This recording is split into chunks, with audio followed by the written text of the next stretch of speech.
The ruined city stood almost in silence. The streets were damaged. Amidst this terrible picture, children were running around, collecting something. Two boys sat down next to one of the objects with interest. And suddenly they saw a golem to the side and were shocked that he was already here. One of the boys called Gallius and said that he would give him the objects he was holding in his hands and he should quickly give him food. There is a golem in Sector 50, and no one knows where it came from or who its owner is. But the important thing is that it gives food in exchange for trash and scrap metal. The golem's eyes suddenly glowed with an ominous red light. They immediately went out and the golem turned around and left. The guy was shocked and shouted where he was going, because yesterday he took the flashlight and it turned out that it doesn't always work. The boy did not understand why the golem did not take his things and shouted for him to come back. And his friend told him to control himself because if he attacked, the golem would respond in kind. He also added that they talk about golems that killed people right on the street, and at that time, a white-haired boy was sitting on a mountain of garbage. He jumped down very quickly and found himself next to the golem. He took off the bag which contained a lot of scrap metal and handed it to the monster. The golem looked at him for a moment and then accepted the gift. He ripped open the bag and everything that was in it flew into his mouth. The boys immediately noticed this stranger and were surprised where he came from again and where he got so many items. After that, the golem gave the guy a lot of food and water. Nobody understood how he managed to get only something every time, and someone got angry because it didn't make sense. There was some talk that this might last for 3 days, and someone said that he had an idea to rob the guy, but it was a bad idea because he was the ghost of 17th Street. And now the white-haired guy has already arrived in the 50th sector and entered the 17th Street. He walked slowly, strolling and examining the area. At this time, several people were following close behind him. Ray listened inattentively to the sounds and realized that the man himself was following him. He stopped and told them to stop hiding and how long they were going to follow him. One fat guy said he had good perception because they tried to be careful when examining him. His eyes were cunning, he had a knuckle duster on his hand, he was missing a tooth, and there was a bandage on his nose. Ray immediately recognized the guy. His name was Ron, and he had already warned him last time. If he shows his face to him again, Ray will make it so that he won't be able to walk again. Ron asked if the boy really thought he was going to let him get away with it like last time, since he just had to put his bag down on the ground. He must do this, otherwise he will not be released unharmed. Ray was silent for a few seconds and then said that the guy was a liar. He's definitely lying and they won't let him go. The local children have a saying, a ghost lives on 17th Street. A white ghost with a silent gait and no emotion. They say you can't look him in the eye, otherwise all the lies will come out. Ron angrily clenched his fist with the knuckle duster, and then he ran towards the guy, calling him selfish. He wanted to make sure that something like this never happened again. He tried to strike, but Ray skillfully dodged, and after that he tripped Ron. And a few seconds before he fell, he grabbed him and hit him in the stomach. Ron started spitting and coughing. All the guys who came with him started to worry about him. They were very angry with Ray. One of them shouted for everyone to rush at him. 6 boys, some with clubs, some with sticks, started running towards him. One of them swung his weapon and wished death on the guy. Ray easily dodged and hit Peter in the face with his elbow. All his friends were very surprised when they saw blood pouring out of his nose. They didn't have time to do anything because a second later Ray appeared in front of them and hit one of them in the face with his knee. Blood splashed on his face and he looked at the guy next to him with an angry look. After a couple more seconds, the guy was able to defeat all the remaining ones. He told Ron that no matter how many people he took with him, nothing would change. Ron sat there shaking all over and calling the guy a monster. He shouted at him not to come any closer and asked him to stop. Ray said that he had already warned him and would make sure that the boy would never be able to walk again. Ron yelled at him and started to pull out a knife from behind his back. He put it forward and told the monster not to come near him. Ray looked calmly at his trembling hand with the knife. He thought about being called a monster, and perhaps it was true. It happened when he was 10 years old, around the time he realized he was different from other people. That time he got hurt and blood was coming out of his knee. The children asked him if he was in pain and why he wasn't crying, but Ray didn't understand why he should cry from pain. Another child was screaming about Kale being attacked by the 7th Street kids and asking why Ray wasn't angry. Ray didn't understand why he should be angry and what anger was, and then the other boy cried over Bellow's death and didn't know what to do. But there was not a tear on Ray's face at that moment, and everyone was afraid of him because something was wrong with him. It was then that Ray realized everything. He couldn't feel what people called emotions. Looking at the moon, he wondered if he was somehow wrong. He dreamed of being like everyone else, and he always wondered if he would ever be able to know what emotions were. But even now, 6 years later, he still felt nothing, but he had learned to read the emotions of others. Ray told Ron that blades weren't allowed here, and did he bring it with him because he wanted to attack him from the start? Ron replied that he had recently picked it up from the trash, but Ray knew that was a lie since it was easy to recognize by the color of the blood vessels on his chest.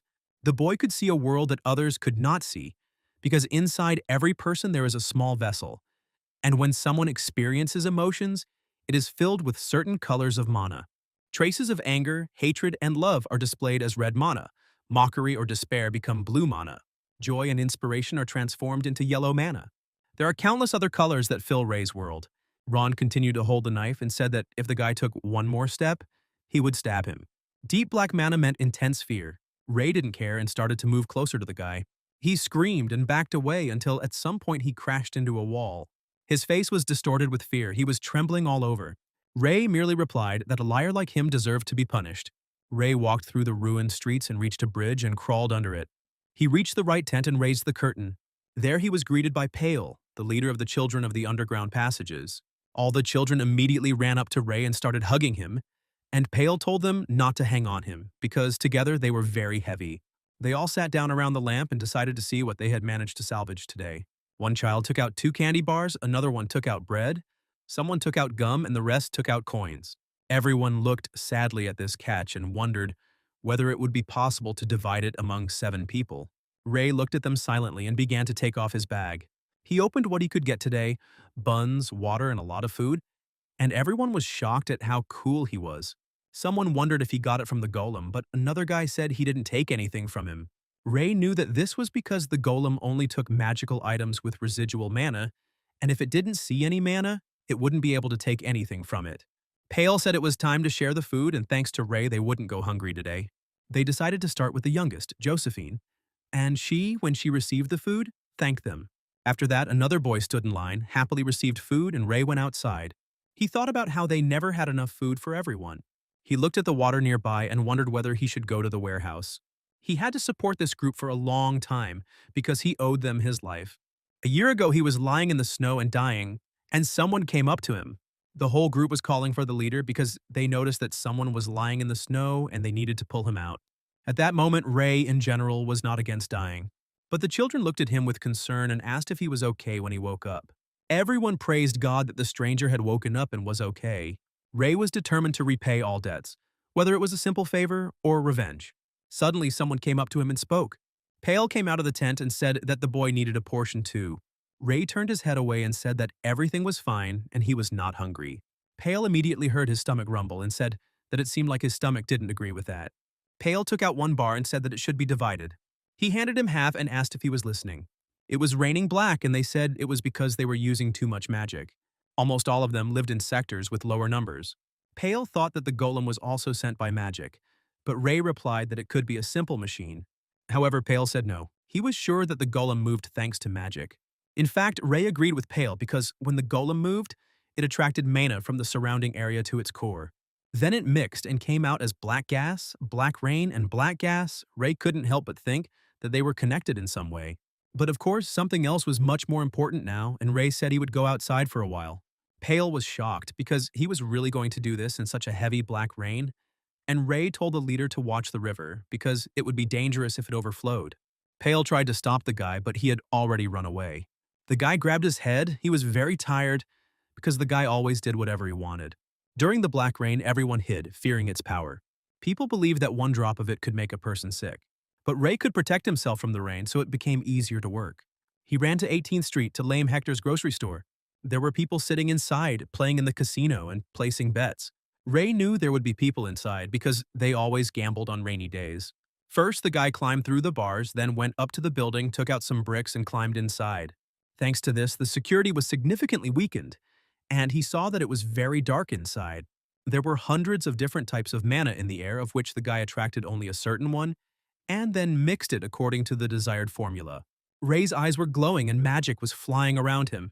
He extended his hand and began to conjure a small fire, illuminating everything around.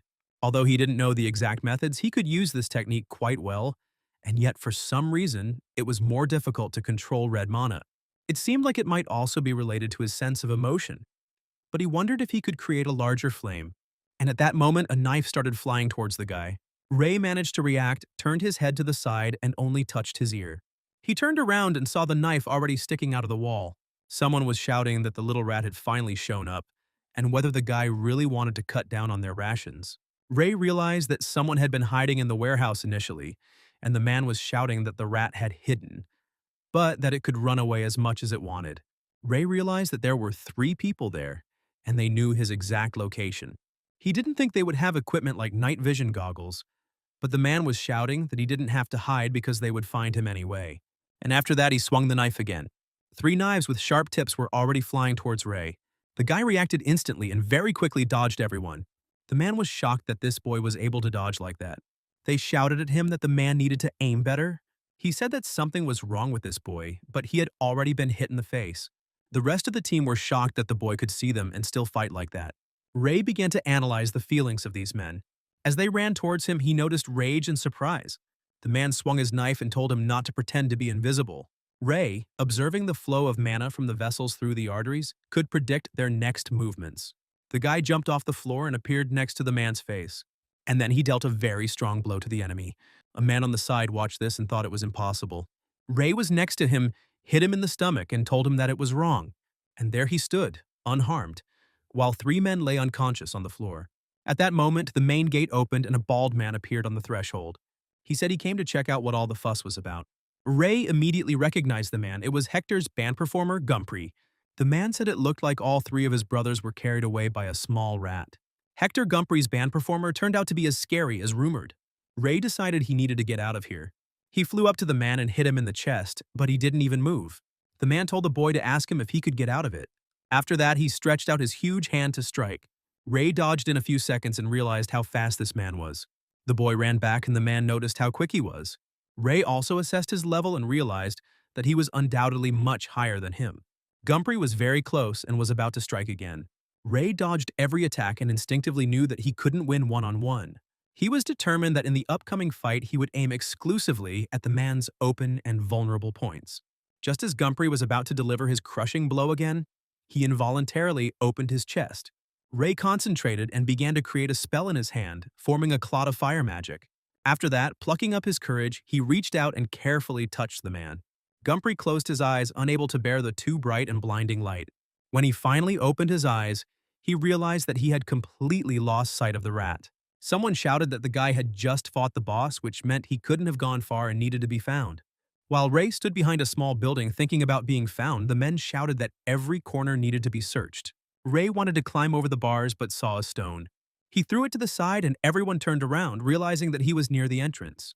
Everyone ran in that direction to kill him, and Ray climbed over at that time. He thoroughly searched the warehouse, which belonged to the notorious and infamous group led by Hector. He understood that if people managed to find him, they would certainly kill him, but at the same time, he himself was not at all afraid of death. However, he clearly realized that if he was destined to die, then the children would hardly be able to survive long without his support. And it also meant that he would never be able to repay his debt, which had been weighing on his soul all this time. Suddenly, a man appeared behind him and shouted loudly to the others that they had finally managed to find the criminal. Ray turned around abruptly in complete shock and intense anger, not believing that he had actually been discovered and caught off guard. Without thinking, he rushed away and the men ran after him, shouting and threatening in order to catch him. Ray ran from his pursuers for several more agonizing minutes until, to his horror, he came across a dead end. The men were shocked that this youngster was so fast, but he had nowhere else to run. They told him to come meet them and return what he had stolen, otherwise the man would make a hole in his stomach. Ray turned around, looked around, and saw that he couldn't see Gumpry. This meant he had a chance to win, and he began to use mana. The man began to ask the boy if he had gone deaf and approached him. Ray dodged with ease and stopped the attacker's hand. After that, he turned the man to face him and hit him on the chin. All the other men standing nearby and seeing this started running towards the guy. But Ray stopped one after another, and no one could understand how he could be so strong. Afterwards, the guy used his magic and hit the man in the face. He fell on his back to the ground and steam from the burn was coming from his face. People started approaching him, shouting that they heard noise, and Ray understood that they would eventually see everything. Besides, he couldn't use magic consistently. He noticed something off to the side and realized that this place could save him. The men ran past, not understanding where the criminal had gone, and shouted that they couldn't let him go. Ray sat, hiding in an old trash can, listening to the footsteps of his pursuers gradually fade into the distance. Still, he managed to remain unnoticed, and they were never able to find him despite their diligent search. He decided to hide here until the morning, because if his pursuers followed him to the bridge, the children would be in mortal danger. The black, cold rain continued to pour down and pounded loudly on the iron lid of the garbage can. Ray sat inside and patiently waited for the prolonged rain to finally end. The next day, the sky gradually cleared, the clouds went away, and a bright sun peeped out from behind them. A ray of light broke through the crack and fell inside the trash can, causing Ray to wake up and finally wake up. He climbed out, thinking that there shouldn't be anyone in this place now. But suddenly, a man off to the side said that he had found the criminal. Ray turned around and saw a man in front of him holding a knife behind his back. He said he was very lucky that he decided to come back. Ray looked at the color of his vessel and realized that the man was incredibly angry, and he himself had not fully recovered. The stranger was surprised that the guy had a gun and called him a real man. This meant he didn't have to hold back, and he ran towards Ray.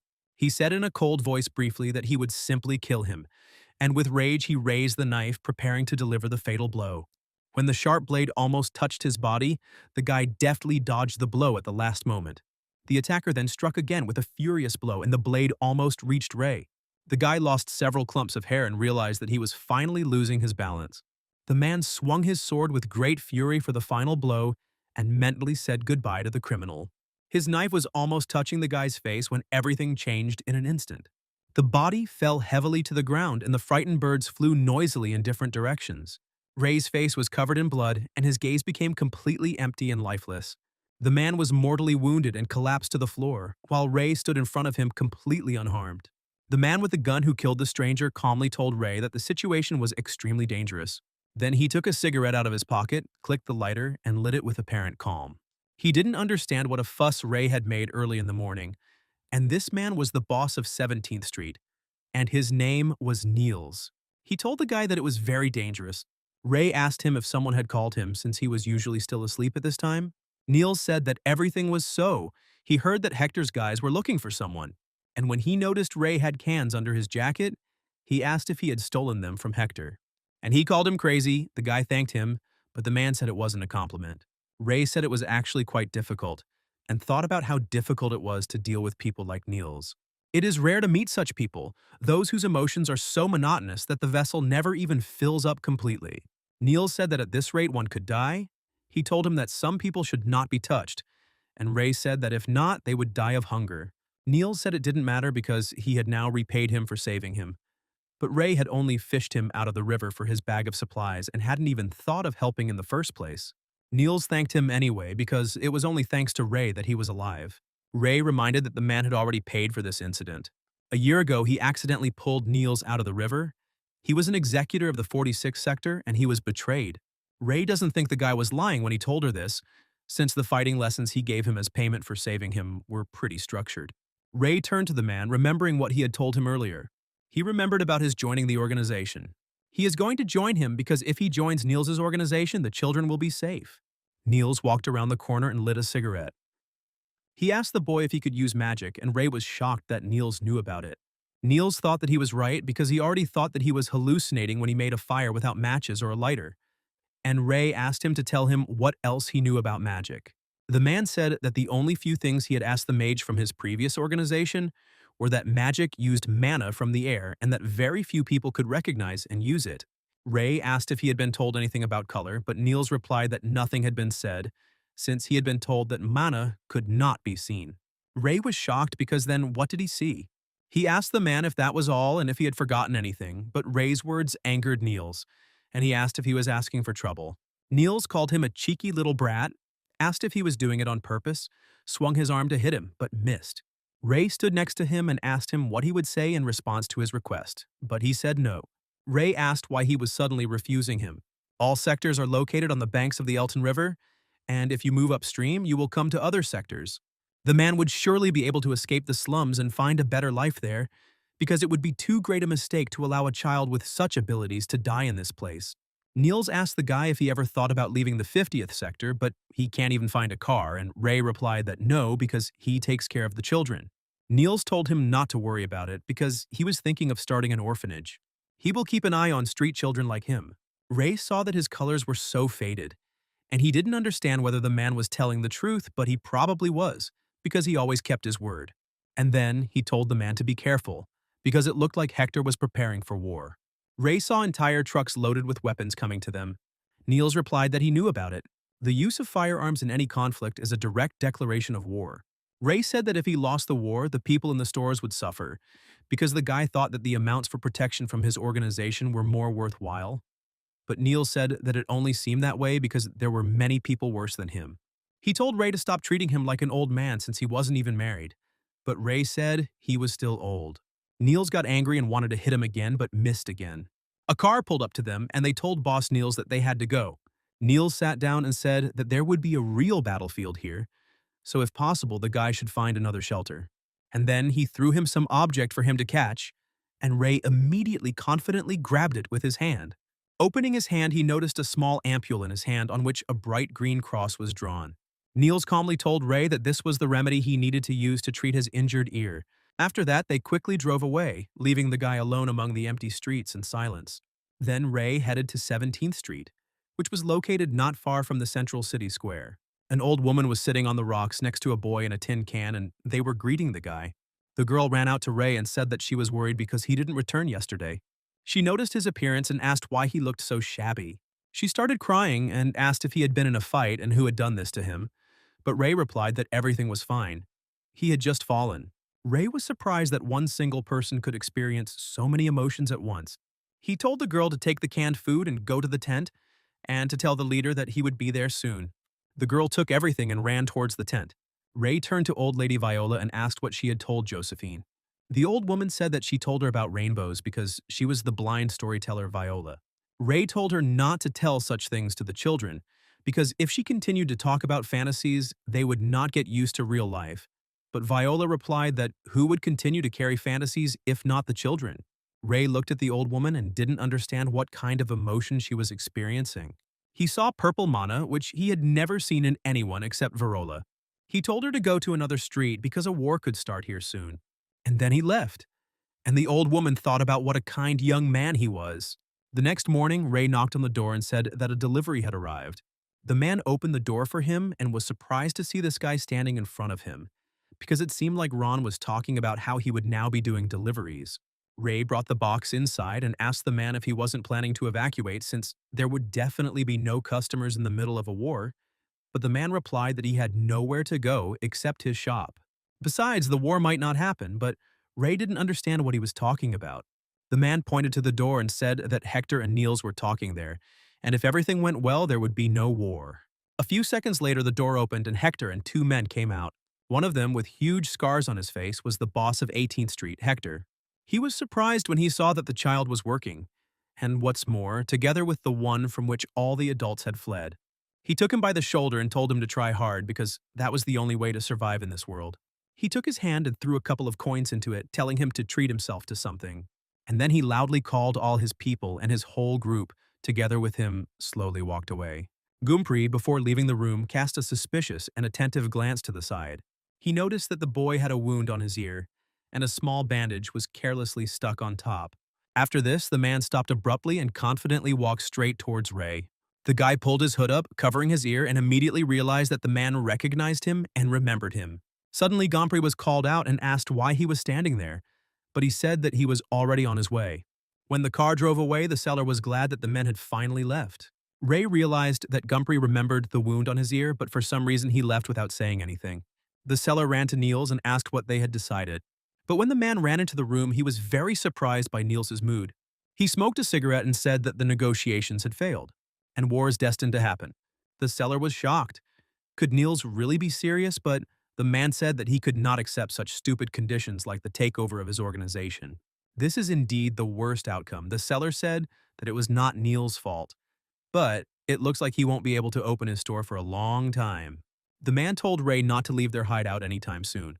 Ray walked slowly towards his tent, thinking that if the war started, he would no longer be able to walk around the area so calmly. He understood that he needed to gather and stock up on food as quickly as possible before any possible conflicts began. Suddenly, a black car drove right in front of him, its tires screeching loudly on the uneven road. Ray immediately noticed that Gumpri was driving, and this immediately made him wary. He had never seen such a machine in the 50th sector before. and this suddenness seemed extremely suspicious to him. Deciding not to delay, Ray realized that he urgently needed to figure out what was going on and why this car was here. He pursues her to 18th Street, to the entrance to Hector's group's base. He sees many people and does not understand who they are, and Hector greets the man, saying that they have been waiting for him. A stately male magician emerges from the car, everyone bows to him and tells him to go inside. Ray watches the man and doesn't understand who he is. He is emitting a dark blue, almost black color, and an incredible amount of mana. This color is similar to the one that golems emit when they move. He also notices strange rings surrounding his vessel. There is also a lot of mana around the rings, and Ray realizes that the man seems to be using them to limit his power. Ray realizes that this man is dangerous and decides that he needs to tell Niels about it. The men unload various boxes and take weapons out of them. Ray approaches them. Someone asks what happened to the supplies, and all this happens on the 17th Street of Niels's group. Ray quietly approaches the man and asks where Niels is. He gets scared when he sees the guy and asks how he got here. Ray replies that he came through the open gate but says it doesn't matter and asks again where Niels is. The man says that the boss went outside to prepare for war and that it is dangerous here, so Ray should leave. Ray asks to tell Niels something but decides that it is impossible to talk about mana, and he asks to tell Niels to beware of the man with the monocle. By this time, night had already fallen, and the children were sleeping peacefully in the tent. Pale and Ray discuss how the war won't last long, and yet it won't be over in a week. Pale asks his friend who he thinks will win, but he replies that he doesn't know since the two groups are almost evenly matched. But Niels must win for the safety of the children. If Hector wins this war, the children will be sold into slavery. Pale heard some strange sound and said that it seemed like it had started. Ray stands up, and when asked if he heard anything, he says he did. They've both never heard anything like it before, and Ray decides that it's strange and something's wrong. At this time, a shootout occurs on 17th Street. There is a golem standing in front of the men, not a single scratch on it, and they don't understand what happened to it. The monster stretches out his hand and begins to cast a blue beam.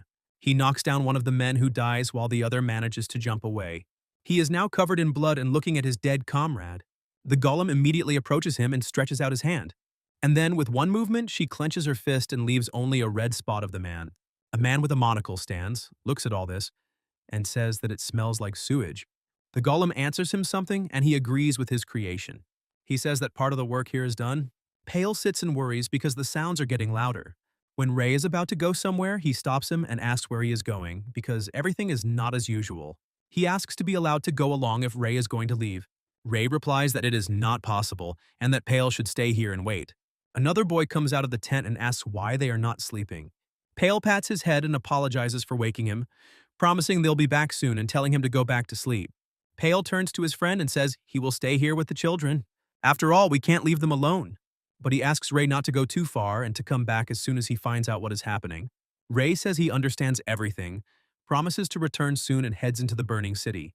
There is almost nothing left of the buildings, and in front of him lie the corpses of soldiers. He approaches and sees people from Neil's squad not understanding what happened here. One guy is conscious and Ray asks him what happened, and he replies that their enemies brought a golem with them. The man with the monocle had complete control over the golem, directing its every move with frightening precision, and all the other fighters standing in front of him were completely powerless and could not resist in any way. The man's last words were a warning to Ray, run away immediately while there was still a chance to escape. Ray stood in front of him in complete silence, and at that moment a strange and gloomy black rain began to fall over the city. He raised his hand and closed his eyes, thinking about his now dead friend and what had happened. He pulled out a knife from his bosom, clutching it in his hands, and now his heart was filled with determination to act. He understood that under such circumstances, Niels's group would inevitably lose and would not be able to cope on its own. Then he firmly decided that he needed to intervene and do everything he could to help his allies in this battle. At the same time, on the bridge, Pale, covered in blood, desperately tried to cover Josephine with his body. Behind him, all his dead comrades were already lying, and this sight filled his heart with horror and bitterness. He raised his sad eyes and looked at the one who was the cause of this whole tragedy. In front of him stood a golem, casting a spell and preparing to deliver the final blow. Pale shed a tear and thought only that Ray would not come back here. The boy ran to 17th Street in the Central District, trying to understand what had happened to his friends. He looked around and realized with horror that he was late for the most important event. All those bodies lying around turned out to be people from Niels' team, and the sight was horrifying. However, he did not see Niels himself among the dead, and this gave a faint hope that he was still alive. Suddenly, behind him, in the distance, there was a deafening explosion that echoed throughout the entire block. Ray reacted instantly as the explosion came in the direction of his tent and anxiety gripped his heart. He began to run as fast as he could despite the incessant black rain beating on his shoulders and face. When he stopped to catch his breath, his face was wet with rain mixed with blood and dirt. He saw the golem with its hand raised, covered in blood, and this sight strengthened his determination to act. His attention was drawn to the huge bloodstain in front of him, which further shocked Ray and infuriated him. He was in complete shock, and his eyes were burning with rage and horror at the same time, not believing what he saw. A moment later, he raised his knife into the air, preparing to strike the golem and protect his friends. The guy didn't have time to reach his target before the monster grabbed him and pressed him to himself with incredible force. Ray felt a searing pain in his ribs and began spitting blood, trying to free himself from the grip. After that, the golem threw him into the wall with great force, leaving a huge dent from the impact. The boy slid to the ground, his body aching, but he knew he had to make sure his friends were safe. He remembered the happy faces of the children who used to run to him with smiles and delight. They met him when he returned to them, and now the memories of them brought pain and sadness. Pale said he didn't want Ray to go back into such danger, and it broke his heart. The guy's eyes widened in horror. He couldn't believe what he saw with his own eyes. All his friends lay dead before him, and the realization of this tore his soul apart. Mother and daughter Laren and Leia lay motionless, their faces covered in horror and blood. Two boys, Corden and Miles, also did not survive this terrible battle, and Ray could hardly hold back his tears. Also, the leader of their team, Pale, and the girl, Josephine, whom he was hugging, died before they could escape. The guy's hands were shaking, and he couldn't believe that all this actually happened. He understood that he had not yet had time to thank them for everything they had done for him before. Sitting on the cold floor, he tried to reach their bodies with his hands, but the strength left his body weak. Suddenly, he heard a strange sound, the same one he had heard during the previous fight, and his heart began to beat faster. This meant that the golem had killed them all, and horror had taken over his mind entirely. He realized that both the children and the people from Niels' team had died, with no way to save anyone. And also, all the inhabitants of this street became victims of the destructive power of the golem, and this made it even more scary. Ray was filled with rage and determination, vowing to avenge everyone who had fallen here today. He understood that now he had to act despite the weakness of his wounded body. When the golem wanted to attack, a car suddenly flew straight towards Ray, blocking the monster's path. A black car pulled up and hit the monster, stopping its destructive progress for a moment.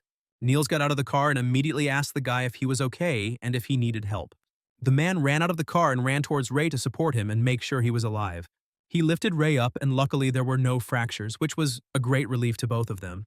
Ray was shaking all over and started talking about the children, worrying about their safety and lives. Niels turned his head and saw the terrible picture around him, fully realizing the scale of the tragedy.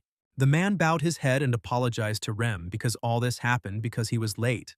Ray's face was wet, either from tears or from the rain, and he didn't understand why Niels was to blame. The man couldn't help himself and hugged Ray tightly in a manly way, trying to support him in this terrible moment. After this, Ray asked where all his subordinates were, and was told that they were all dead, leaving him without any hope. Hector didn't expect that he would call in mages from other sectors, which completely changed the course of events. The guy asked what Niels would do now after such a disaster and loss of people. He replied that he would return to the street and try to find survivors, but for now, Hector would have to solve his own problems. Suddenly, a huge blue beam hit the man, piercing him through and through, and blood splattered around him. Ray saw this and was in complete shock, not believing his eyes and the horror that was happening. The golem stood up and aimed his attack straight at Niels, wounding him, and the tension increased exponentially. The man stood there for a moment, looking at the hole in his chest, realizing the full gravity of what had happened. And then he smiled, not believing that all this was really happening right in front of him. He fell forward, right onto Ray, who managed to hug him, feeling the full weight of loss and pain. He began to feel the man's back. His hands were now covered in blood, but he couldn't stop, checking everyone. He looked at him in surprise, not understanding how this could have happened and what to do next. He remembered how the man had previously taught him how to fight and how he had passed on experience, which was now more important than ever. And then he remembered how they would sit on the couch together and eat donuts, moments of simple joy amid the chaos. He remembered that same man who always smiled despite the danger, inspiring him. Ray's heart was filled with fiery, furious energy, ready to burst out in a fit of revenge. And now the golem was very close, standing right in front of him, ready to strike a blow that could cost him his life. When Ray saw that the monster was about to attack, he could not stand it, bared his teeth, and firmly said that he would kill them all. The impenetrable black rain mixed with the blood and sweat running down his face and body. Ray hugged his dead friend who was lying on the ground, trying to hold his body and not let go. If this was a dream, the guy would like to wake up right now so that everything turns out to be an illusion. Under glowing red eyes, he extended his right hand forward, ready to confront the golem. As the golem began to attack, it too began to cast magic, creating two beams, blue and red, colliding in the air. In the golem's huge hand, a blue sphere glowed, radiating cold and destructive energy. And in Ray's small hand, there was a bright scarlet fire glowing, which cast a warm light on the wet ground. None of them gave in to each other, and their strength grew stronger, holding each other back in a fierce struggle. Ray thought that he was different from the golems. He was a human, full of emotions and feelings that gave him strength. His fire intensified and began to gradually absorb the blue magic, weakening the golem and its attack. A few seconds later, a fiery hurricane burst out of the guy's hand, which blew away everything around with destructive force. He simply burned the golem, and it disintegrated into many fragments that scattered across the ground. There was not a drop of fear on his face, only complete confidence in his own strength and the correctness of his actions. The earth that this fiery beam survived melted and remained full of holes, as if reality itself had been burned through. Ray laid Niels on the floor and tried to wake him up, reminding himself that he was still needed alive. He talked about how he couldn't die, and his voice sounded full of anxiety and despair. Niels woke up and told the boy to stop shaking him, because he was already in pain from his wounds and fatigue. Although he knew that he would not die peacefully, he did not think that he would die today, amidst chaos and ruins.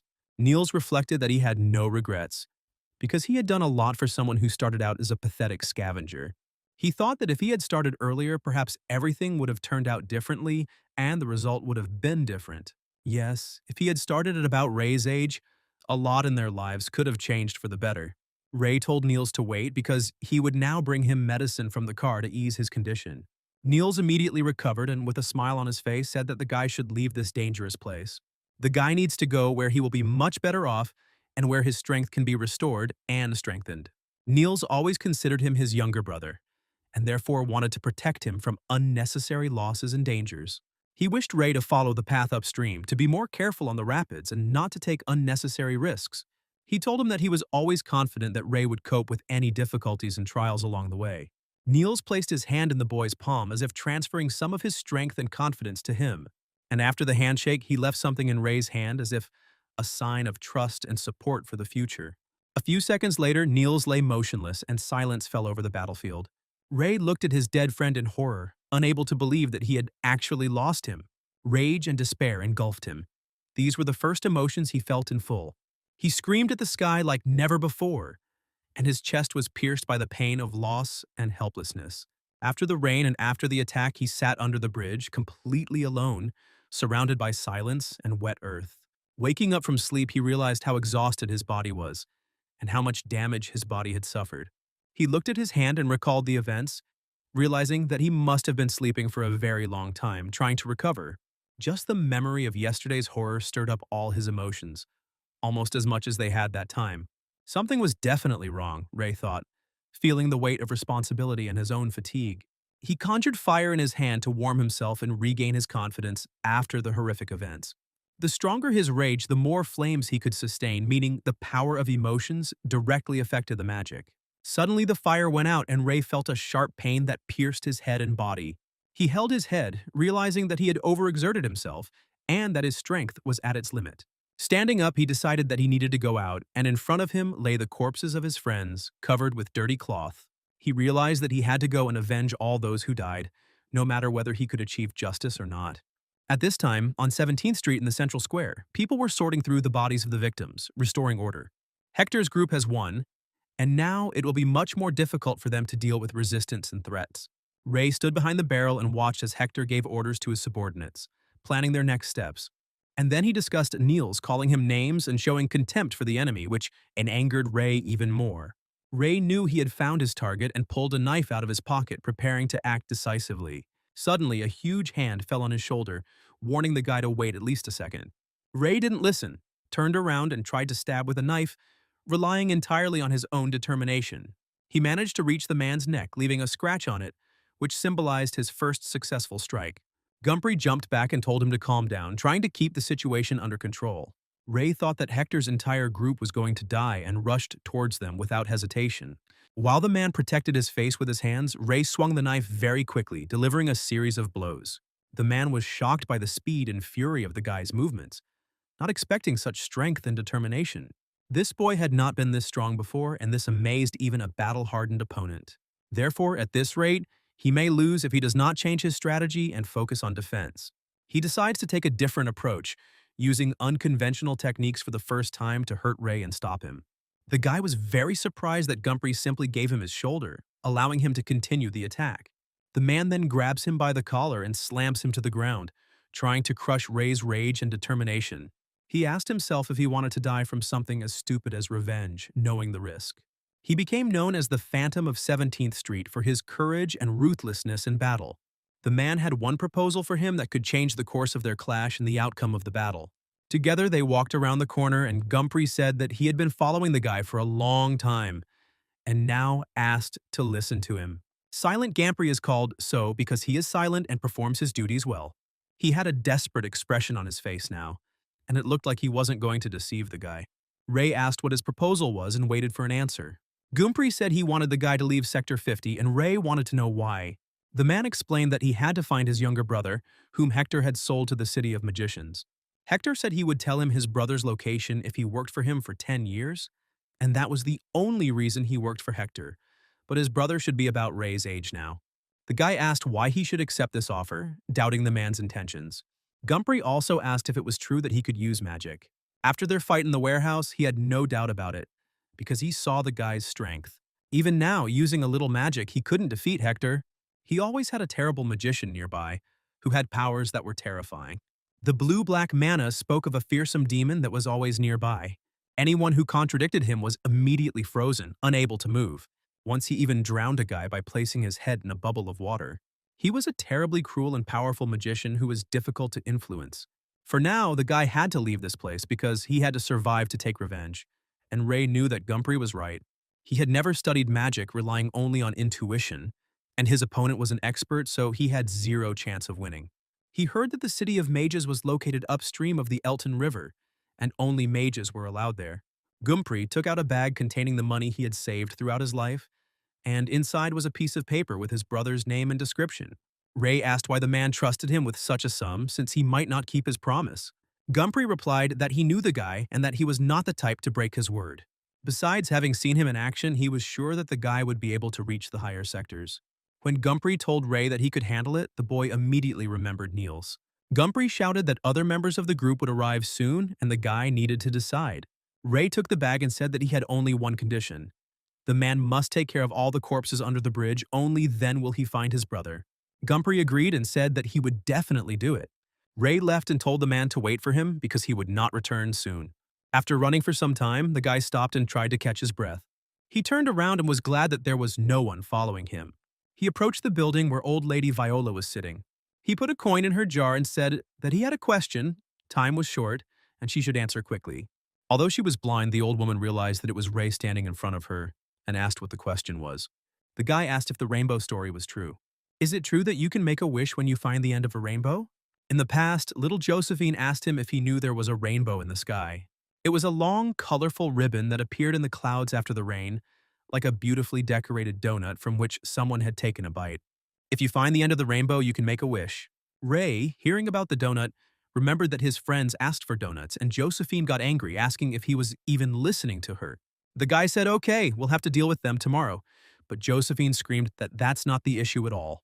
Viola replied that the rainbow exists, and whether to make a wish or not is his business. Her mana was pure and calm, purple in color, so the guy couldn't tell whether she was lying or not. Earlier, Gumpry had told him that if you think about it, a magician had once looked for a rainbow here. Ray remembered that this mage was also looking for the rainbow, which meant they had clear evidence of its existence.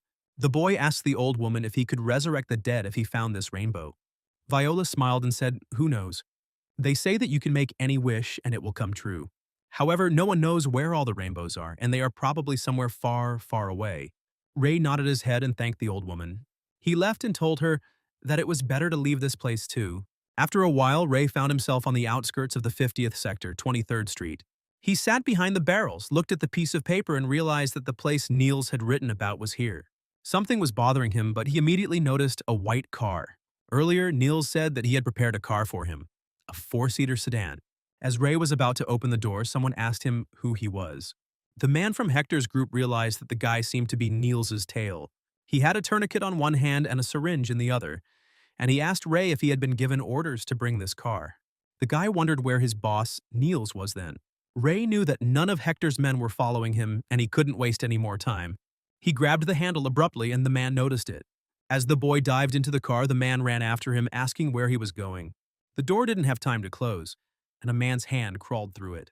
Ray held the door as best he could, and the man ordered him to open the door. The guy used too much mana, and his enhancing magic ran out.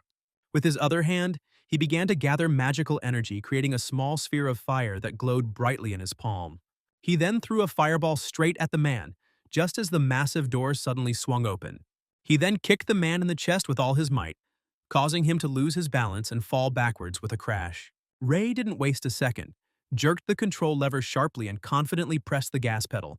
After that, the car rushed forward and rushed at great speed straight along the narrow road. Finally, he drove beyond the 50th sector, leaving his difficult memories behind.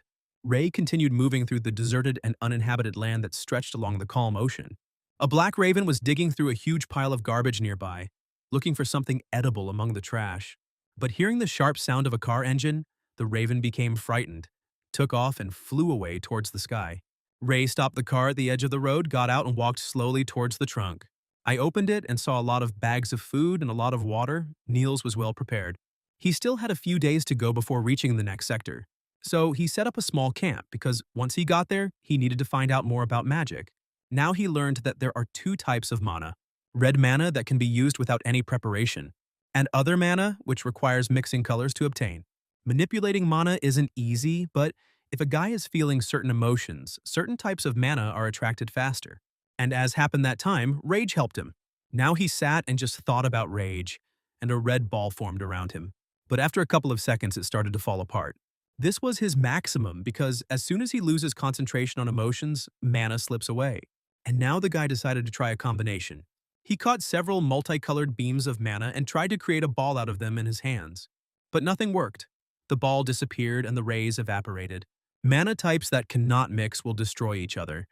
And combining colors requires a lot of effort, so it also takes a lot of mental energy. But there are also combinations that are bound to work well, so he kept trying combinations. This was not necessary before, but now everything is different. Sitting all alone in the moonlight, he realized that he now had reasons for this. The next day, Ray set out at dawn, and again he waited in a secluded place, gradually using up his supplies. And at night, sitting on top of the car, he caught rays of mana and tried to mix them. He was able to conjure the power of snow and the power of wind. And then small stones came out of his hand. This was the power of the earth. Ray decided that he could leave it at that for now.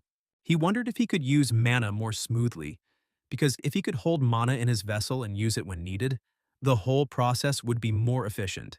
All this works like the rings that surrounded the vessel of that magician.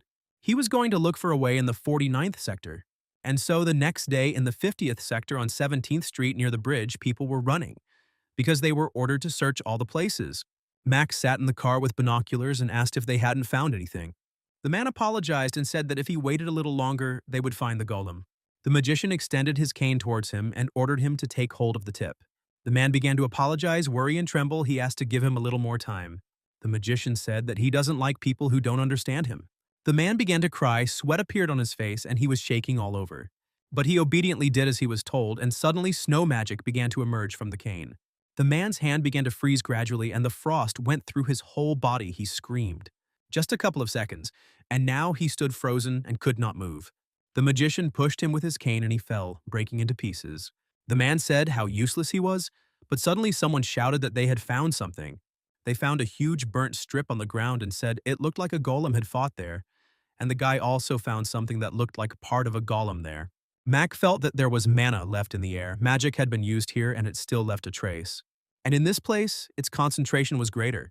The magician walked further, crouched down, and began to touch the ground. He asked the man standing behind him who lived there, and he replied that street children lived there. The magician was surprised to learn that this was a place where vagabonds lived, and the man said that this was true, because it was a favorable environment for them, and they probably left when the war began. The magician couldn't believe that the tramp could really use magic. But then he smiled and laughed loudly and angry. Seriously, a stray child from these streets used magic and found an incredible little combination of elemental magic on his own, among the countless number of them in this world. It was simply impossible, so he said that it seemed like another mage had come here, destroyed the golem, and everyone should figure out what happened. However, if the impossible became possible, then this magician may be a genius whose destiny is to become an archmage that this world has never seen before. Ray arrived in the 49th sector after some time. Earlier, Ray was sitting in a diner with Niels, who told him in detail about his distant homeland and its peculiarities. Sector 42 is very similar to this place, but there is complete chaos, garbage, and destruction on every street. The difference is that this sector is much larger than the 50th, and the buildings here are taller, and there are many more streets. All the lower sectors are similar to each other, but the higher you go up the river, the more noticeable the differences become. Ray stood on the edge of Sector 49 and was amazed at how huge and vast this area was. He walked slowly along the city streets, carefully examining everything around him and thinking about how unusually the entire space was arranged here. There were no golems in this area, and Ray wondered if they only appeared in the city's 50th sector. People discussed everyday topics. Some talked about wages in the mines, while others discussed drinking and ordinary everyday matters. Ray arrived at 36th Street and realized that this area was at least twice as big as 50th Street, so he needed to move on. He urgently needed to find information about magic, especially about the magisters and the rings around their vessels, because this was the key to his further path. It was also necessary to learn more about the colors of mana, the city of mages, and ways to get money for upcoming research and goals. Ray had some Gompri money to start with, but he didn't know exactly how long the long and dangerous journey through the city would take. Suddenly, he stopped in front of Veronica's bookstore, wondering what he might find there and how it related to his task. He thought about the magic and the people around him, feeling that everything in this place seemed more human and real than he expected. After that, he tried to understand what a bookstore was and what information he could get here for his purposes. Earlier, Niels taught him words like "don't kill," "I will kill you," "gun," "sun," "river," and drew them in the sand for clarity. When he drew a circle, Niels said it meant brother, showing the importance of remembering symbols and their meanings. Niels asked Ray to repeat the word brother after him. And thanks to these lessons, Ray was able to learn to read, although he had never been able to do so before. Ray didn't understand what all this meant because he had never seen such a way of conveying knowledge through pictures and words before. The entire space around was filled with squares with writing on them, forming a strange and incomprehensible pattern for him. Suddenly, an unexpected scream came from above, causing Ray to flinch and raise his head, trying to understand the source of the sound. He saw the girl asking him if he had broken the window and come again to steal her books, expressing surprise and anger. The girl began to kick him out, asking questions about why he was doing all this, and showing irritation and misunderstanding of his actions. Ray touched the glass with his hand, thinking about books and what these things were called in the stores, trying to understand their meaning. The red-haired girl screamed loudly that she would not repeat the explanations for him and persistently tried to drive him off the street. Ray tried to comprehend how it was possible to feel red excitement, yellow joy, blue discomfort, and dark green irritation all at the same time. The girl screamed that the adults were already going down and he was still standing there. But Ray did not understand what she was talking about and why she was reacting like that. He quietly said to himself that she was behaving strangely and unpredictably, although he did not want to offend anyone with his opinion. His comment made the girl even more angry because she took his words as a challenge, despite the fact that he did not know who her grandfather was. Ray realized that there was no time for this and decided to leave so as not to drag out the situation and avoid further conflicts on the street. There was already a small party gathering outside, and the number of people around was growing, creating a sense of lively movement. Suddenly, Ray noticed 3 unfriendly guys standing to the side, watching his actions with interest and suspicion. He saw that their gazes were full of curiosity and mistrust, which made him wary and ready for unexpected situations.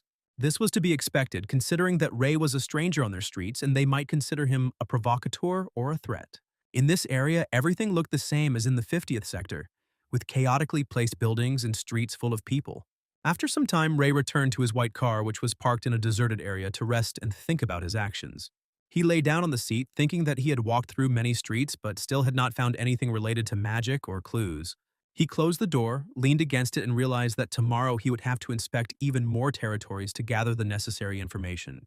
There were three guys standing near the car, one of whom was holding a bat, and Ray watched them carefully, assessing their intentions.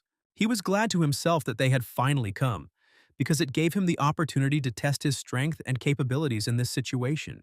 At first, Ray thought there were three of them, but then noticed that there were actually four of them, making a potential confrontation more difficult. The guys came closer to the car and began to look inside, trying to understand who was behind the wheel and what his intentions were. One of them asked what they should do, should they kill the guy, but the other said that for now they just needed to knock him out before he had time to resist. They also planned to find the car keys, suspecting that there might be food or useful things for them in the trunk. But before they could do anything, Ray looked out of the car and hit one of them, which caught them completely off guard. While everyone jumped to the sides, no one understood anything, and one of the guys dropped his weapon, losing control of the situation.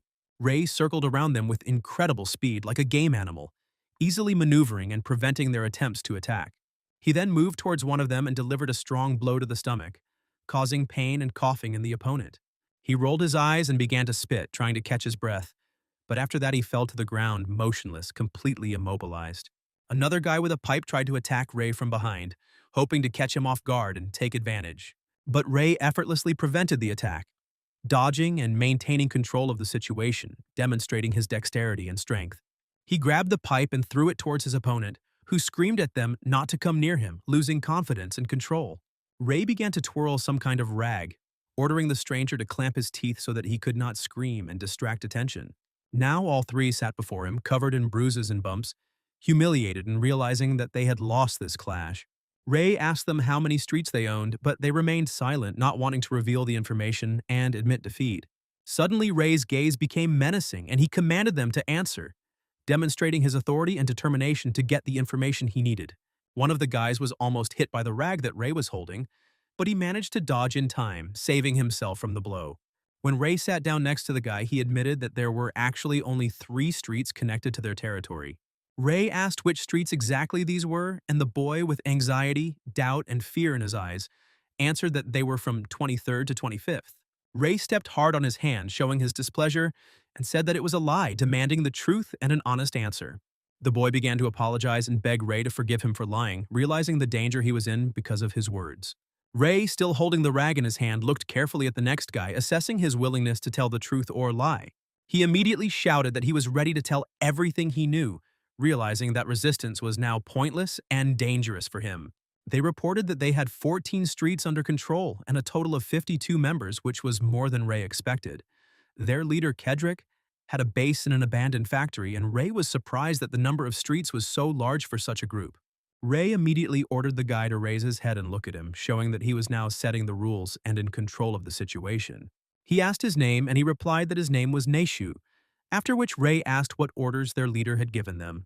The guy admitted that they had to beat Ray half to death and take all the food, following the cruel instructions of their leader. He also said that the leader monitors everything that happens and sees their actions, controlling the situation from a distance. There was a 4th guy on the hood of the car who jumped from behind with a knife, intending to attack Ray unexpectedly and quickly. Ray said that everything was clear to him now, and that their leader was indeed monitoring what was happening and watching him personally.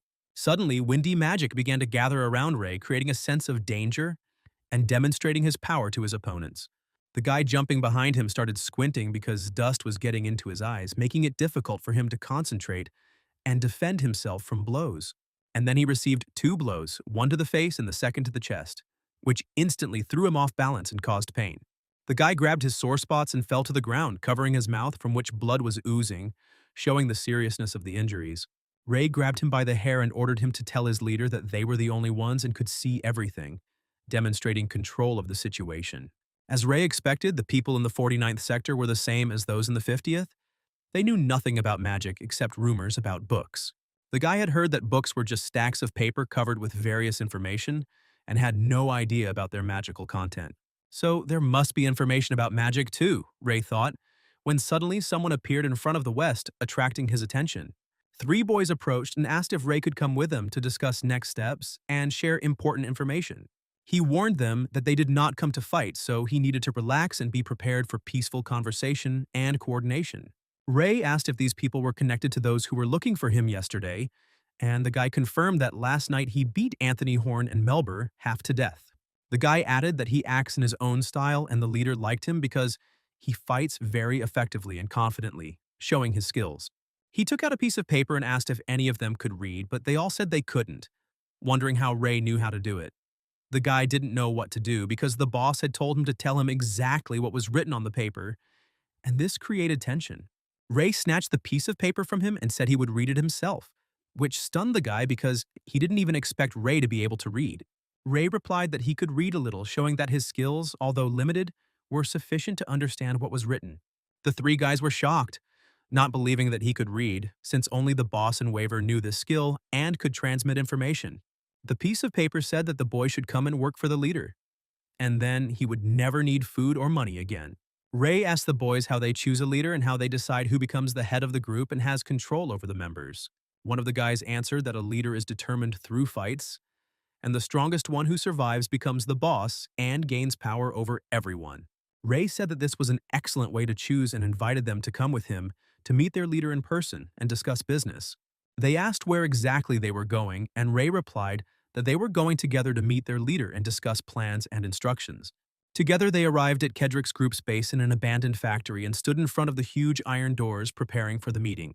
The guy in the group said that this was where they needed to go, showing them the direction and confidence that they were doing the right thing. They slide open the iron doors and together they walk down the dark corridor, listening carefully to the sounds and examining the surrounding space.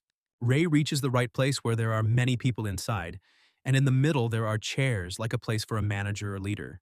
He looks at the guests and gradually realizes that in front of him is the man he was looking for, and the events become clear.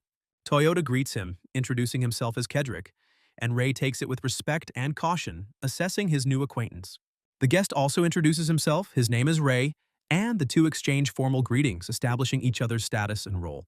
Suddenly, Ray senses something unusual about the leader's ring, noticing magical energy and power emanating from the object and focusing his attention.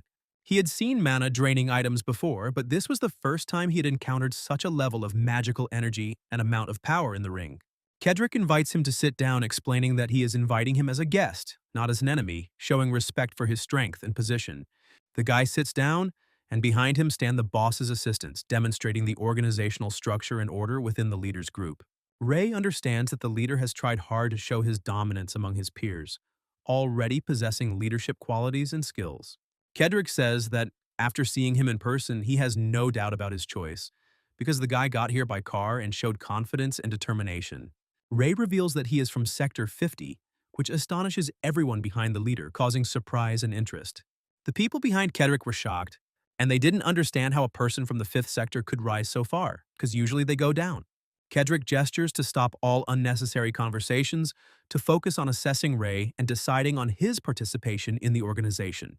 He says that if this is true, then it is simply incredible, and the guy is more than qualified to join their organization, demonstrating strength and experience.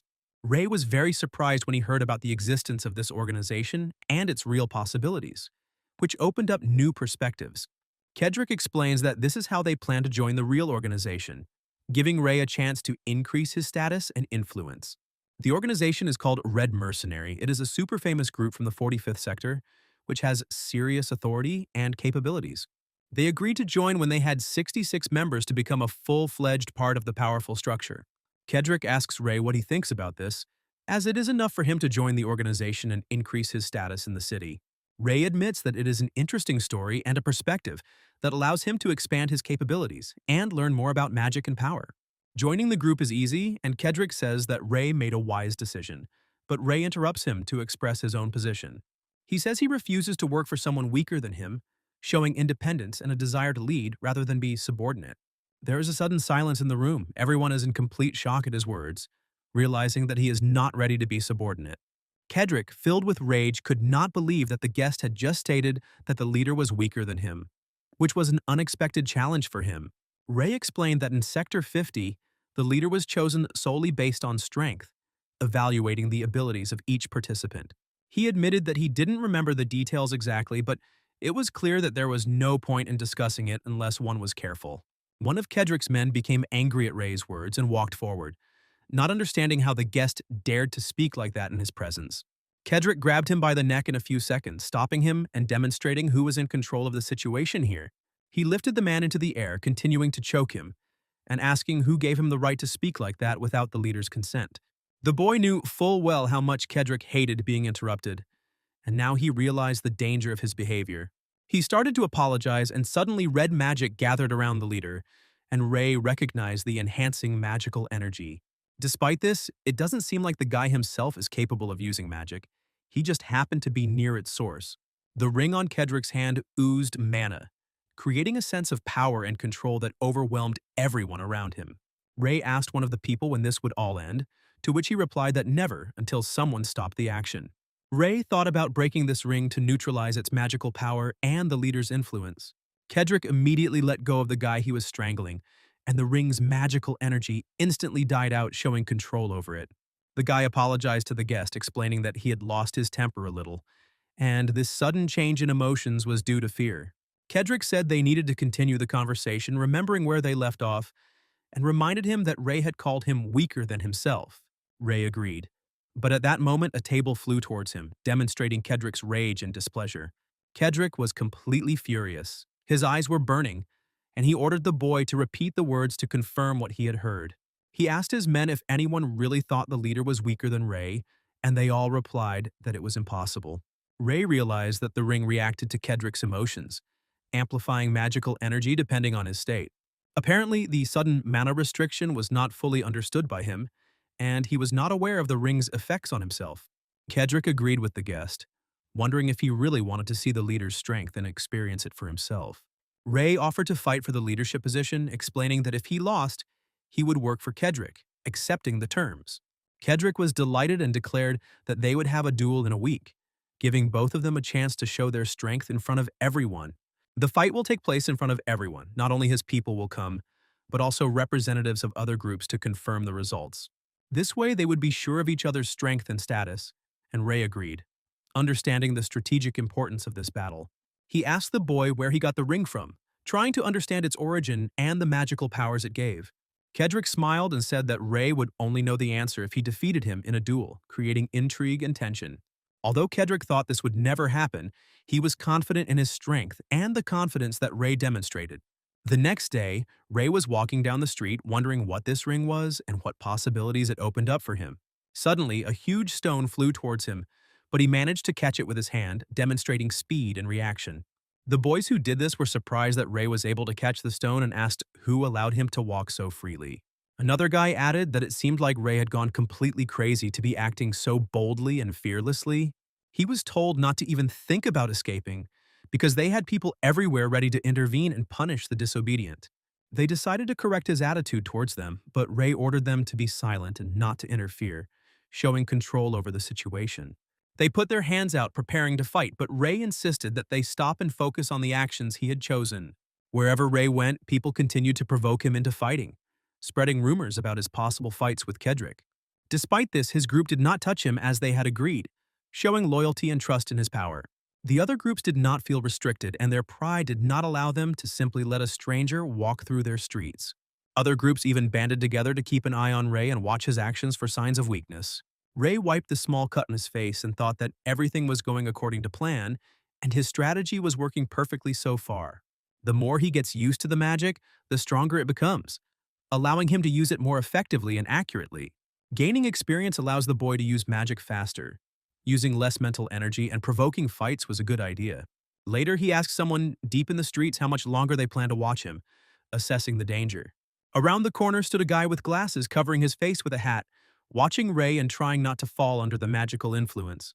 He said the boy had gray hair and an emotionless face, which made him look extremely unusual and frightening to those around him. The guy asked if he was the hunter who could track targets and attack unexpectedly, assessing the threat. Ray noticed that this stranger was younger than his peers but was clearly not used to fighting, although strength and control were evident. He approached him and told him to take off his glasses, otherwise he risked injuring his hand if they broke during the fight. The guy immediately yelled at Ray to stop, explaining that he didn't come here to fight and wasn't ready for violence. Ray showed confidence, and the boy realized that the stranger was not used to such situations and acted cautiously. The guy told Ray to calm down because he was not a fighter and would not be able to fight a person with such a build and skills. Ray then asked what exactly he wanted from him and what goals he was pursuing in this meeting, assessing his intentions. The guy thought for a long time and then introduced himself, saying that his name was Philip, creating an atmosphere of formality and familiarity. He wants to offer Ray something that could change the course of their interactions and add new possibilities to their relationship. Philip leads Ray aside and says that they need to go here, while he himself works next to the eastern garbage pit, observing the surroundings. He has heard a lot about Ray and knows that wherever he goes, people always discuss his abilities and strength, spreading rumors.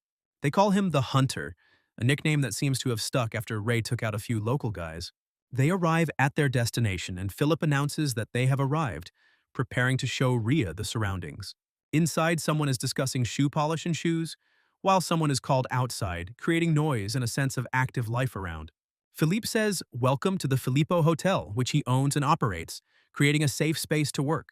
Ray notes that there appear to be over 100 people gathered here, but Philip clarifies that, including those working outside, there are only 186 of them.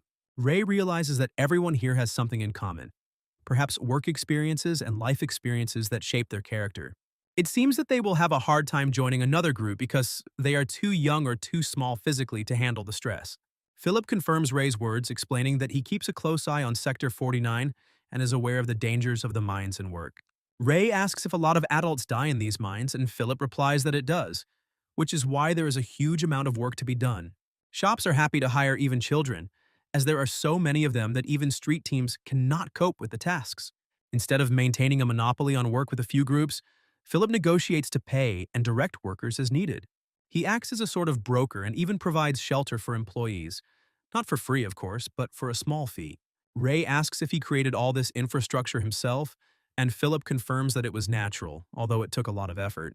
Suddenly, Jonathan runs up to them and asks about the progress of work at the restaurant, to which Ray replies that everything is great and no one is bullying him there.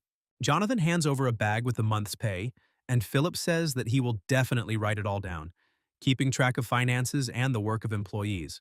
Jonathan leaves, thanking him for his understanding and organization.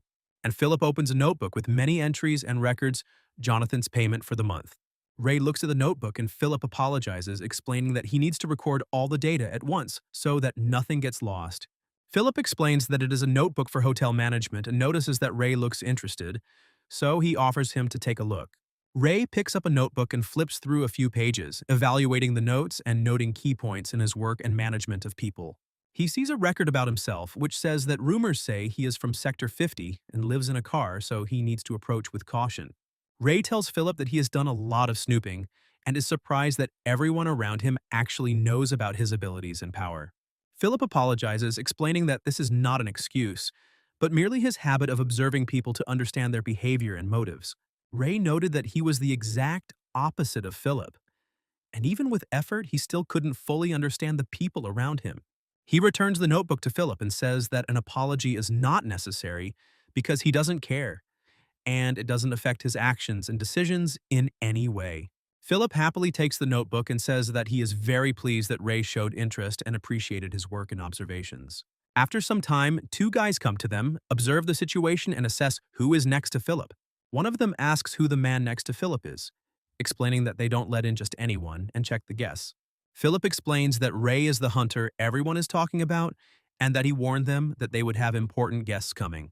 Philip leads Ray into the room, saying that he is using this place himself, and the guy can settle in here and feel at home.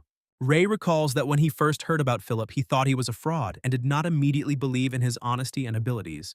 Philip was shocked because trust is the most important thing in business, and he will never deceive people he trusts. Money can always be returned.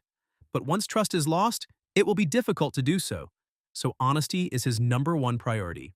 Ray notices that Philip is not at all like his peers and wonders what is the reason for such unusual behavior. The guy said he had something important to offer, and Ray feels like this offer could change his situation in future. Philip still scares Ray a little, but he understands that he needs to overcome this fear if he wants to benefit and stay in the black. He announces that Philip has a sincere proposal, invites Ray to become his business partner, and participate in the management. The proposal stipulates that Ray will become Philip's partner after he defeats Kedrick and becomes the new leader of the group. Ray notices that he has less black mana than before, indicating that fear has given way to courage and determination. He wonders if he was afraid before, but now he has gathered up the courage to take part in the upcoming events. Ray asks Philip if he thinks Ray might lose, and is told that there is a possibility, but the chance of winning is extremely high. Ray is very interested in this conversation and asks why Philip thinks so and what is the basis for such predictions. Philip explains without a doubt that this is a premonition, because by observing people for a long time, he better understands their character and capabilities.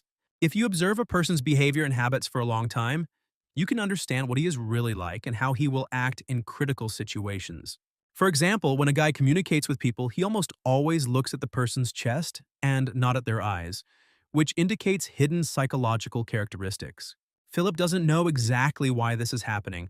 Perhaps it is related to an injury related to the eyes or the perception of people's faces. He decides to return to business and evaluation. Because understanding people, one can understand that Ray has many chances for success in the upcoming events. Ray asks if there are any other habits that Philip has noticed, and how many of these traits he has noted during his observations. Philip says he has a couple more habits. When he comes out from behind a corner, he always steps on his right foot, perhaps preparing to meet an enemy. This is the first time Ray has heard such a detailed and precise analysis, because before this, people only assessed it superficially and did not notice small details. Everyone said he was very strange and cold, which scared people, and they thought there was something wrong with him, although it was just an impression. Even now, despite the rage and sadness, he has to concentrate to control his emotions and not lose his cool. Ray wonders why Philip seems to be the key to his future emotional growth and development of personal power. Philip goes on to explain that Kedrick often gets emotional in fights, while Ray always anticipates his opponent's moves in advance. So Philip believes that Ray will defeat Kedrick, and he agrees with this prediction, assessing the odds and strategy. Philip says that he hasn't even finished explaining, and that they haven't yet decided on the issue of payment for participation and cooperation. Ray asks Philip to decide everything on his own, only advising him not to take the matter lightly and to carefully approach the plan. As he leaves, Ray says that he has one condition that he wants to discuss and put before Philip as mandatory. He noted that Philip had a lot of connections here, which made him an important figure for the implementation of future plans and tasks. So Ray wants Philip to find something for him, using his contacts and experience to achieve the desired result. Ray sat among the trash near his car, looking at the shabby body and thinking about the road he had taken. The guy sitting under the hood asked Ray if it was true that he was from the 50th sector. From the condition of the car, one would have believed him if he had said that he had crossed the desert and gone through many trials. Philip seemed to like Ray very much, as he rarely sent someone as experienced and reliable as him. The mechanic then asked Ray to give him a 6mm wrench and nut for the repair. Ray immediately noticed a red box next to him on which lay all the necessary tools. He began to cast a spell, and all the instruments smoothly flew into the air, obeying his magic. A few seconds later, they were next to the guy, and he noted with surprise that the tools had been next to him all this time. However, he could not remember at what moment he managed to take them and notice them nearby. After some time, he got out of the car and said that the work was completed and the problem was solved. There was little to do there. He only dealt with the engine overheating and replaced the cooler with a more reliable one. He then explained to Ray that he had borrowed the cooler from the store where he worked and it was the most expensive item. Ray praised his work, but the guy replied that he was fulfilling Philip's request because he was the savior. Without it, they would not have gotten any work at all, so they returned, paying a portion of their profits. After that, the guy remembered that Philip had asked him to pass on something important to Ray, and he handed over the paper. Philip said that it was difficult for him to remember all the messages, so he wrote them down on a piece of paper. The master quickly gathered his things and ran away, saying a short goodbye. Ray remained standing there, silently looking at the small piece of paper. He had previously told Philip that he desperately needed information about the magicians. Philip replied that he had heard about them and would collect information about everyone who was even slightly connected with them. Philip also asked the guy who he thought he really was. Ray read what was written on the paper and didn't think that Philip would collect so much information in just 2 days. On the second street, there was a man nicknamed Spider from the Wolf Bakery. 42 years old, a baker, carried heavy bags with one hand. On 8th Street was Andrew from Kenny's 23 years old Clark, a man buying dry white bread without the slightest emotion. Ray decided he needed to double-check everyone on the list and headed into town. A guy in a chef's suit stood out from the crowd carrying 2 boxes of fruit. Ray stood behind him writing in his notebook. He decided to exclude Lennon because he did not have a ring around the vessel. After crossing out many names, Ray realized that there was only one last person left. When a chimney fell from a roof by accident, it happened in the 32nd empty shopping district. The man's name was unknown, his age was between 30 and 40 years old, and he was often seen between the upper and underground cities. He always had food in his hand and was believed to live in the underground part of the city. A strong wind blew and the man suddenly escaped a disaster. The pipe fell right next to him. There was not even a hint of surprise or fear on his face. Ray began to think that the probability of his belonging to the magicians was very high. As he continued his walk, he noticed something unusual off to the side. 2 boys stood outside the bookstore and were glad that it was closed again today. One boy said the store wouldn't survive if they were being stoned every day. The second one replied that they would be paid double if the store was put up for sale, so they couldn't stop. This time they decided to throw stones at the second floor to force the owners to move out. One boy swung a stone and told his friend to watch carefully and learn. Suddenly, a red-haired girl appeared in the window and screamed at them to leave immediately. She heard everything and understood who was constantly throwing stones at their store. Ray saw her emotions, the light yellow courage and determination, even though the black mana betrayed fear. The boys cried out that they saw how she was trembling with terror, because it was good for her to have a home, but where would they sleep? The girl was trembling all over, but she screamed that the adults would soon come and disperse them. Suddenly, a heavy stone crashed into the wall next to her. The boy shouted that everyone knew that only children and a sick old man lived with her. Now they were ordering her to shut up and get away. Ray stood around the corner and silently watched what was happening. The boy swung again and said that he was now aiming straight at her face. Ray couldn't stand it, decided to help the girl and was about to cast a spell. But before he could do anything, he saw women's hands creating wind magic. A strong whirlwind arose around the boys and they were forced to close their eyes. The stone changed its trajectory and fell next to them. The girl remained unharmed, tears glistened in her eyes, but they were full of determination. Ray was very surprised when he realized that she turned out to be a mage. The children stood in surprise, not understanding what was happening and where this strong wind came from. One boy said that they must have imagined it all and suggested that they try throwing the stones again. Ray watched what was happening and knew for sure that this was real magic and not an illusion. The girl in the window continued to shake and she screamed loudly for them to leave immediately. The boys laughed at her, saying that she was pretending to be brave when she could do nothing, and continued throwing stones. When 2 stones flew at the girl at once, she realized that she couldn't block everything with magic alone. Then Ray intervened. He put his hand forward and began to cast a spell. Wind magic flowed from his palm, creating currents of air around him. The boys were shocked that a real hurricane had appeared right in front of them. One of the boys was hit in the eye by a huge stone raised by the wind. His friend was surprised and asked how he felt after the blow. But then a stone flew into the second one's face, breaking his nose and covering it in blood. Ray came out of hiding and continued to throw rocks into the air, holding them in place with magic. He walked around the guys and looked up at the window where the girl was looking out. He told her that they hadn't seen each other for a long time, speaking directly to her. 2 beaten boys lay near the stairs, wounded and covered in blood. The girl bowed to Ray and warmly thanked him for his help. Ray replied that there was no need to thank her, and said that he wanted to ask her something, but the girl also wanted to ask him. They simultaneously asked each other. He asked if she was a magician, and she asked if he had just used magic. Both were taken aback by the fact that they had asked the same question at the same time and fell silent. The girl became embarrassed, blushed, and asked if he wanted to talk to her inside the building. Ray walked into a beautiful room with bookcases, lamps burning, and a luxurious carpet. The girl closed the door and introduced herself as Veronica, saying that she lived right in this bookstore. The guy also gave his name briefly and dryly, saying that his name was Ray. Veronica apologized for yelling at him then because she thought he was the one throwing stones. The guy replied that he understood her, assumed there was a misunderstanding, and the girl bowed again, thanking him, because without him she would have had serious problems. Ray said that there was no need to thank him so much, because he originally came only to look at the bookstore and learn about magic. But meeting the magician was a stroke of luck. Veronica didn't believe him because people are usually happy about confession, but this guy seemed strange to her. Ray asked her where she learned magic, and the girl replied that her grandfather took her and her brothers and sisters. Ray asked directly if her grandfather could also use magic, and Veronica confidently said that yes, because he was a magician. Ray asked if he could meet him, and the girl said that she thought so. Yes, she would tell her grandfather about him. But suddenly her mood changed and she noticed a cut on the guest's cheek. Ray pulled his hair back and showed the cut that ran from his cheek to his ear, saying it was a little nicked, but okay. Veronica put her hand to his ear and said that if he left it like that, it could get infected. After her words, sparks and a bright magical light appeared around her hand.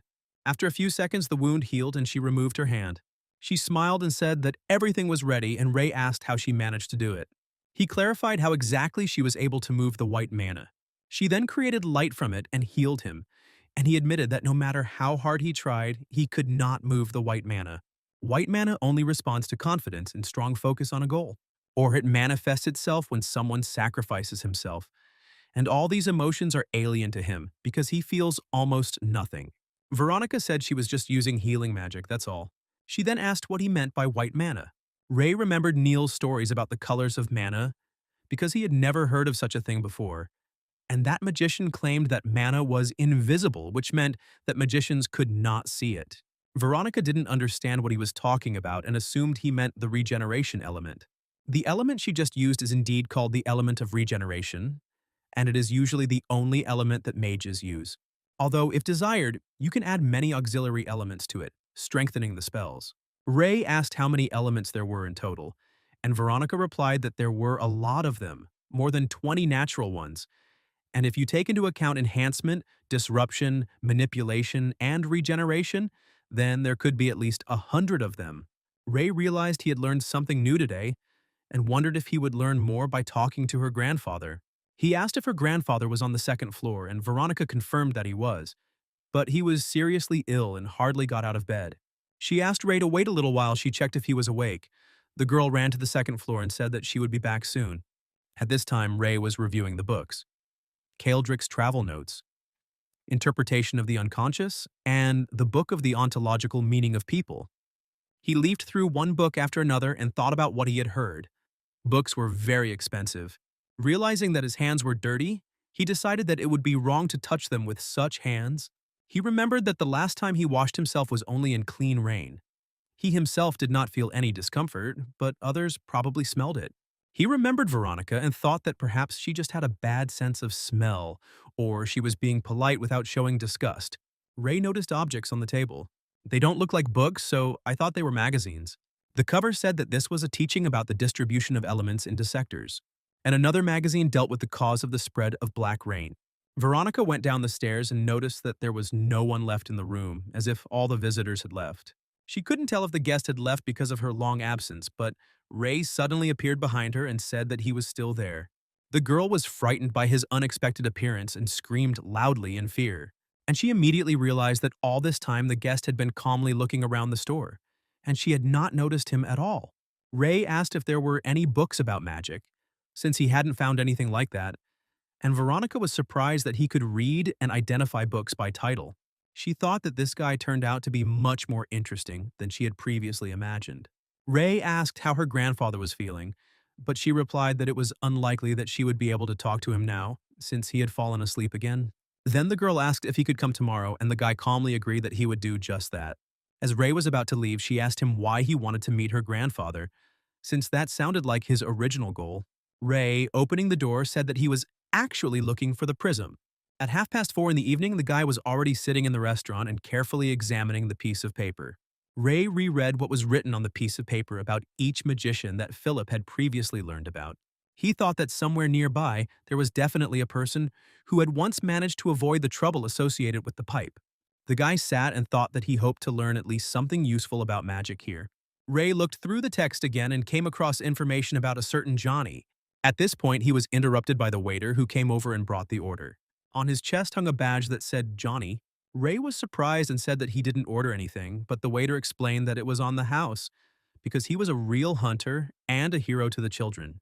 Then Ray said that he wanted to ask him a question, and Johnny replied that he could ask anything, even the password to the vault. The guy asked the waiter how accurate the description of the person he needed was, and he replied that it was almost 100%. Over the last 3 months of his employment, Johnny had seen the man enter and exit the basement of the building at approximately the same time on more than one occasion. Thanks to this constancy, he himself almost never had to look at his watch. Suddenly, someone from the kitchen called the waiter and asked why he was lounging, and he apologized and hurried to work, saying that if Ray wanted anything else, he could call him. After that, the waiter hurriedly took the menu and quickly ran towards the kitchen. Ray glanced at his watch and saw that it was now 6 in the evening, and the one he was waiting for would not show up for another hour or so. Ray continued eating, knowing he would just have to wait. A few seconds later, he had already put his fork down on the empty plate. He took a couple of sips of his drink and looked out the window. Suddenly, his eyes widened and he was very surprised. He noticed a mysterious man in a hat and cloak and realized that this was the one he had been waiting for so long. He had the same rings as the monocle-wearing magician, and it became clear that this man was also a magician. Ray ran out of the building, thanking him for the food, and the waiter responded by saying that it was an honor to serve the hunter. This man always left his house for about an hour, and during this time he had to find at least something related to magic. Ray opened the door and started down the stairs. When he was about to open another door, it turned out to be locked, as he had expected. But he decided that he couldn't give up right now and needed to find a way to get inside. Here he noticed many glowing rays and realized that the mana was reacting. The energy flowed straight into the keyhole. Then there was a soft click and the door slowly opened. Ray looked at his hand and didn't understand how he managed to do it, but decided that now was not the time to think about it. The guy looked around the room and noticed simple furniture and a trash can filled with scraps of paper. Now the main thing for him was to find any information about this magician. Ray picked up the crumpled piece of paper, unfolded it, and read something about an elephant, a bright flame of life, and a boss, as if it were a letter. There was also talk about a red bloodstone that would allow one to become stronger. And there was also an inscription that said that you need to dig to the number 66. Ray remembered that Kedrick had asked for exactly 66 street orphans. He wondered if this man was the red mercenary enforcer that Kedrick had mentioned. Since the letter said that he had been kicked out of the organization, Ray suddenly felt something very strange. He noticed a round box on the table from which red mana was emanating. Ray took it in his hands without thinking and opened it. Inside there were many red stones emitting strong magical energy. It was the same stone that was in Cedric's ring, and probably what was mentioned in the letter. The same mana emanated from it, but unlike air, the stone attracted it much more smoothly. Ray became extremely curious about what would happen if he used magic with this thing, and suddenly a huge flame of fire appeared in his palm. It was the scarletest flame he had ever managed to create, and it usually took longer to appear. At that moment, he heard the sound of footsteps. Someone was coming down the stairs. Ray was surprised that the owner had already returned, because less than 15 minutes had passed. There was a man in a hat standing on the threshold and his face was still not visible. He walked into the room and said he couldn't believe he was a discarded wallet because the years were taking their toll and that's why the boss had given it up.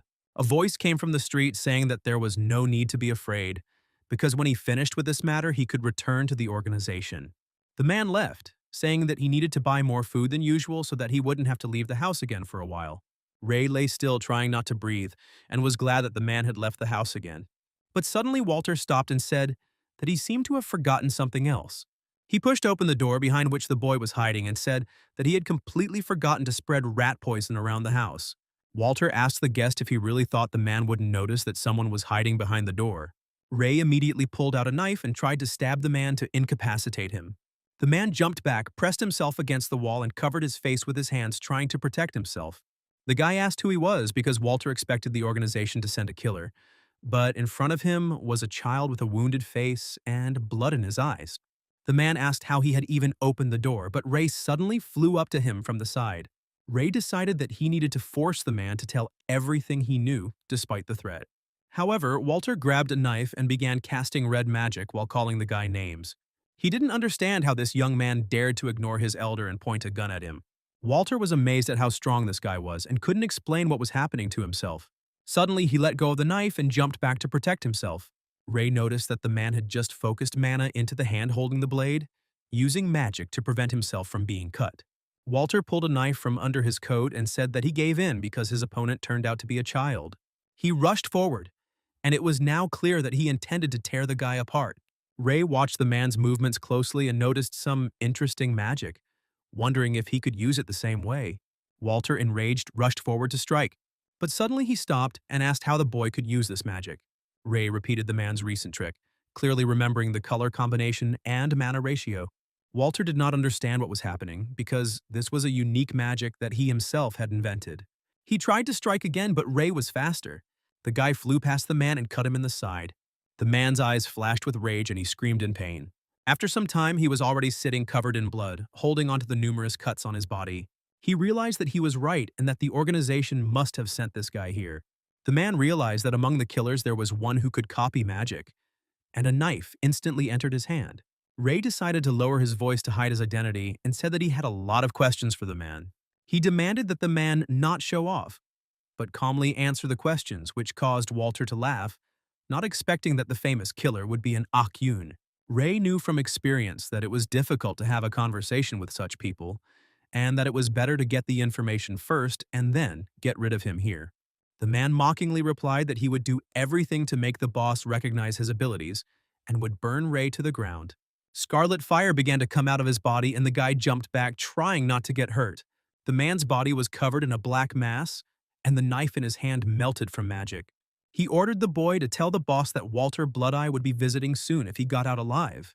Perhaps the boss now deeply regrets throwing it away, and the man continued to laugh and burn. Ray noticed that the mana was spinning the rings at high speed, causing the red energy to quickly spread throughout his body through his blood vessels. The situation was dangerous, and if the boy had not protected himself with mana, the consequences could have been catastrophic. Walter raised both his hands, creating fire, and called the guy a murderer, suspecting that he came for the red bloodstone. He screamed for the guy to come over and try to kill him. Ray clasped his hands together and tried to link several beams of mana. He managed to cast a spell and create a protective barrier that protected him from the attack. Walter laughed when he saw this and thought that if the guy came to kill him, he better have high-level magic. The man became stronger, increasing the pressure, and asked if the guy really planned to defend himself and for how long. Ray realized he couldn't get any closer because the man was covered in fire and the protection wouldn't last long. Walter laughed and asked how a huge volcanic fire came out of the guy's head because he wouldn't be able to block it. He decided that the first thing he needed to do was put out the fire. Walter noticed that his opponent had dropped his defense and decided that he had gone crazy. But suddenly a drop of water appeared nearby. Ray began to create water magic, which gradually filled the entire room, and the man was very surprised. He didn't understand how the guy could use two main elements at the same time. Ray gathered a mass of water around his fist. Walter was amazed that the guy had a water element and wondered if he really was a killer. The guy covered the man's mouth, sending a wave of water at him, thereby destroying his defense. Walter tried to get out of the water, coughing and breathing heavily. Ray left the building all wet without achieving the desired result. The boy's nose was bleeding, a side effect of using magic at the limit of his mental powers. The firepower of his magic was incomparable, the rings moved smoothly and the color mixing speed was high. Walter turned out to be very strong, and now Ray couldn't imagine how much stronger a Max with a monocle was. Now Ray definitely couldn't take revenge on the man. However, over time the guy could become much stronger. Ray stood there, wishing he had known earlier how things would turn out. He took some bloodstones out of his pocket and decided that he would take them all. The next morning, Ray came to the bookstore, deciding to visit his friends again and discuss what was bothering him. There he was met by the friendly Veronica, who was working at that time, and immediately noticed his presence. She noticed that the guy was already wearing different clothes because yesterday he came in a raincoat. Ray explained to her that he got rid of his old clothes because he didn't want to appear in them anymore. He understood that although the man could not see his face because of the darkness, he could remember him by his clothes. Veronica said that she shared with her grandfather the story of how Ray helped them with magic. She also mentioned that he wears a rainbow, which surprised and interested her grandfather. Ray asked if she hadn't told her grandfather anything else about him. Veronica replied that no, because the guy himself hadn't told her anything else about himself. Ray noticed two small children peeking out from behind the doors, one looking scared and the other angry. When the children saw that Ray had paid attention to them, they immediately panicked. They quickly closed the door behind them, hiding from his gaze. Veronica said that these were her younger brothers, whom their grandfather had taken from the shelter. She added that their names were Molta and Jolfina, and that they now lived with them. Ray wondered if Grandpa had taken them specifically to teach them magic. Veronica was surprised and asked how he guessed about it. The guy said that there were no other reasons for such an act. She told him that she herself had learned magic from her grandfather, who was a powerful magician. Veronica walked with him a little around the house and brought him to one door. The girl said that grandfather was right there and invited him in.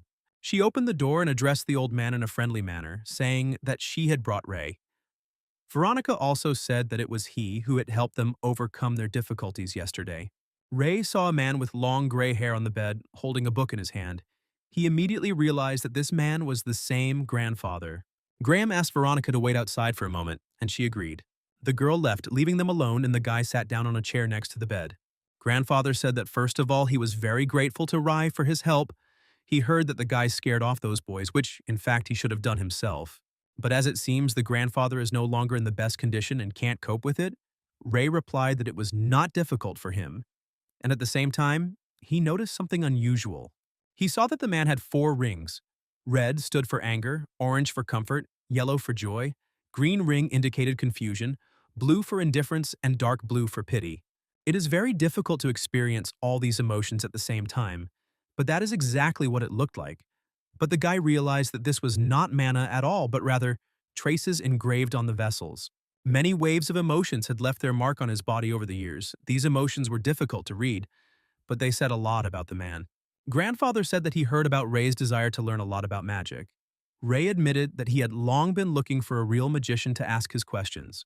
Graham was surprised and asked if he himself was not a magician, because according to Veronica, he skillfully uses magic. The guy said that he still does not know a lot and he has something to learn. Grandfather asked if his name was Ray, since he was clearly not from their area. He asked where he was from, but Ray remained silent, not wanting to answer. The man realized that it was probably too long a story if he had trouble telling it, so he suggested playing a game where the winner of each round asks a question. Noticing the boy's quick reaction, which proved his keen senses, Graham asked if Ray could sense the mana that was between them. The guy said that he felt it and even saw it in the man's palm. Grandfather noticed that Ray's aura had completely changed right now. He explained that each magic uses its own element, and when they meet, they can create new ones. An element of support arose between them, necessary to maintain the balance of magic. Grandfather noted that this element was the most difficult to control, but Ray interrupted him. The guy asked what about the element he felt right behind the man. Grandfather was shocked that Ray was able to sense 2 elements at once. Ray said he saw light gray and dark gray as 2 shades of one color. The old man grabbed his head, laughing and not believing that such a thing was even possible. He didn't need to go around hundreds of shelters. The guy instantly saw maintenance and duration that an ordinary magician is not even capable of. He realized that fate was cruel because he didn't have much time left, and he had met such talent. Ray asked what the element behind the support was called. Grandfather replied that he did not want to reveal it right away, otherwise the game would lose its meaning. He suggested playing a game. Now a sphere of 2 elements would appear between them. The guy has to pull the sphere towards himself until it reaches someone else's hands. Grandpa often played this with Veronica. Grandfather added that for the sake of fairness, he was ready to place the sphere closer to him. Ray knew it would be difficult to defeat such an experienced magician, but he decided to try. Graham created a sphere and told Ray to begin. The guy extended his hand forward, intending to act, but suddenly froze. Only a few seconds passed, and the sphere was already in the hands of the enemy. Ray realized how fast and agile this man was. Grandfather said that now he asked the first question and asked the boy from whom he learned magic. Ray replied that he had taught himself, which startled the man for the second time that day. The guy asked if self-taught magicians are as rare as they seem. Grandpa said that he would answer only if he managed to win the game. Ray agreed and said that it was time to start a new round then. Ray sat sadly, looking at his empty hand while his grandfather laughed merrily. The old man declared that this time the victory was his, and he did so with a slight mockery. He added that the outcome of such a game depends only on a person's ability to manage mana. Ray thought that if things continued at this pace, he would continue to lose without learning anything new. He decided that he needed to find another method. Otherwise, the training would lose all meaning. Grandfather asked if they wanted to continue playing or stop there. When Ray answered positively, the old man placed the sphere in the center and both tried to pull it towards themselves. Then Ray began to cast a spell with his other hand and managed to create another blue sphere nearby. Grandfather immediately felt the changes and was very surprised by the unexpected action. He said it looked like the guy had changed his tactics and was now acting outside the box. Ray pulled the sphere towards himself and noted that the rules did not prohibit interfering with an opponent. The old man chuckled and said that the young man could ask whatever he wanted. Ray didn't think long and immediately asked what mana actually was. Grandfather explained that mana is the fundamental element that makes up their world. He said that a person cannot see or touch it, but can notice its manifestations. Manifestations are expressed in secondary phenomena such as lightning, fire, or strong storms. Very rarely are people born with an innate tactile perception of mana. However, the ability to sense mana does not mean that a person is capable of using magic. This is because sensing mana and manipulating it are completely different abilities. Ray clarified whether the talent specifically refers to the ability to manipulate mana. Grandfather thought that this was already the second question, but still decided to answer honestly. He said that talent is the ability to separate the elements of mana and combine them in the right proportions. Usually, people who know themselves have a high talent in magic and learn faster. After all, magic is essentially a discipline of knowing the inner essence of one's own I. That is why the old masters claim that mana is revealed to those who are honest with themselves. Ray repeated these words in his mind, trying to remember and comprehend them deeply. The next game began, and Grandpa was sure that he would win again, but things turned out differently. The sphere suddenly flew in the opposite direction, and the old man was surprised. He knew that the element of maintenance was the hardest to deal with, and Ray had already managed to do it. The young man had learned to work with it almost in real time, having studied its properties. The grandfather asked what the boy's next question would be.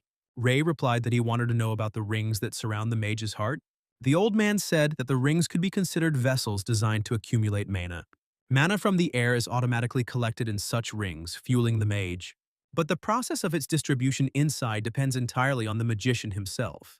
Ray asked if using air made it easier to feel mana, and the old man confirmed.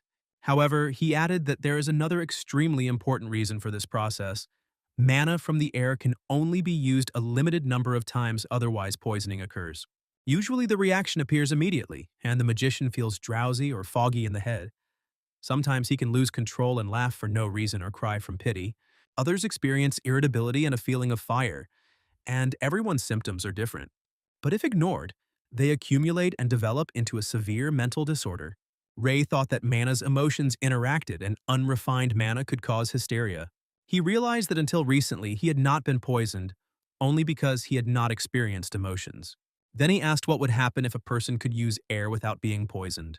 Grandpa said it was a truly unique idea, but he had never met anyone like that.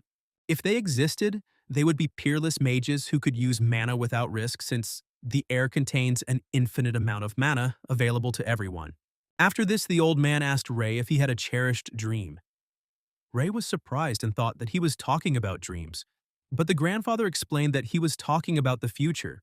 The young man became sad and admitted that he had several cherished desires. He said he wanted to kill some people and save some. Grandfather noted that he had heard similar words before, but rarely so directly. Then he asked the boy if he wanted to learn magic from him. Ray was shocked by the proposal, but quickly agreed. He did not understand why a magician with 4 rings was teaching an orphan, and he looked for a catch. But the old man seemed to read his thoughts and said that he did not demand anything in return. Ray took a deep breath and firmly stated that he wanted to learn everything from him. At this time, Veronica stood at the door and eavesdropped on their conversation. Grandfather called her to come in, and the girl timidly entered, embarrassed. She admitted that she had not tried to eavesdrop, but the old man said that he knew her character. He invited her to sit down and asked if she remembered why he had taken them from the shelter. Veronica replied that it was to transfer knowledge, and he confirmed her words. He said that everything he would tell would be about the rainbow because Ray was looking for it. The story of the rainbow has been passed down orally since ancient times, and many travelers still search for it. There are many theories, but they all agree on one thing.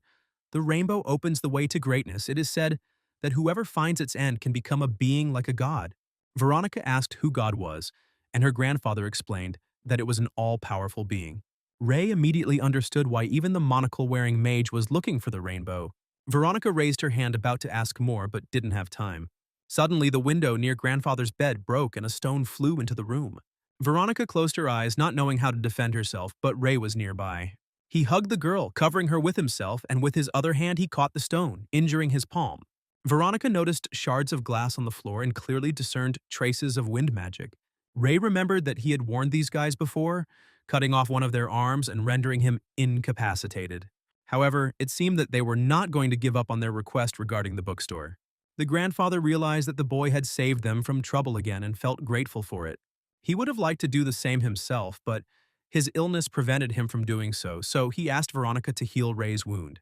The girl carefully took his hand in hers and began to cast a spell directing healing magic.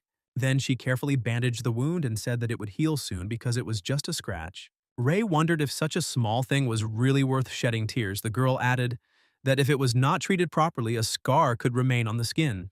Ray believed that scars were useful because they were a mark that reminded him of his past enemies. Grandfather advised Veronica to refrain from using any more magic until the circle was created, noting that she had used up too much mana by drawing it directly from the air. Veronica brought a broom and a bucket to clean up the shards, and the guy said that they had been throwing stones for a long time. The grandfather said that similar attacks, similar to orders, have been made on the store for about a month. He explained that one person persistently asked him to sell the store, and most likely he is behind it. Ray asked if Grandpa really wasn't going to sell the store even now. The man replied that he had not planned this before, but it was becoming more difficult every day. He opened the shop 6 months ago to teach students and complete his life's research. Then Veronica, Molt, and Delphine met him with a bouquet of flowers and congratulated him on the opening. He knelt down, accepted their gift, and smiled happily that day. He was quite happy with this life, because he could meet with children and help those in need of books. However, due to his illness, Veronica had to take care of all the store's affairs. He admitted that if he died, everything would become much worse, since only children would be running the store. These words deeply affected Veronica and made her freeze in horror. Grandfather added that they might have to sell the store and find a new home for the children. Veronica exclaimed that the store could not be sold and that this was unacceptable. She said that this is where all her grandfather's dreams came true. He thanked her for her concern but noted that life does not always turn out the way you want it to. Veronica said that she would not allow this to happen anyway and burst into tears, not wanting to close the store. She added that she doesn't want to lose either the store or her grandfather himself. These words touched the man and tears appeared in his eyes too. The girl rushed to him, pressed herself against him and hugged him, and he stroked her head. He said that perhaps he had put too much on her shoulders. Ray watched this touching scene in silence. Closer to the night, Veronica told me that her grandfather had a rare disease called perpetual sleep disorder. She explained that the illness had started 2 months ago and that his sleep was becoming longer and longer, and that soon he would close his eyes completely and would no longer be able to open them. Now he can only stay awake for 2 to 3 hours a day and has difficulty moving. Then the girl asked Ray if he would come back tomorrow, since usually grandfather wakes up in the morning. It was raining outside, so Veronica gave him her raincoat, which fit perfectly. When Ray left, she said that she would wait for him tomorrow. He placed his hands on the door handle and remembered Josephine's tear-stained face. The guy thought that he was not able to truly understand someone else's sadness. But he knew the words and actions of support, so he told Veronica that everything would be fine. The girl was surprised by his words, then blushed and burst into tears again. Ray left and she wiped away her tears and quietly thanked him. The guy walked down a dark street in the rain and wondered where those guys had disappeared to. He knew that 8th Street, where the store was located, belonged to the Jeffers group. He was sure that the guys throwing stones were also connected to this group. Could they be hiding because of the black rain, the guy thought, deciding to postpone the meeting with Jeffer. At first, he decided to find Philip because he could arrange a meeting with the right people. Ray was making his way through the piles of garbage at the dump, but suddenly stopped abruptly. He hid behind one of the piles and noticed 4 guys in raincoats at the entrance to the building. It was immediately clear that these were people from Kedrick's group, and he wondered what they were doing there. One of them asked when the boss would finish, to which the other replied that definitely not before the morning. Ray realized that Kedrick was now inside the container, and his new friend Philip was there with him. Kedrick yelled at Philip, accusing him of being selfish and angry. He clenched his fist, as just looking at such people was enough to make him angry. At that moment, Ray heard some sounds outside. He kicked the door down while holding one of the guys by the hair. Kedrick immediately appeared in front of him and was noticeably surprised. The leader asked what was going on and if Ray had any questions for him too. He then pointed to the bloody boy lying on the floor.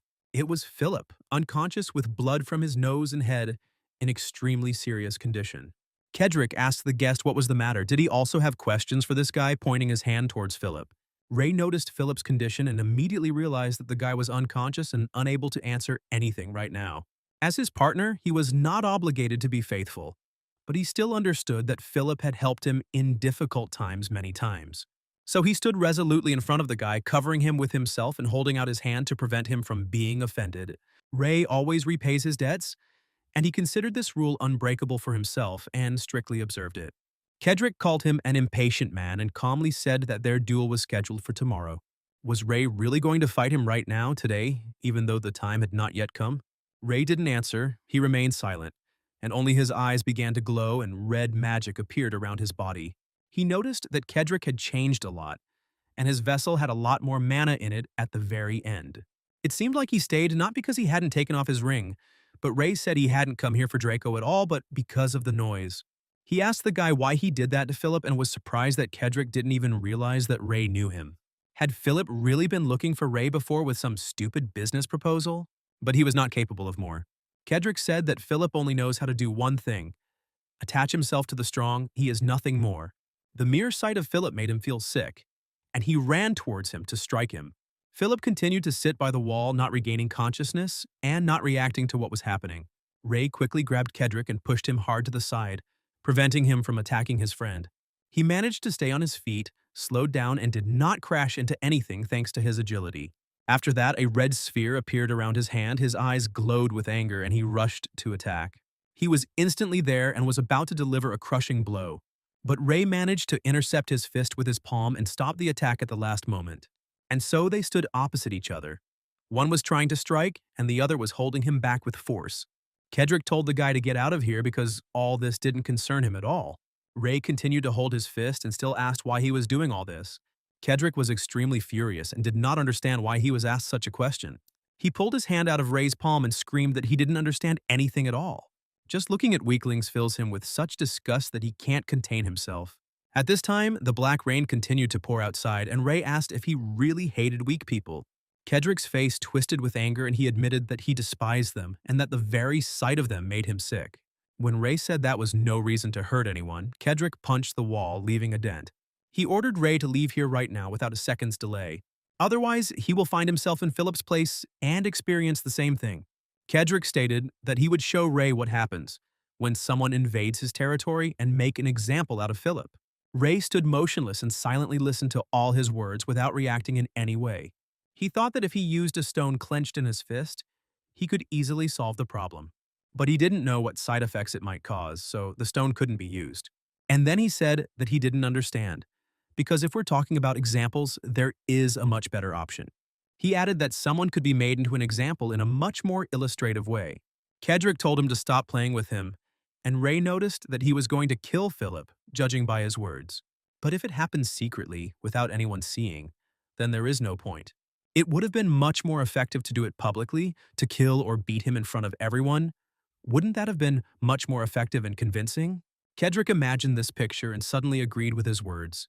He admitted that the idea was indeed not bad, and Ray suggested doing it on the day of their duel.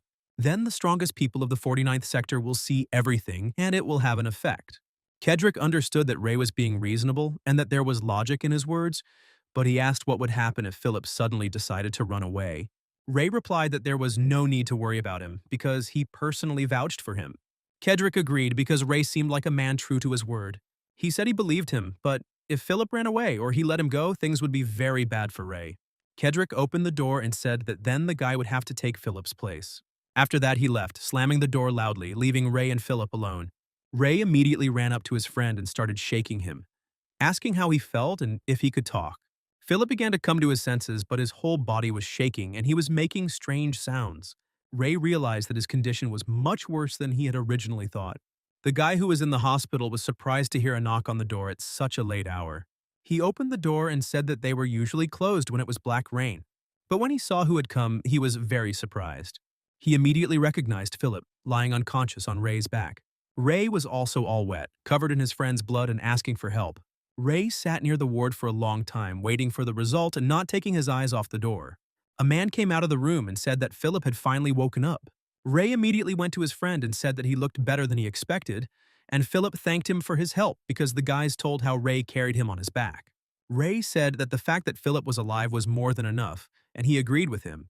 He asked why Kedrick had attacked him in the first place, and Philip explained that it was unexpected. Philip had planned in advance to investigate this action on the streets under Kedrick's control, and then send the guys to the stores and count the bars, restaurants, and employees. Ray said that the guy was completely crazy because he thought Philip was a coward, but he admitted it and added that sometimes you have to overcome fear. Ray asked when exactly, and he replied that, of course, at times when there was money to be made. He said that this is done only for the sake of money because his vessel is more pink than gold, that is, purely materialistic. Ray couldn't understand why Philip was so stubborn when it came to making money. He noted that he seemed to have known Kedrick for a long time, and Philip was surprised that Ray had guessed, although he had no intention of hiding it. He admitted that he and Kedrick were friends in early childhood. They walked the streets dirty, and if one cried, the other would stand up to defend him.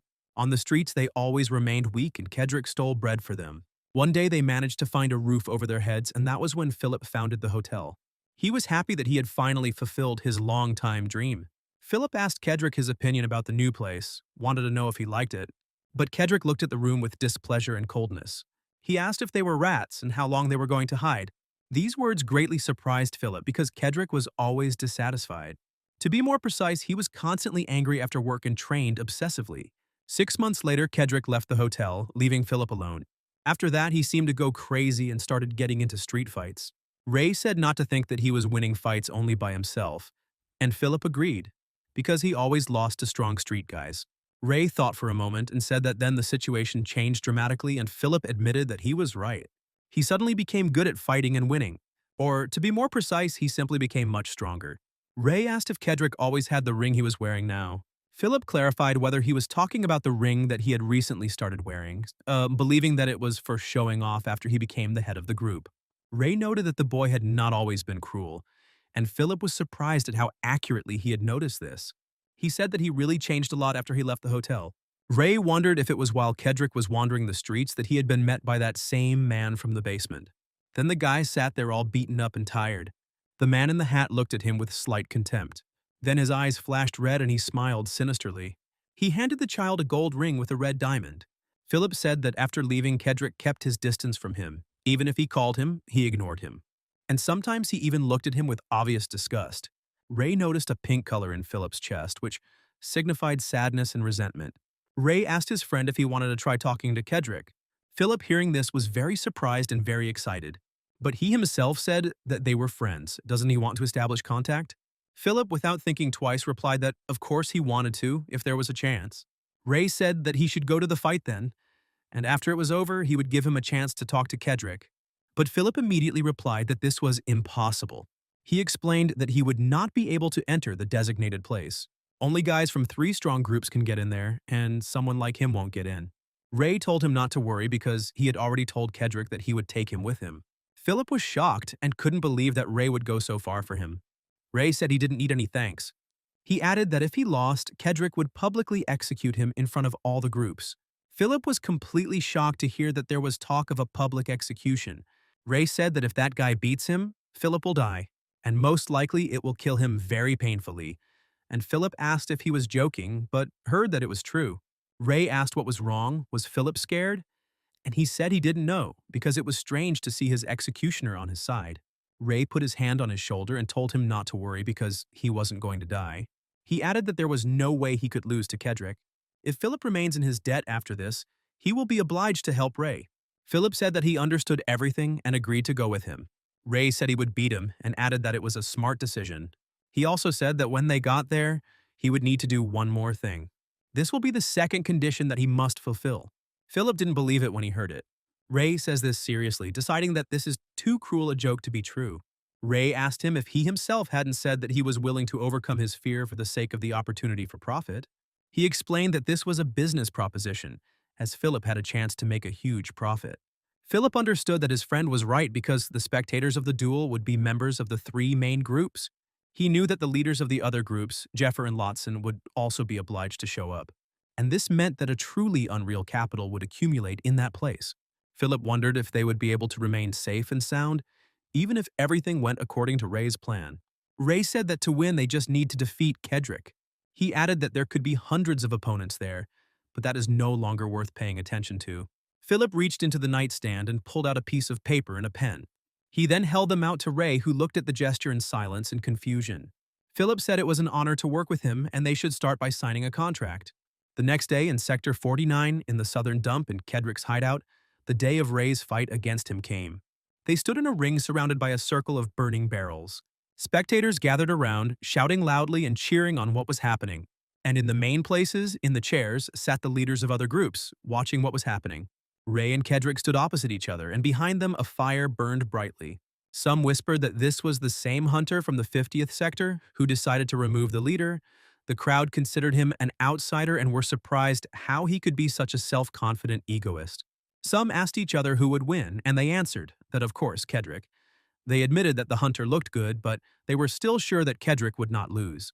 The crowd placed bets, 10,000 shillings on Kedrick and 30,000 on him too. Everyone was betting exclusively on Kedrick, because it would be impossible to earn anything even if he won. The crowd thought that no one would take a risk and bet on a stranger, but most of them came not for the money, but for the spectacle. They wanted to see this overconfident egotist get demolished right in the ring. Ray noticed the emotions of the crowd, seeing bright red and gold colors before him, symbolizing excitement and greed. Kedrick was surprised that the enemy came alone and wondered about the promise he had made. He thought that Ray had ignored his warning and decided to act on his own. Ray told him not to worry because Philip would show up too. And immediately a wheelchair drove through the doors with Philip sitting in it with a suitcase. Everyone was surprised because no one expected anyone else to arrive here, and soon everyone recognized him because it was the popular Philip. Nobody understood what was going on and wondered if the guys from the hotel had decided to intervene. The crowd was outraged at how they dared to do this, Kedrick shouted, ordering everyone to sit quietly and stop making noise. He said that Philip was his invited guest and had come up with a funny show after the fight. With a cheerful smile, Kedrick asked if he was speaking correctly. Philip calmly confirmed that everything said was correct. Then he and Ray looked at each other, as if talking to each other without words. Kedrick said that since everyone was gathered, they could begin, but Philip stopped him. He said he wanted to place his bet. Philip opened the suitcase and everyone present was shocked. He took out 2,240,000 shillings from it. Philip said he was betting the entire amount on Ray. He had previously been surprised that he had to bet all his savings. But Ray explained it. The guy said that the rest would bet exclusively on Kedrick anyway. This meant that if Philip put everything on Ray, the others would start raising their stakes even more out of greed. Everyone was shocked not only by the fact of the bet, but also by its enormous amount. Following this, everyone began to bet absolutely all their money on Kedrick. The man collecting the money was stunned, he was pushed, and everyone tried to pass on their bet. Kedrick asked Ray if he was the one who asked Philip to do this. Ray said he was only half right.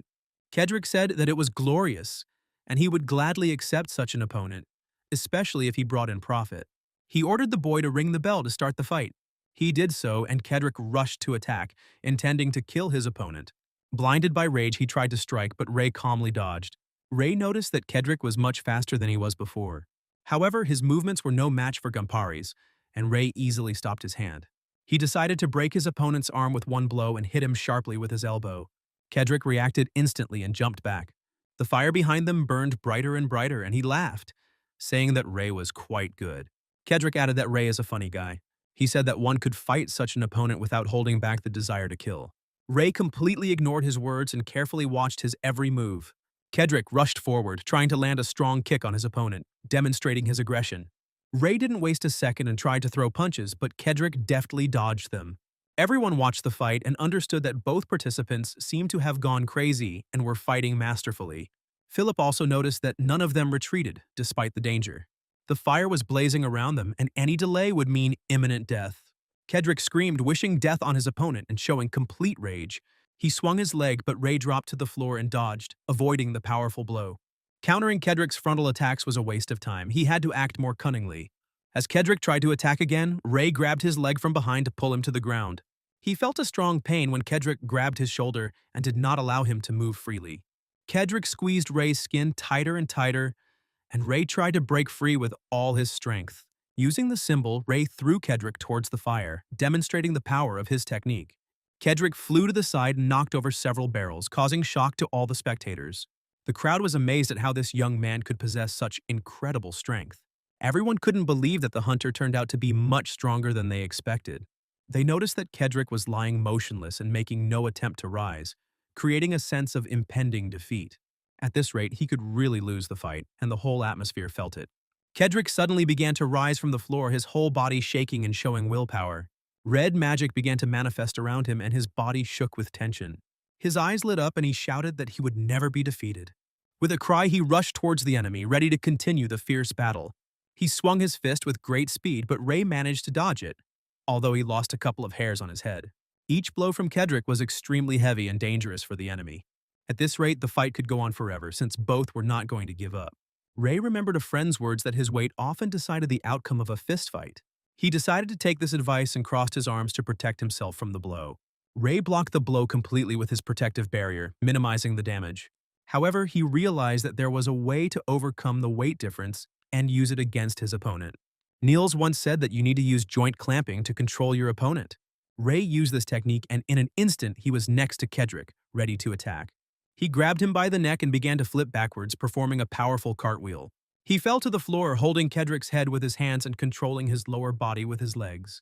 Kedrick couldn't breathe and started screaming, trying to break free from Ray's grip. He resisted, but Ray insistently demanded that he surrender and accept his defeat. Kedrick bared his teeth and the ring on his hand began to glow bright red. Using all his strength, Kedrick rose to his feet, carrying Ray on his back in an attempt to regain control. Ray understood that such a technique would only destroy Kedrick's body and could harm him. Unable to bear the strain, Kedrick fell to the ground and Ray helped him touch the floor safely.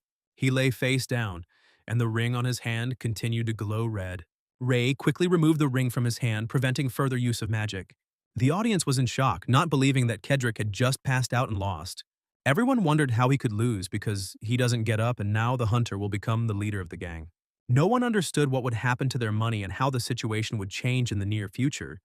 Ray realized that Kedrick would not be able to move for at least several weeks. Philip immediately called his friend to make sure that everything went according to plan. Ray took the money from the man and said that he needed to keep it with him until the end of the duel because it was unpredictable what else could happen. Kedrick suddenly stood up, trembling all over, and declared that this was not the end of the fight.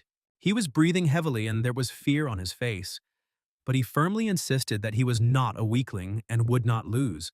At that moment, a tin can flew at his head, indicating the end of his defeat.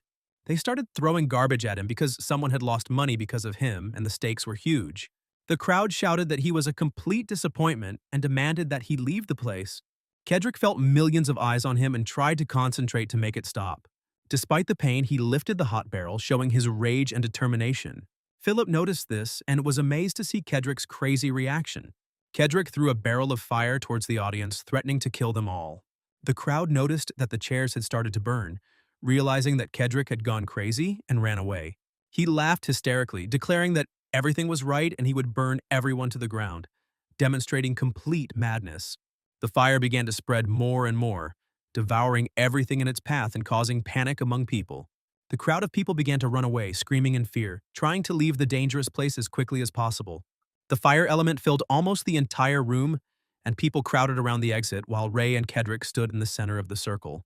Kedrick suddenly laughed very loudly like a madman, showing complete madness and rage. Now no one will dare to look down on him, because he has shown his strength and madness. Suddenly he couldn't take it anymore and fell to the floor unconscious, but now he showed his determination again. Ray noticed the circle in Kedrick's chest, but the emotions inside were empty and lacking in power. He realized that Kedrick would now definitely not be able to move and was completely immobilized. If anyone tries to save him, Ray and Philip will be in danger, and they can't take any chances. So Ray turned around and started moving, but suddenly he heard someone scream loudly nearby. Turning around, he saw that Philip had gotten up from his wheelchair and was sitting next to his friend, trying to revive him. Philip tried to lift Kedrick up, reminding him that they needed to get out of here together despite the danger. Despite his poor health, he desperately tried to help, shouting for Kedrick to wake up. He tried to lift him onto his shoulder and at the same time explained that they had to hurry to avoid the fire. Ray walked up to him and was surprised, thinking that Philip would drag Kedrick in a wheelchair. Philip noted that he expected Ray to leave immediately, but he still remains here, helping in a difficult situation. Ray remembered that 2 days ago Philip had almost died at the hands of Kedrick and wondered why he was helping now. Philip himself called and asked Ray if he could help him deal with Kedrick. Ray, without saying anything, immediately took action and put Kedrick in a wheelchair, ensuring his safety. He asked what to do now, and Philip said that they had to leave to escape the fire. Philip also noted that he could take his share of the winnings, and Ray asked what he would do. Philip warned that even Ray would have a hard time pulling two people out of the fire at the same time. Ray noticed a yellow glow in Philip's chest, and he said that everything was fine despite the danger. He acted in a way that his own life should have been the most important thing, demonstrating fearlessness. Niels had told him in the past to act decisively and quickly when his life was at stake. Ray thought that in this situation, Philip might sacrifice himself to save Kedrick. Philip noted that it was not a matter of calculations, but rather that he acted without thinking about the consequences in advance. Ray's eyes were glowing red. He didn't understand why Philip decided to do such a thing. Philip became embarrassed and explained that he was protecting Kedrick because they were friends and wanted to keep him safe. These words genuinely struck Ray, causing him deep emotions and surprise. He stood in front of Philip and thought that all this was very strange and unusual for him. Ray thought about how one could risk his life for the sake of friends, remembering old acquaintances, Niels, Pale, and the children. Once upon a time, a little girl handed him a bagel and said that she just wanted to treat him because they were friends. Next to her, a boy also held out a bagel, claiming that they were also friends and wanted to support him. Other friends extended their cloak and helped him, showing that even girls can help in difficult times. Niels explained that he helped Ray because he reminded him of a younger brother, making him feel caring. Another boy used the medicine on him because he saw that the man was frozen to death and wanted to save Ray. Pale then said that they saved him again because they are true friends and will always help. Ray remembered his happy face and repeated his words in his head, realizing the importance of friendship. If he had reached out further, would Ray have been able to understand the true meaning of friendship and support? He thought that no matter how hard he tried, he probably wouldn't be able to fully grasp this meaning. Philip was surprised that Ray was willing to help him. Although it was too late to leave since they were surrounded by flames, he even thought that it might be better to stay here, since the fire had not yet engulfed the entire interior of the arena. Ray started to take off his shirt and Philip was surprised, not understanding what he was doing in such a situation. He thought Ray had smoke inhalation and might have gone crazy trying to act spontaneously.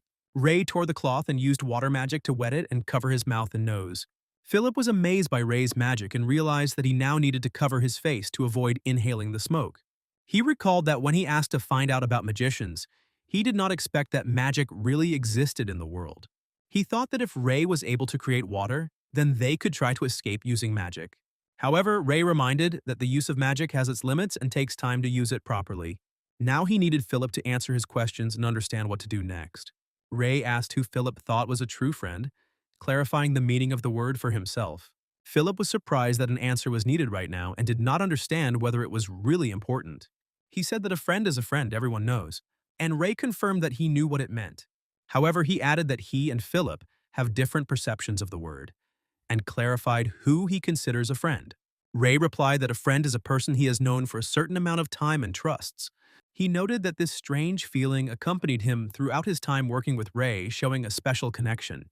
He said that he was right, but it is important that a true friend helps without demanding anything in return, and for his sake, you can do the same. In his opinion, such a person is a true friend, ready to take risks for others and act sincerely. Ray asked his friend if Philip didn't have any regrets, despite the complexity of the situation around him.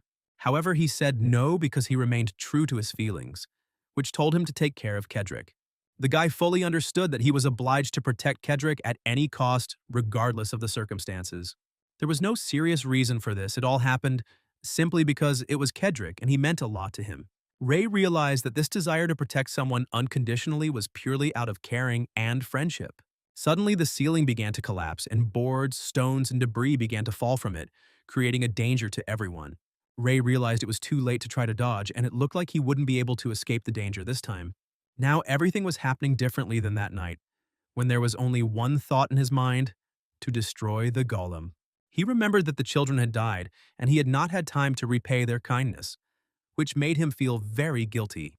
Is this really all that connects him with them and makes him act now? But now he was sure that the reason was much deeper and connected with personal feelings and memories. He treasured those guys and the time they spent together. I cherished every moment spent with them. Ray used magic and a magical parterre appeared above them, protecting them from all dangers and collapses. At that moment, he wanted to protect everything that was dear to him and that he considered important in life. Philip asked in surprise how he did it when Ray raised his hand above his head, and suddenly the beam stopped. Was this also Ray's magic? The guy couldn't believe it and didn't think that everything would work out so perfectly. He told Philip not to move and to stand still, which he did not understand. But he obeyed, trusting him. Ray began to heal Philip's injured legs, restoring their integrity magically. Philip couldn't believe it, because he had just recently had a broken arm and the miracle seemed incredible. After this, Ray began to heal Kedrick's hands, returning them to normal and relieving the pain. Philip thanked Ray sincerely, amazed by his abilities and willingness to help. He will never forget Ray's kindness and how he helped him with Kedrick in a dangerous situation. Ray exhaled calmly and said that he was always happy to help, remaining true to his principles and friends. Philip would have to do a lot of work for Ray in the future, and Ray also wanted to explore the limits of using white magic. Philip asked what they would do now, waiting for a concrete plan of action. Ray replied that they needed to go outside to escape and get out of the burning building. The guy was surprised and asked if Ray really wanted to use magic again, but he said no. They just need to wait a little while until the situation becomes safe and they can act. Ray glanced at Kedrick, who was unconscious, assessing his condition and the chances of survival. Until the fire burns out completely, they will not be able to come out, and you need to wait patiently. Everyone was worried about their home because it was almost completely burned down by fire and destruction. The guy couldn't understand what to do next and where to go after all the events that had happened. The leader of the other gang claimed that Kedrick was to blame for everything, as he had knocked over the burning barrel and created chaos. But it didn't concern him, so others should solve their problems on their own and without interference. The guy was angry at Jeffer and Lotson, expressing his irritation and resentment towards them. The other guy was crying because Philip was left there with a broken leg and needed help. He sat in front of the smoking exit, listening to the strange sounds, trying to understand what was happening. Hope appeared in his eyes and tears continued to fall slowly, reflecting the emotions inside. When he noticed the figure, he started shouting and pointing in its direction, trying to get attention. Ray, with a bandage around his neck, walked out of the burning building as if nothing had happened, surprising everyone. Everyone couldn't believe it because it seemed like an impossible and incredible event. The hunter was alive, he got out of the fire, and behind him walked Philip, pushing Kedrick in a carriage. Ray told the men that if they were going to attack, they had to act as a group, combining their forces. He also cracked his fingers, hinting that he would be able to deal with all the opponents in one go. When people saw his strength, many fell to their knees before him, amazed by his power. Ray stood unharmed against the backdrop of the burning building, now the leader of the gang and in control of the situation. He looked at all the people carefully and read their emotions, assessing the threat and intentions of each one. The children looked out the window and noticed that a large crowd had gathered there, among which they recognized Philip and the boys from Kedrick's gang. Ray walked ahead, confidently leading everyone through the fire. Philip walked with the stroller, and the rest of the gang followed behind them. Ray stopped everyone and told them to stay there and wait for further orders without taking any action on their own. Philip stopped him and asked him to wait a minute to discuss an important point before continuing on his way. Philip asked Chris why he wasn't going with them, expressing surprise at his absence in such a critical situation. The guy said that Chris abandoned them and ran away, so after that it was hard for him to dare to return to the hotel. Philip said that there was no problem with that because in his place he would have done exactly the same, understanding Chris's fear. He added that he did not blame Chris for this and told him to follow him, because this was their common home and common interest. Chris burst into tears, hugged Philip, and apologized, explaining that he was scared, but Philip reassured him, saying that everything was okay. Philip asked Ray if he minded Chris going with them, considering the responsibility and danger of the situation. Ray thought that this hotel belonged to Philip, so it was not entirely clear why he needed to ask permission, and told him to do whatever he wanted. Philip thanked Ray and they walked inside together, with Chris noting that Philip had been very generous and considerate. Everyone was surprised that the hunter was also the owner of the hotel, and they took with them the boy who had previously escaped during the fire. The guys from Ray's team thought that maybe they could also benefit from this situation and take advantage of it. But at that moment, the doors to the hotel closed, separating them from the outside crowd and providing safety for the time being. Inside, everyone was asking about Philip's condition, who had won the duel, and which gang was outside watching what was happening. Someone pointed out that Kedrick had gotten what he deserved and now looked like a cutlet cooking in a frying pan, which caused laughter. Philip said that they would discuss all the details later, but now they needed to go to the medical block on the second floor, which raised the question of how to get the wheelchair there. Ray effortlessly picked up Kedrick in his arms, a show of strength and control that shocked everyone watching. He began to carry Kedrick in the right direction, and everyone who saw it was shocked by such ease and determination. When they arrived at the room, Philip asked if he could ask Ray a question about what he saw during the duel. Ray said that everything was just as he saw it, and that he used magic to back up his words. Philip realized that Ray didn't like being questioned, and that information would have to be extracted from him gradually. Ray suggested that they deal with the money first and put the backpack on the table, demonstrating the seriousness of his intentions. They earned 4,024,000 shillings, and that was their total income from the day's events. Ray handed the money to Philip, noting that it was his share, and Philip was surprised that Ray had calculated the amount so quickly and accurately. He said that he would like to ask Ray for a favor. Handing him a stack of money to pay, Philip asked what this favor was, in order to understand what was required of him and what actions needed to be taken.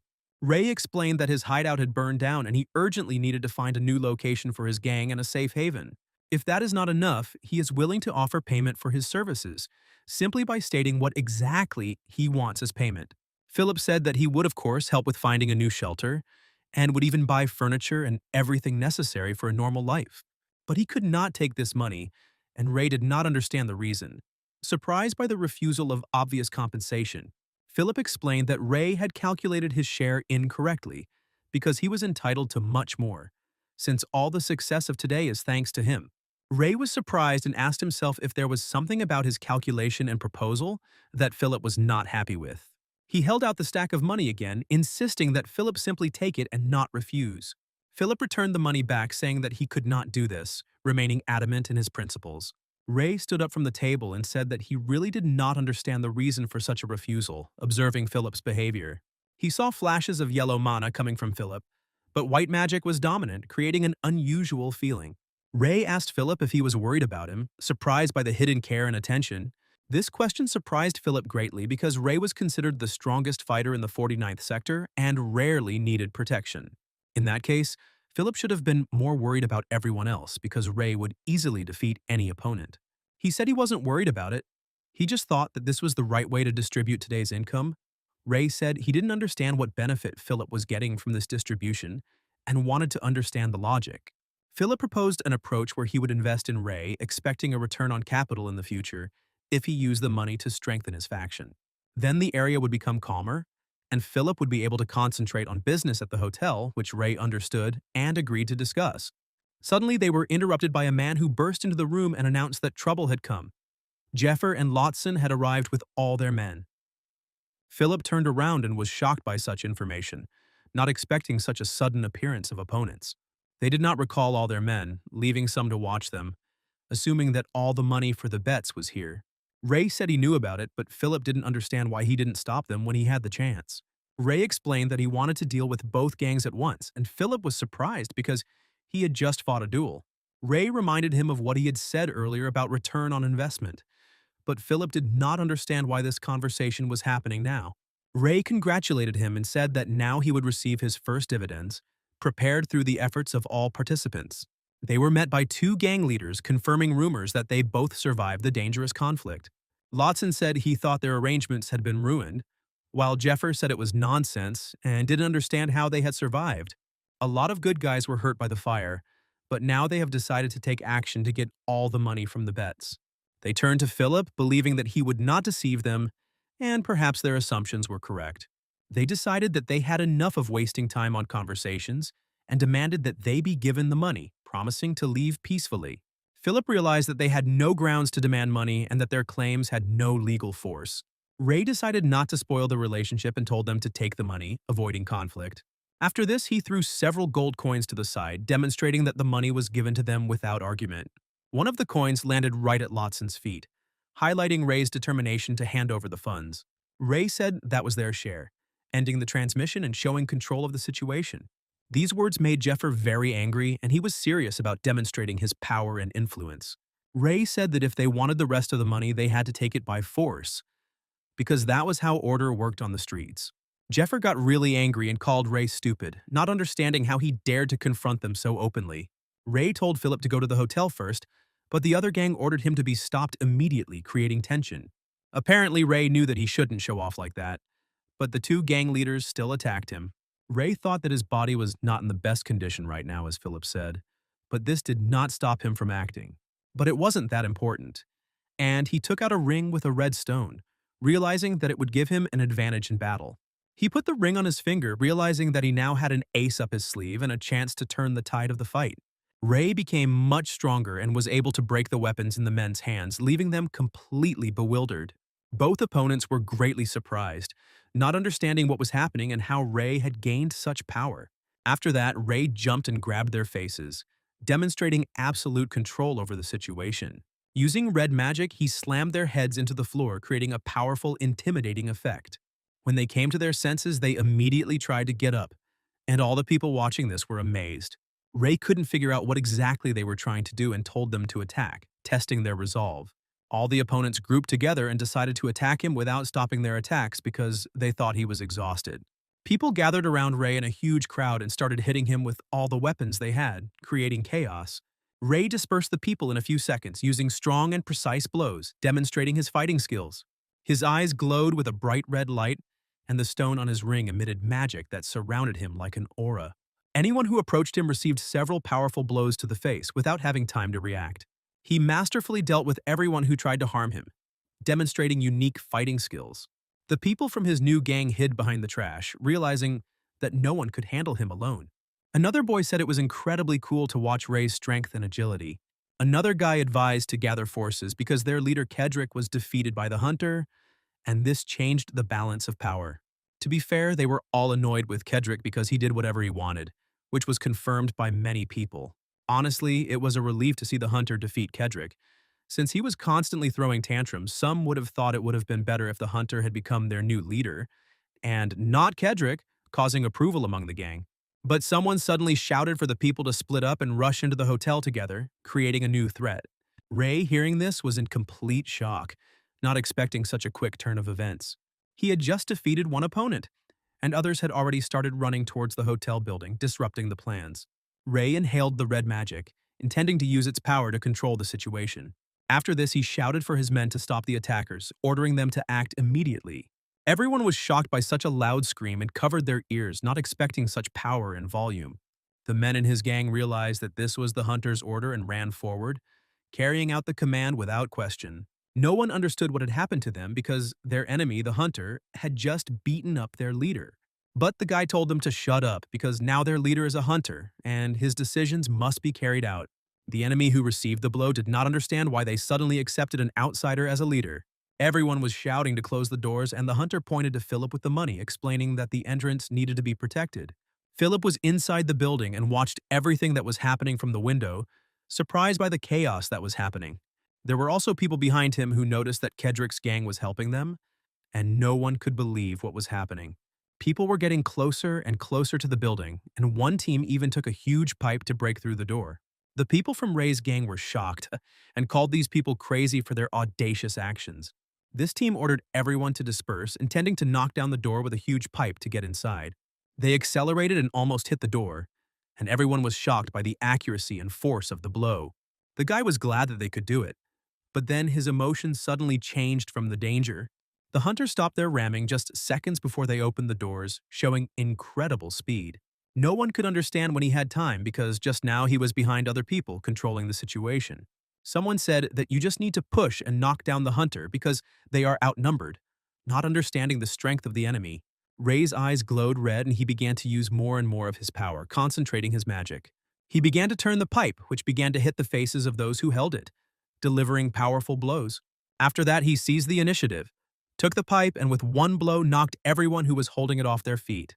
Some watched him with surprise, while others watched him with genuine delight, amazed at Ray's strength. Philip leaned against the glass and could not understand how this was even possible, seeing the miracles of power. Ray effortlessly lifted the huge pipe and threw it to the ground, demonstrating skill and physical strength. He approached the traitors from his gang who wanted to break in, showing them the consequences of disobedience. Everyone immediately started running away, realizing that they could not defeat the hunter, and the situation was hopeless. Ray wiped the sweat off his face and realized that he was already at the limit of his strength after all the battles. Suddenly, someone shouted, causing the others to cheer and confirming Ray's leadership. Everyone started talking about how cool the hunter was, and someone decided to call him Lord Hunter as a sign of respect. Everyone was happy that he became their new leader and defeated the enemies, shouting his name with admiration. It was the first time that Ray had seen such a color of mana in people's chests, feeling their emotions and the power of loyalty. He didn't understand what this emotion was, but he also felt it inside himself, being a part of this energy. Philip walked out of the building and tried to get past the people to get to Ray and help him. He didn't have time to reach Ray before he fell to the floor from exhaustion, having used up all his strength. The last thing he thought was that this feeling of tiredness wasn't really that bad.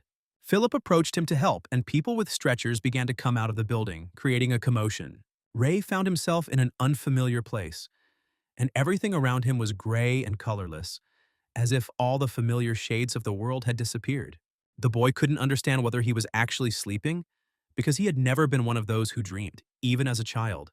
In front of him lay a huge pile of rubbish, which seemed immense and inaccessible, like a mountain of random objects. After thinking for a long time, Ray began to carefully climb this massive pile, testing his strength and balance. In just a few minutes, he reached the top, feeling slightly tired and strained from the climb. Raising his head, he looked up and tried to make out what was in front of him in the gray world. In front of him stood a huge sun which remained colorless and seemed alien and unfamiliar. White light surrounded him, and in this black and white world he was left with a strange feeling of confidence and calm.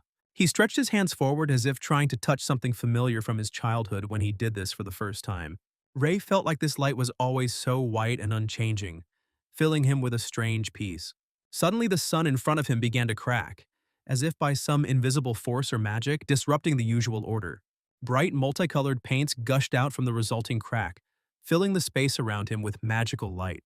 These colors surrounded Ray, shimmering and shining, making the whole world around him suddenly bright and colorful as if awakened to life. The sky turned blue, the grass turned a rich green, and everything around was filled with life and beauty. Ray looked at what was happening with surprise, not believing his eyes and feeling the magic of the moment with his whole body. Suddenly he opened his eyes and woke up, realizing that it was just a dream that left a strong impression. He stood up and realized he was in the medical room at Philip's hotel, feeling the soft light and familiar details of the room. Rubbing his head, Ray realized that all of this was probably just a dream, but the feelings from it remained alive. People came to see him and noticed that he had finally woken up, asking how he had slept and how he was feeling. The boys happily asked if he was hungry and said they could cook him any food to help him regain his strength. Ray looked at them in surprise and said that it wasn't that important to him. It was much more important to find out what day it was and what time it was. They simultaneously reported that today was July 11th, 1823, which meant he had been unconscious for almost a day. Without wasting any time, Ray got out of bed and said that he would go by himself, not wanting to delay the others and showing his independence. As he went downstairs, he heard people discussing tomorrow's work on the street, sharing plans and talking about their busy schedules. Ray realized that while he was sleeping, Philip had already sent the boys outside who were being watched by Kedrick, distributing responsibilities. Some guys were hauling boxes and some of the gang members came up to them and asked if they could help with the loads.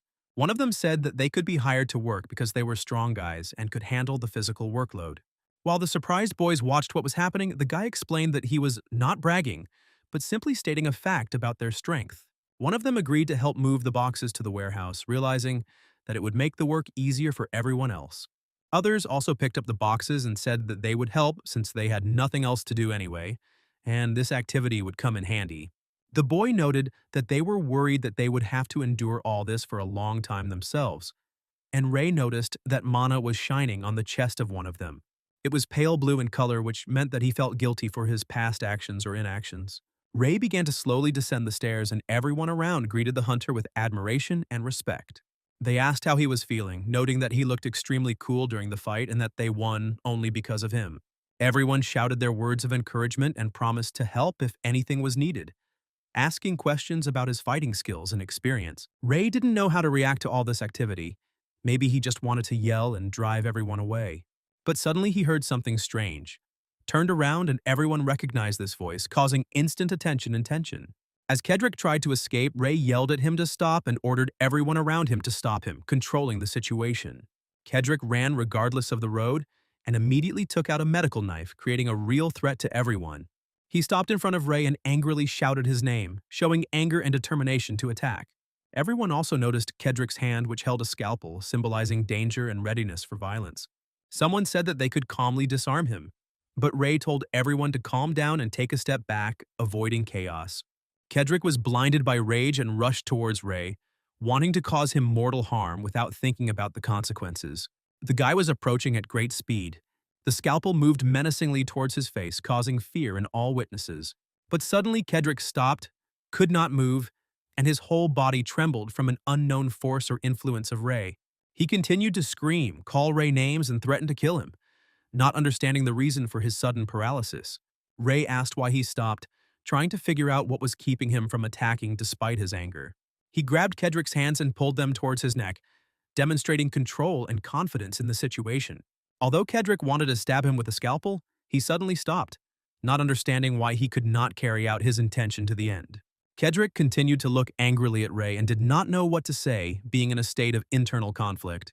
Ray noticed that there was no red mana in him at all, meaning he had no real intent to kill. Kedrick jerked his hand away from the scalpel, showing the inner tension and conflict of his desires. After this, he applied the medical instrument to his throat, causing horror among all the witnesses around. The people who had previously been on his team looked at what was happening in horror, not understanding what to do. Ray also began to whisper spells, and a red force appeared around him, increasing his control over the situation. He stopped the guy's hand and the scalpel flew out to the side, preventing a possible injury and ending the threat. Ray said that was enough, and now Kedrick must follow him, understanding the seriousness of what was happening.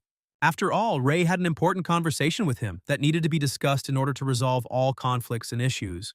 Philip sat and apologized because it was his fault. He shouldn't have left the scalpel in a visible place where anyone could take it. Ray said that everything was fine and there was no need to worry because ultimately no one was hurt and the situation went without serious consequences. Kedrick sat next to them and was silent, stubbornly looking at the floor as if he could not find the strength to raise his eyes and say at least a word. Philip said that he heard about everything that happened and asked the guy directly if he really wanted to kill himself at that moment. Cedric replied that it was true, and Philip was surprised to find out why he had decided to act so desperately. The guy admitted that the reason was that he lost the duel, and now everyone would consider him weak and laugh at him. Philip clenched his fists and said that it was not true because he was sure that Kedrick could overcome the ridicule and rise stronger. Kedrick slammed his palm on the table and shouted that Philip knew nothing about him and could not judge his life. Philip admitted that he really knew nothing about him, and this only increased the tension between them. White mana burned in Kedrick's chest, and along with it, a scarlet fire blazed, betraying his overwhelming emotions. Ray noticed that his mana was depleting at an abnormally high rate, as if something was sucking it out. He remembered Veronica talking about charge stones that could accumulate and purify unused mana, but charge stones had a limit and could not perform a complete purification like magic rings could. Because of this, their owners can become addicted to mana. And Kedrick cried, not understanding why he was saved. He said that now he was definitely finished, and it would be better for him to burn to the ground then than to end up in this situation. Philip objected that he could not help but save him, because despite everything they were and remain friends. Hearing these words, Kedrick froze and was very surprised that Philip still considered him his friend. He couldn't believe it, because he himself tried to kill Philip, beat up many of his guys and caused a lot of pain. And yet Philip continued to call him friend, and Kedrick did not understand how this was even possible. Philip said he didn't know what Kedrick was thinking, but he was sure he had his reasons for doing what he did. At this point, Ray noticed that there was no red mana in his vessels at all, meaning he was only faking anger. Philip shouted that they had spent half their lives together, and Kedrick should not forget their shared past. But Kedrick shouted back at him to stop talking nonsense and not try to get into his soul. Philip said that if so, then let him tell him everything himself and explain why he acted so cruelly. Kedrick asked him to stop this conversation, but Philip grabbed his hand and did not let go. He said that if Kedrick even considered him a friend, he was obliged to tell him how he felt. Kedrick didn't understand why Philip was behaving this way because he himself lived without thinking about him at all. Despite everything Kedrick had done, Philip continued to call him friend and extend his hand. Kedrick couldn't take it anymore and burst into tears, finally asking him for forgiveness for all his actions.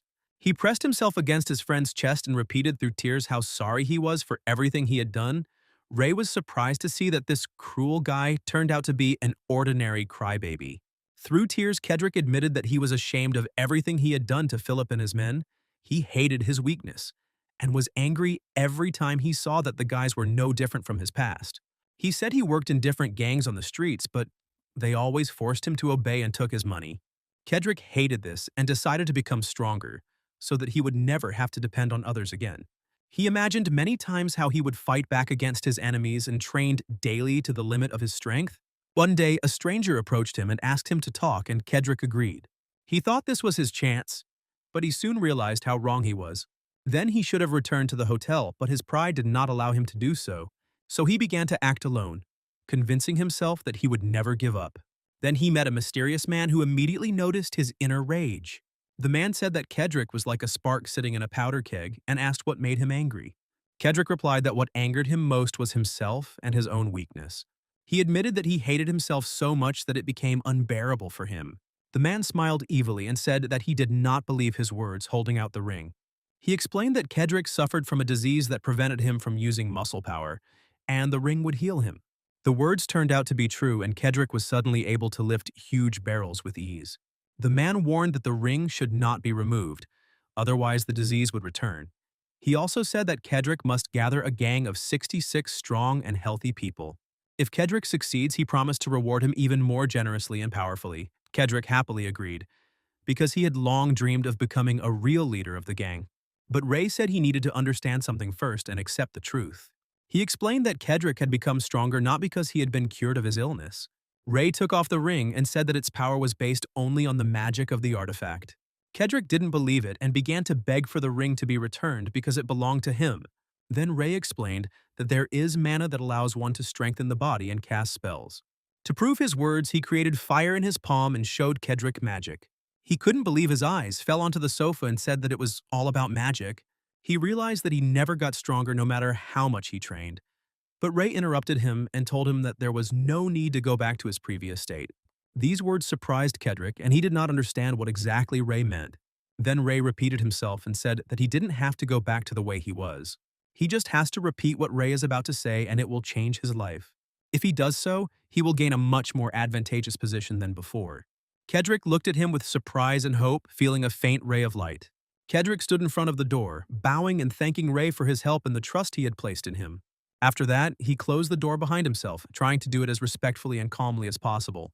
Gleb asked Ray in surprise if he was really going to appoint Kedrick as his deputy, so that he would continue to run the gang. Ray calmly replied that this was exactly how it would be, because after completing his business in this area, he would have to leave it. Earlier, Kedrick had cautiously asked if Ray was really willing to teach him how to fight even with the techniques he used himself. Ray said that he intended to fulfill his promise. Because Kedrick had a strong and trained body, he just needed to improve his technique. Philip thanked his friend for taking care of Kedrick and not leaving him without attention. He even began to wonder if Kedrick had also begun to appreciate Ray and see him as a real mentor. Overpowering an opponent with brute force is not always a bad thing, because it is one of the ways to win, although far from the only one. After all, an enemy, even if suppressed, can harbor a grudge, and in the future try to take revenge for his defeat. Ray thought about it and noted that he didn't remember anyone ever taking revenge on him. Perhaps it was because his enemies were simply afraid of him.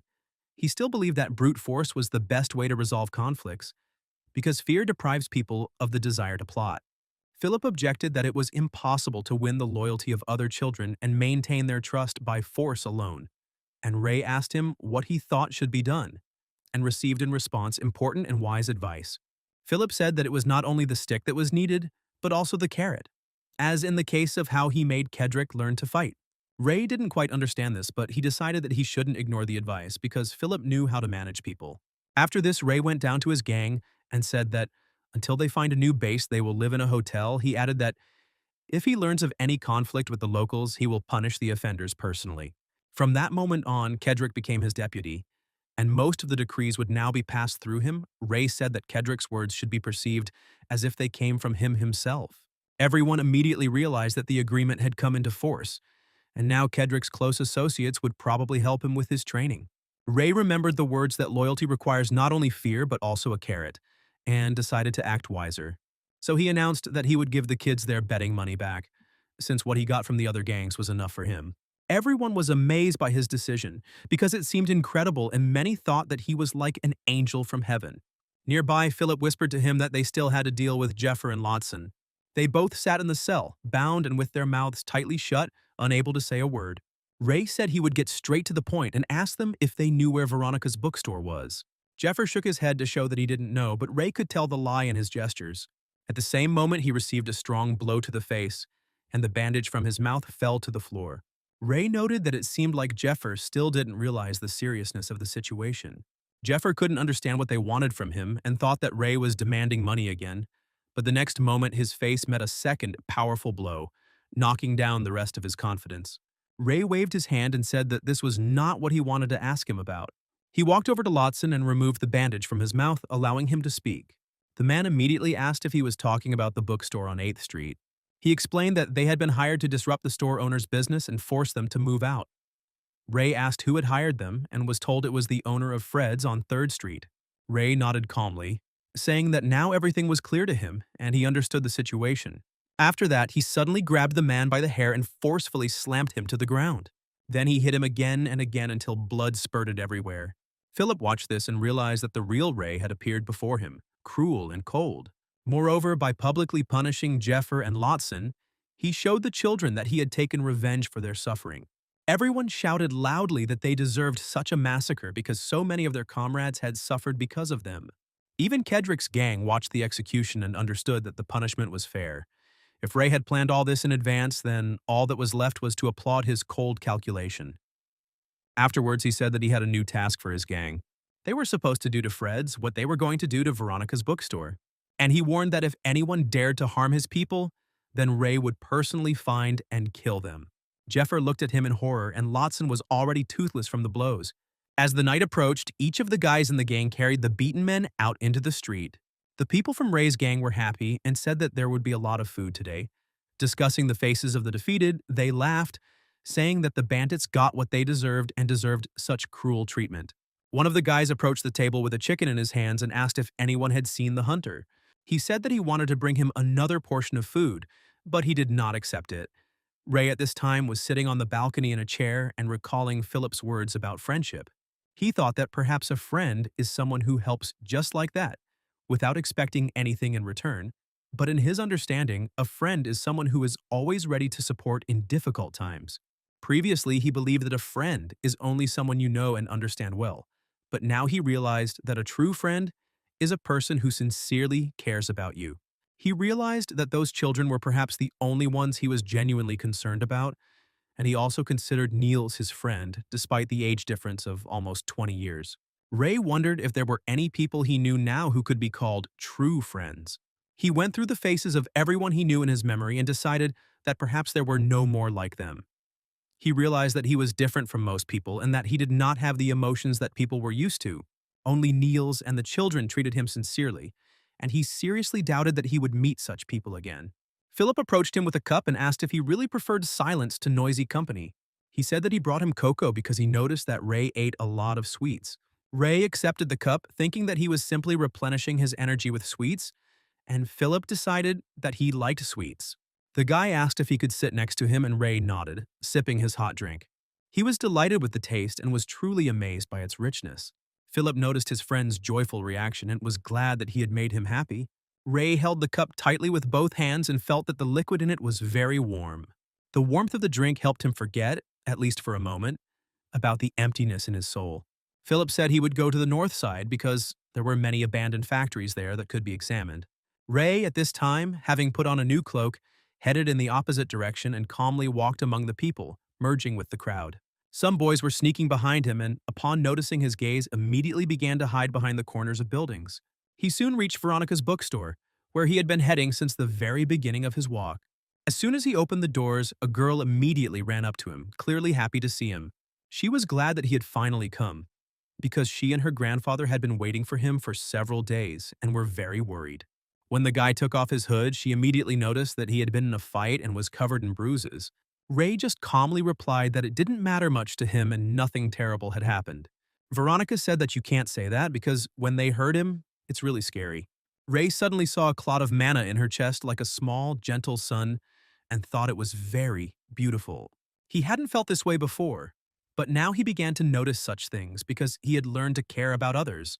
Veronica asked him to wait because she wanted to heal him, but her mana began to rapidly leak out. Ray said that he had already received first aid and reminded her that she herself had spoken about dependence on mana from the air. The girl admitted that she didn't even think about it and acted completely instinctively. Then Ray said that they were playing hide and seek and they needed to go to her grandfather, which surprised her with his concern. As they were climbing the stairs, he turned to the girl with a question that was unexpected for her. Ray asked if she considered him her friend, and Veronica even stopped in surprise. Now he became interested in what criteria for friendship different people have and whether it is possible to consider someone you care about as a friend. The girl began to think because he saved her twice, she felt affection and knew that they were both connected to magic. But they met only recently and suddenly he's already talking about friendship. She thought for a long time, blushed, and finally smiled, saying that yes, Ray was her friend. Ray responded emotionlessly that he understood and said that they now needed to move on. Veronica tried to stop him and asked if he considered her his friend. They looked at each other for a long time and the girl waited tensely for an answer. When Ray said no, Veronica was completely shocked and confused. She got very angry and started calling him all sorts of ugly names. After that, she told him to go in first and she would go feed the younger ones and join later. Ray was surprised why she was screaming like that, because he didn't understand the reason for her reaction. He opened the door and was greeted by his grandfather, who was lying on the bed and happily noted that they had not seen each other for a long time. The old man said that usually older people need less sleep, but for him it was the other way around, and soon he would sleep all day long. Ray noted that he had heard about his illness, and Grandpa realized that Veronica had told him the truth. Then Ray asked if he was really going to die soon, and was told that he probably had no more than 6 months left. So, starting from today, the old man decided to teach the boy magic. Ray was very happy about this, but first he reached into his pocket to show something important. He took a ring with a red stone out of his pocket and asked to tell what this object was. Grandpa said it was a charging stone and noticed that it also had a boost mixed in. After examining it carefully, he noted that there was a spell on the stone that strengthened muscles and reflexes under certain conditions. In addition, he saw that the ring contained exploitation-type magic, which made him wary. Ray, hearing this, was very surprised and thought about what was said. Grandfather explained that usually the more charged the stone is, the faster it loses its qualities and turns into an empty shell. But this ring is different because it absorbs the life force of the owner to regenerate. Ray asked if such a thing was possible in principle, and the old man replied that the source of the ring's energy is human mana. Life force is essentially the same mana, only manifested in a different form. But not every magician can cast such a spell, and the old man asked where he got such a danger. Ray admitted that when he became the leader of a gang of street kids, he received it from his predecessor. He said that the ring was given to him by a man who introduced himself as an officer of the Merc Red organization. When my grandfather heard the name of the organization, he was in complete shock. Ray asked if he knew them, and the old man replied that it was impossible not to know them. This is the most influential and dangerous underground organization involved in weapons, drugs, and even human trafficking. They have dipped their toes into everything possible and impossible, covering a wide range of areas. Although they have fewer members than large organizations, their activities are much more secretive, but the danger lies elsewhere. They are all magicians. Ray was surprised and asked if magicians really met that often, but the old man said that of course not. The symbol of a Merc Red member is a crimson crystal, which they always carry with them. This shows their complete disregard for mana dependence and indifference to the consequences. Ray noticed that his grandfather knew too much about them, and he wondered if he had ever tried to find out more about them. The old man said that of course, because he had spent his entire youth searching for the rainbow, and this story was well known among seekers like himself. Merc Red is said to own a portion of the rainbow, which makes them even more mysterious. Ray, hearing this, was in complete shock and could not immediately believe what was said, asked if the rainbow is not a giant ribbon in the sky. Then how could the Merc Red organization possess a part of it? Grandpa explained that although the rainbow is usually thought of as a ribbon in the sky, one day while searching, he found red crystals at Merc Red. These crystals, unlike ordinary charging stones, had an extraordinary quality and were clearly connected to the legend of the rainbow. The old man realized that such stones could not be reproduced in the usual way and remembered the ancient story of the origin of the rainbow. He said that the rainbow was originally a special stone that endlessly absorbed light and mana, emitting a rainbow glow. Ray asked him to explain in more detail the ancient legend associated with this mysterious artifact. The old man began to tell that long ago the skies were a clear blue color, and the earth was full of living plants. In the very center of the first human city was the crystal, which was the source of power and life. The crystal emitted an incredible amount of energy and shone with a soft rainbow light, filling everything around. This light made the land fertile, healed diseases, and strengthened the very life of people. However, there were those who wanted to take possession of the rainbow for themselves, and a destructive war began. It lasted for many years and ended with the rainbow splitting into 7 fragments. These pieces were scattered all over the world, and since then people have only passed on stories about them.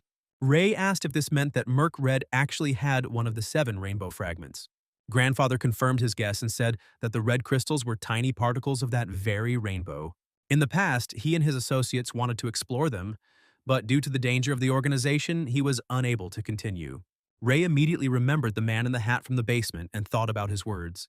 He was now certain that the man was connected to Merc Red, although he didn't know if he was still active. From that moment on, Ray realized that he needed to deal with this organization.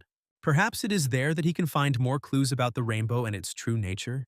The grandfather noticed that the boy was about to plunge headlong into danger, but it was impossible to stop him. He respected his will and therefore only returned the ring to him.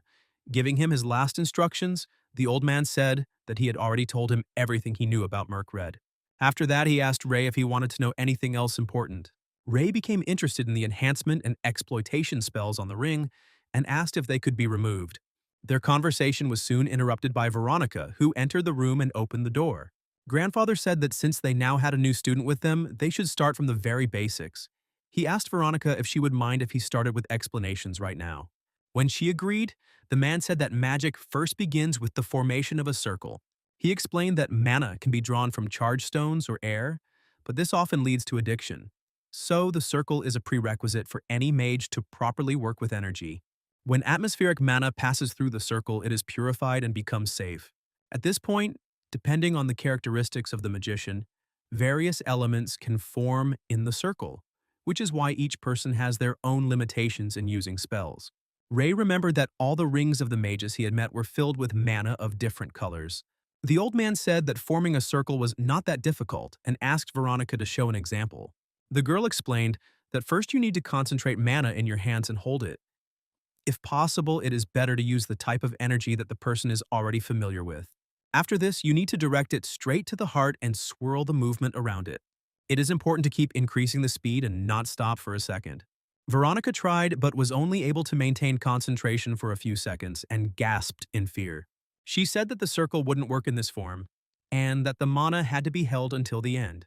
Grandpa told her not to be upset because she was still making progress every day. She admitted that she wanted to show the completed circle right now and she felt sorry. Then the old man asked Ray if he wanted to try his hand at it. Ray calmly replied that he was ready and took a deep breath, concentrating. He concentrated hard and almost went into meditation, feeling the flows of mana. First, he chose a familiar type of energy and caught the red light. He directed this red stream straight into the heart, creating a closed loop. The red circles began to spin rapidly around him, accelerating ever faster. Ray sat motionless and a light breeze of energy flowed around him. He felt heavy, sweat was running down his face, but he didn't get distracted and didn't move. Veronica watched his actions in surprise and did not understand how he managed to do it. Grandfather watched every step carefully and was amazed by what he saw. Ray felt like his body was about to burst from the inside from the pressure, but he knew he had to endure this test for the sake of his goal. Suddenly he stopped abruptly and opened his eyes, breathing heavily from fatigue. The mana he had been spinning suddenly disappeared, leaving only emptiness. The heart continued to beat, but the red rays around it had completely dissipated. Suddenly one red beam appeared again and began to move throughout the body. It stopped at the heart, hovered vertically right in front of it, and lit up.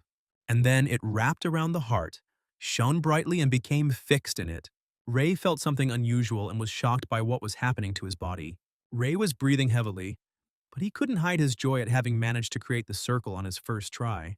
Veronica, beaming with delight, grabbed his hand and said that it was simply amazing and he was incredibly talented. She was truly happy because Ray achieved what she had been striving for so long, and he created the circle. She couldn't stop rejoicing and called him a real genius, amazed at how well everything turned out for him. Grandfather was also shocked because it took him 3 months to create his first circle, but Ray succeeded right away. Ray only asked the girl to calm down a little, and the grandfather deep down understood that the guy was much more than just a genius. He noted that the main elements of his circle are related to strengthening, weakening, and regeneration, but there are other properties as well. Even if it was in a tiny amount, it could be said that every type of mana in existence was present in his circle. Among them was the red mana of rage, intertwined with the pale pink mana of sadness, creating an unusual contrast. White mana, which signified restlessness, was also part of this flow, as were other types of mana that existed in the world. Grandpa wondered how this was even possible, and Ray asked him if he could see mana in his circle. The old man replied that he could not see her, but he could feel her. And if the guy did not want to show the circle, he had to block the flow of mana. Ray concentrated and tried for a bit, after which the circle inside him dissipated and disappeared. Grandfather praised him and said that he did everything right, because in everyday life it is better to hide the circle and not show everyone that he is a magician. He explained that Ray only had to restore the mana flow in the circle while using magic, and the other mage's perception depended on the distance. The old man noticed that Ray had just created a circle, but he didn't look tired at all, which he found strange. After that, he said that now it was time for a test where he would use magic and Ray would try to repeat it. The old man clenched both hands and began to cast a spell, concentrating on creating something unusual. When he opened his palms, a stone of amazing and rare shape appeared between them. The man asked Ray if he could repeat the same spell and waited attentively for an answer. Veronica understood that this was a very complex spell, because it required knowledge of the proportions of all types of mana and the exact formula. She thought that Ray would definitely not cope with it the first time, but he immediately had the same stone. Both she and her grandfather were completely shocked that the guy was able to repeat everything without a single mistake. The old man praised him and offered him a new challenge. He created a small stone house, which Ray instantly repeated. He then created a stone rose, and Ray easily recreated it right in his hands. Afterwards, the old man sculpted a statue of the girl with magic, and Ray easily repeated it again, as if it were simple. Grandfather assumed that after the creation of the circle, Ray would show new abilities, but his capabilities exceeded all expectations. After some time, the man got tired and lay down to rest again, leaving the young people to their own devices.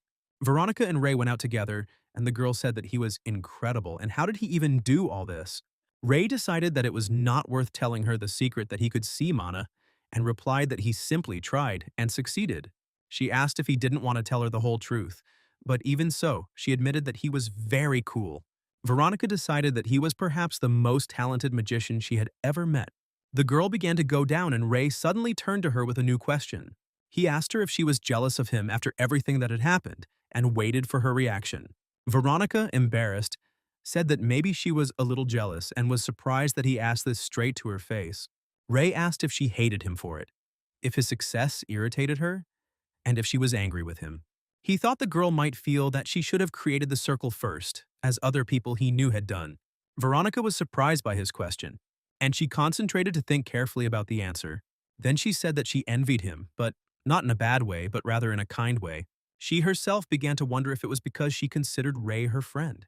This answer surprised Ray very much and made him think about her words. He asked if friends never envied each other, and the girl said that this was usually the case.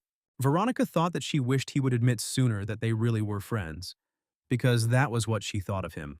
Ray remembered how in the past Pela had given him food and told him not to keep it for himself, but to share it with the younger ones. He replied that he now understood little of her words about friendship and their relationship with each other. Veronica noticed that he showed almost no emotion, but for some reason he looked sad. She walked forward, throwing over her shoulder that he really was quite a strange man. Ray agreed to himself that overall she was right because he really was like that. He turned to the girl again, and she turned around asking what he wanted now. The guy unexpectedly asked her to teach him to read because it was very important for him. Veronica thought about it and said that in principle she could try to do this. She admitted that she had never taught anyone or even helped with homework, so she was not confident in her abilities. But having gathered her determination, she agreed to teach him because he was her savior, and she had to try her best. However, before they could start their studies, they had to fulfill one mandatory condition. Ray immediately decided that everything was exactly as he thought, and she would not give him valuable knowledge for free. He assumed that she might even ask him to kill the entire Jeffer gang, and he braced himself internally, gathering himself. He cracked his fingers and asked what exactly he should do for this.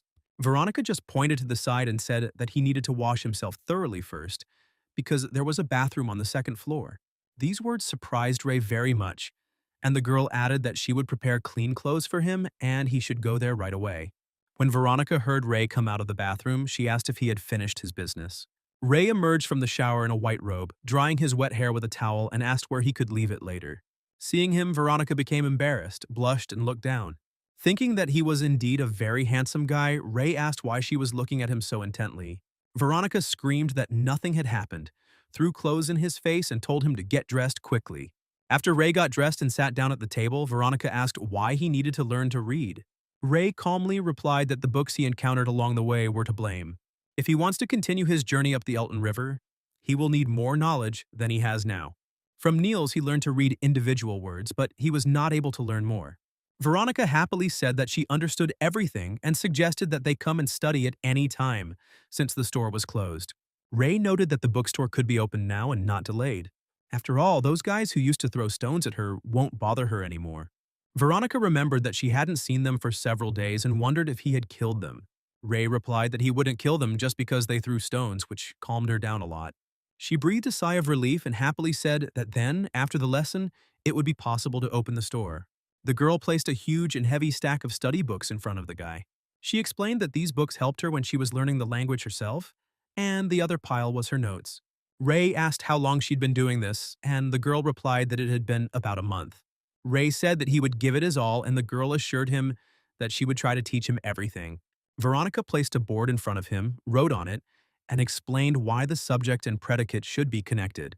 She noted that the topic was difficult and asked if he needed to repeat it, but Ray said he understood and told her to continue.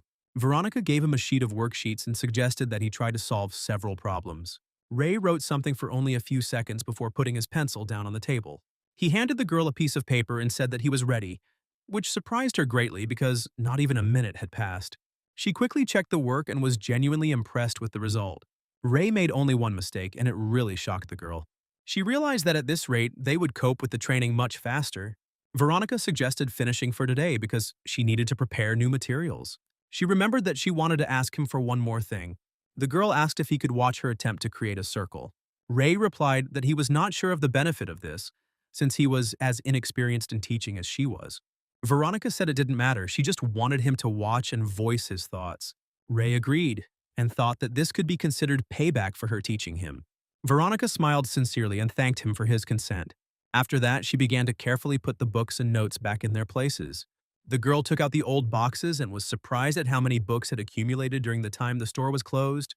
Ray pointed to one of the books and asked if he could read them, and the girl agreed and told him not to spoil them, she doubted, and asked if he could really read these books. Ray replied that he would try, but the girl insisted that he first look at the dictionary on the other shelf. She explained that this dictionary contains descriptions of many words and is useful when meeting strangers. Ray asked if there was a description of the rainbow. The girl was confused because she had never looked up this word before, but decided that perhaps not, since the rainbow is associated with magic. Ray picked up the yellow book and said that everything was clear to him. Then his attention was drawn to the dictionary and he lifted it up with his magic. A second later, the book smoothly fell into his palm. Previously, he could barely lift even one book, but now he could use magic to lift several at once. With the mana from the circle, it became noticeably easier, and he decided to test other types of magic later. Now his circle consisted mainly of 3 colors of mana: red, light pink, and white. He had particular difficulty with light pink and white mana in the past, but now the mana flowing through his circle was no longer so rigid and unyielding. If he continues experimenting, he may even be able to learn new spells. However, for some reason the guy didn't want to do it. At that time, he didn't yet understand that the cause was the light pink mana associated with the emotion of sadness. He decided he never wanted to feel like that again, and it became his natural instinct for self-protection. Ray felt a strong negative reaction to anything that reminded him of sadness. Opening the dictionary and reading it, he noticed that the word about rainbow was indeed not there. After that, he read more carefully and saw something interesting. Suddenly, he jumped up and said that he would go out for a while. Veronica didn't understand where he was going, but he said he would come back to finish reading, so she didn't need to put the book away. Ray, without wasting any time, put on his coat and went outside. He finally realized the real purpose of the man in the hat. Earlier, Ray had read the word sacrifice in the dictionary, and it meant an offering of some object, animal, or person who had surrendered. And then he thought that the man was probably trying to use street children for his own purposes. Most likely, he wanted to offer them as a sacrifice for something related to the 66 people. Considering the concentration of magic put into the ring, it most likely has something to do with the Redstone's enhancement. Kedrick reminded that there are currently approximately 66 people in the gang. The man seemed to be desperately awaiting Kedrick's report and was beside himself. And now Ray was already sitting in a restaurant at a table on which a variety of different dishes were displayed. He turned to the waiter and said that he had only ordered a drink and nothing else. The guy told him that many people had paid in advance so that he would be served a full meal when he arrived. Ray asked about the man in the hat, and the waiter said that today he came out 3 hours later than usual. The guy asked if there was anything else interesting, and Johnny replied that the man was smiling and muttering as if it was almost time. Ray ate a piece of the dish and thought deeply about the words spoken and their possible meaning. After a while, when the cloudy sky began to clear, the guy left the restaurant. He came to the right place and thought that this is where the key to the secret of Merkred is kept. But the time of return is unknown, so he decided that he cannot thoughtlessly rush into searching. Otherwise, everything could turn into a disaster. Ray stood in front of the door of the man in the hat's house and wondered what he should do in this situation. Suddenly, he turned around and saw 3 guys walking down the street, cheerfully discussing something. These guys went behind the stairs and excitedly continued to discuss the fight in which they took part. Ray came up behind them, put his hand on the shoulder of one of them, and asked him to turn around. The guy got very angry at these words, turned around sharply and asked who dared to touch him. But soon they were all very surprised because it was Ray who stood in front of them. They immediately recognized him and realized that it was the same hunter. The boys muttered that he seemed out of sorts and that they should take a different route, and the boy asked what the hunter wanted. Ray remembered Philip's words about the carrot and stick and decided to apply this method. After a while, the guys asked if they should immediately tell the hunter if the guy he was talking about showed up. Ray said that's exactly it, and added that if they did everything right, the guy would definitely reward them. When they asked what reward awaited them, Ray pointed to the side of the restaurant. And there, the table was literally bursting with the amount of different food and sweets, and the guys said that they would do everything possible. After this, Ray went down the stairs and approached the man's door again. He noticed a large and strong castle and thought that it had definitely not been there before. Ray tried to use magic to open it, but the lock completely blocked its effect. Then he decided that it was most likely a protective spell. He thought that if he broke the lock, people would know he was there. And he thought about removing the door hinges. At that moment, a guy jumped out from around the corner and called Ray. The guy quietly told him that the man was already here and walking towards them. Ray wanted to run away but stopped and wondered if the man would recognize him. Because it was dark in the basement, he realized that only his voice was heard there, which meant that most likely the man in the hat would not recognize him. The man stopped next to the guy and looked at him in surprise. But not noticing anything suspicious, he calmly walked past.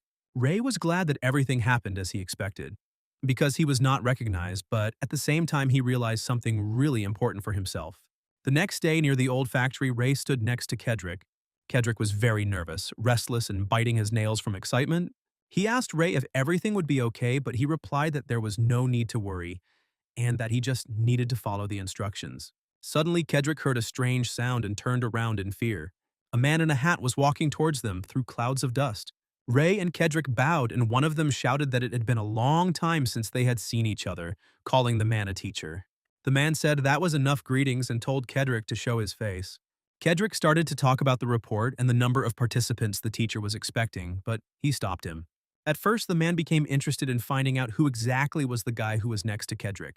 He said he didn't recognize him and asked if he was new, and Kedrick explained that he had recently appointed him as the leader of the gang. The man was very surprised and ordered the boy to raise his head. He came very close, looked at him and asked his name. Ray noticed a slight anger in his gaze and gave his name, introducing himself as Niles. The man told Ray to work hard, and the boy was surprised that he didn't even remember meeting him yesterday. The man stepped aside and asked how many people they had now, and Kedrick replied that there were exactly 63 of them at the moment. The man said that there were only 3 conditions left that had to be met, and Kedrick realized that he was only collecting the strongest. Suddenly, the man started laughing very loudly and declared that everything was just great and couldn't be better. He added that as soon as they gather all the people, he will immediately accept them into the organization. Kedrick said he couldn't believe they were finally going to be members of the organization, but the man explained that they were lucky because a special unit was being trained. Kedrick called meeting him the greatest luck in his life, although in fact, he was brazenly lying. Ray thought that a man in the shabby clothes of a tramp could not possibly be a leader, and began to doubt his sanity. Ray raised his hand and asked permission to ask a question. He asked if there was a main base. Did that mean there were branch bases, and asked what sector it was in? But the man replied that there were no branches in Mirkrid. Ray realized that the man was now telling the truth since his mana in the vessel did not fluctuate. The man said that the main base was located in Sector 43, and that was where all operations were planned.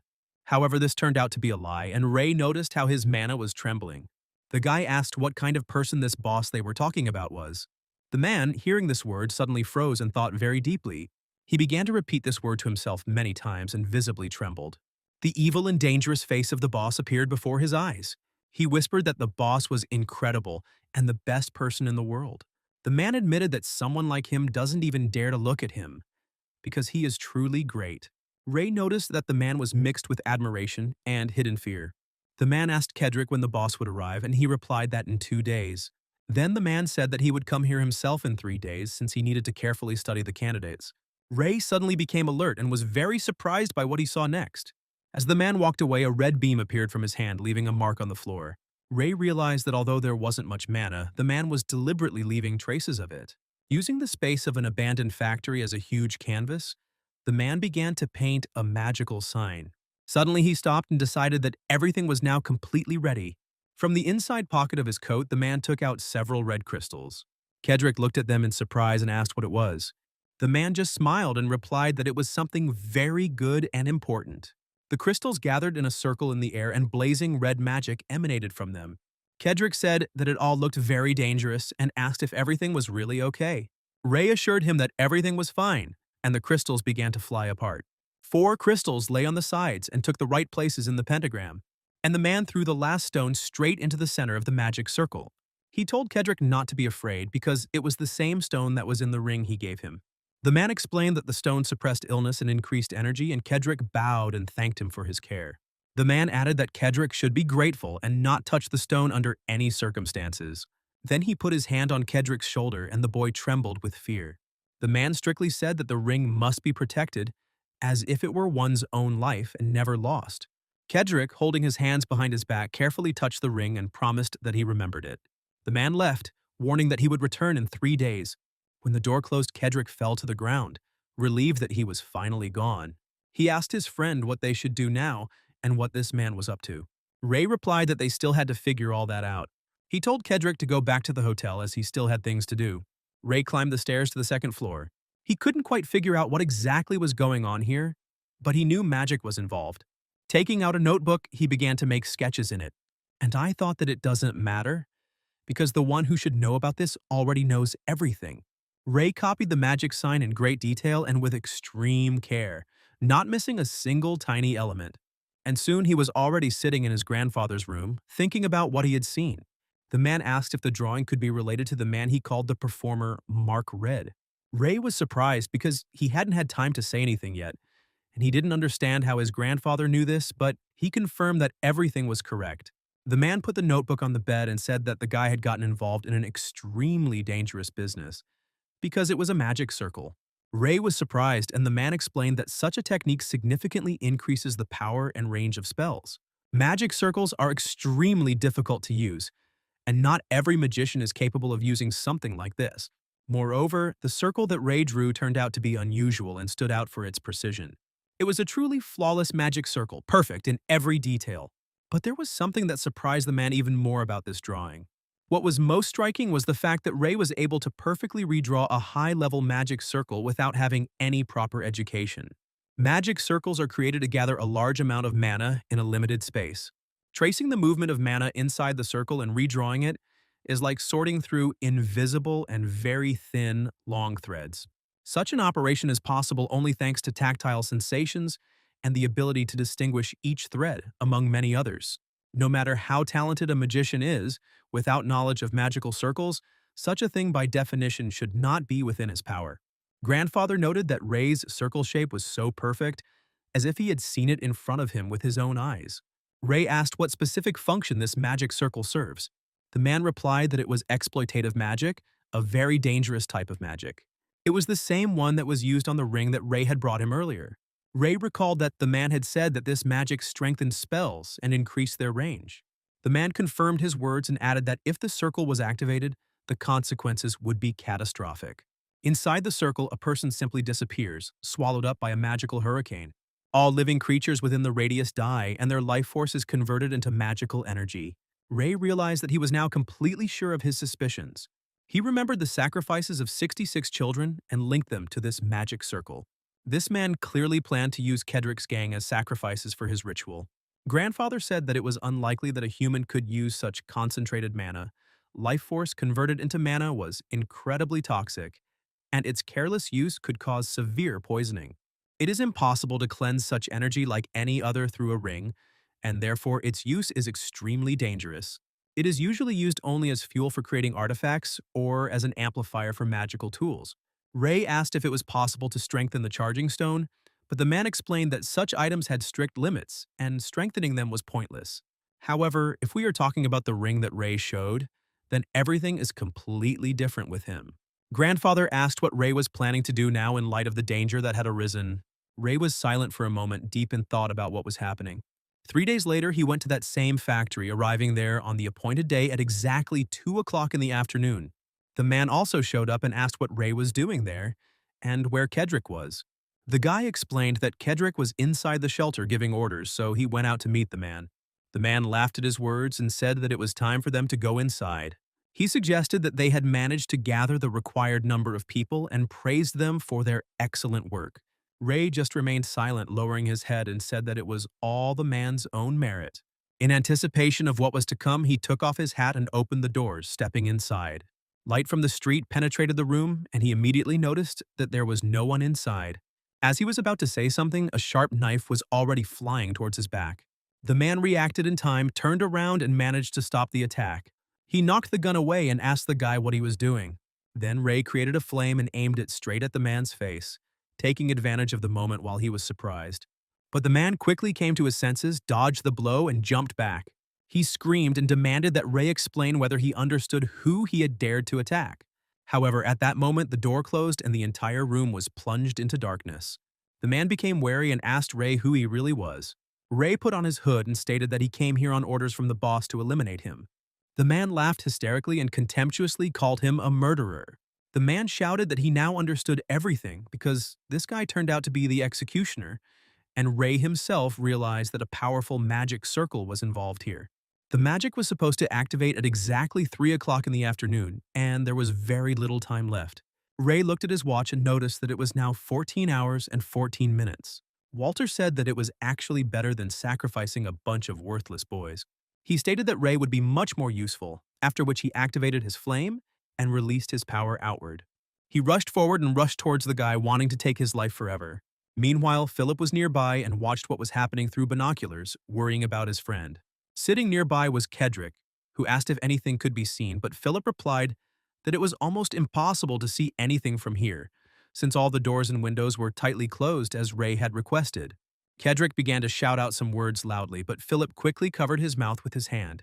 He told him to be quieter, and, together with him, turned his gaze to the place where Veronica was sitting quietly.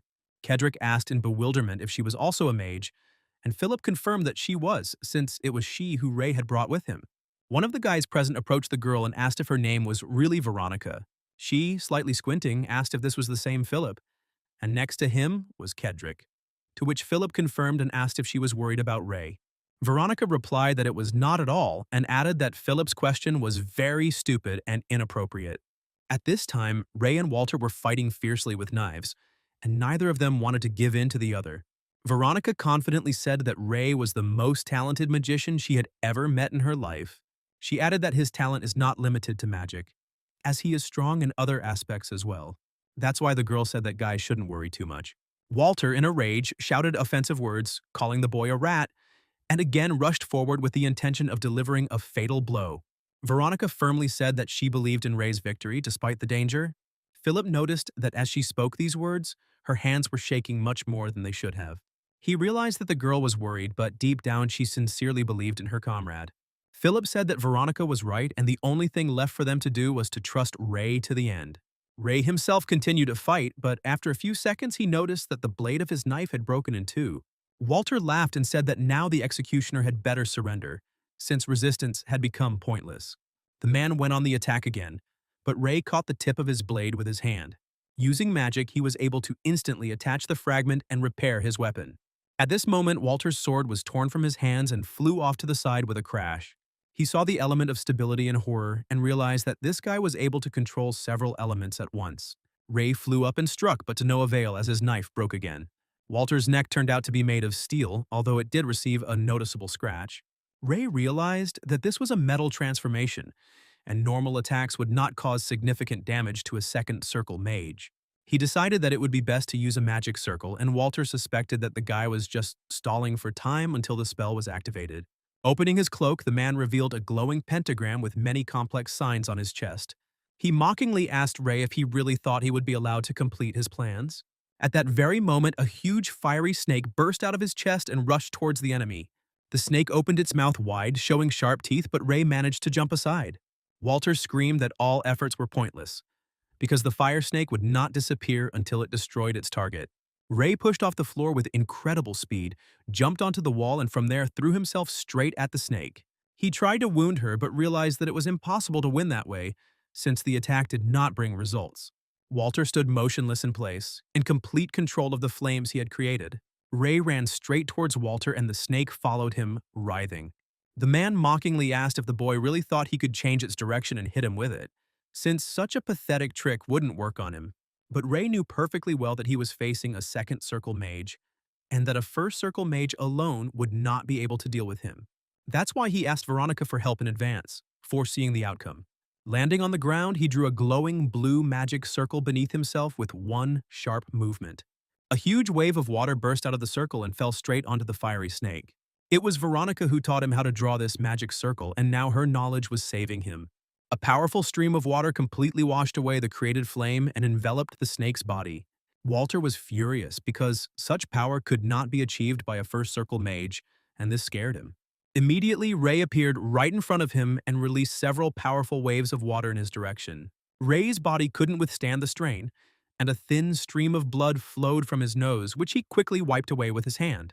The man sat there, exhausted, unable to cast spells, and a puddle of water was spreading around him. Ray looked at his watch and noticed that it was now 10 minutes to 3 in the afternoon. Suddenly, the man, all wet and tired, rose to his feet and said that he had to leave. He said that he had to get back to his boss immediately. Ray stopped him and firmly said that he would not let him leave. He warned Walter to move away from the door or he would destroy the ring. Walter chuckled and noted that it was pointless, since the performers were different from ordinary spells. Ray knew he was at the limit of his strength, but he took his time and asked who had told him such a thing. He asked if he really thought that the bloodstones that gave power to the performers could not be destroyed. Ray reminded that stones can crack if a certain combination of elements is introduced into them. He said that at this point their surface becomes very weak and easily destroyed. Ray thought that Walter was lying, cunningly deceiving, and the stone really could be destroyed. Walter became angry, turned to him, and told him that the guy was talking nonsense before walking away. Ray squeezed the ring in his hand and said that the man might try to stop him. After that, he suddenly threw the ring to the side, and it began to shine with a bright red light. Walter rushed after him, cursing the executioner and screaming furiously. He almost grabbed the ring, but it bounced off the ground and rolled on. Walter turned around sharply and saw that Ray was already standing near the door. The guy had several stones in his hands with which he knocked the ring aside. Ray ran outside and immediately slammed the door behind him. He thought that he had 5 more minutes, and that should be enough time. And Walter thought only about catching the executioner and punishing him as he deserved.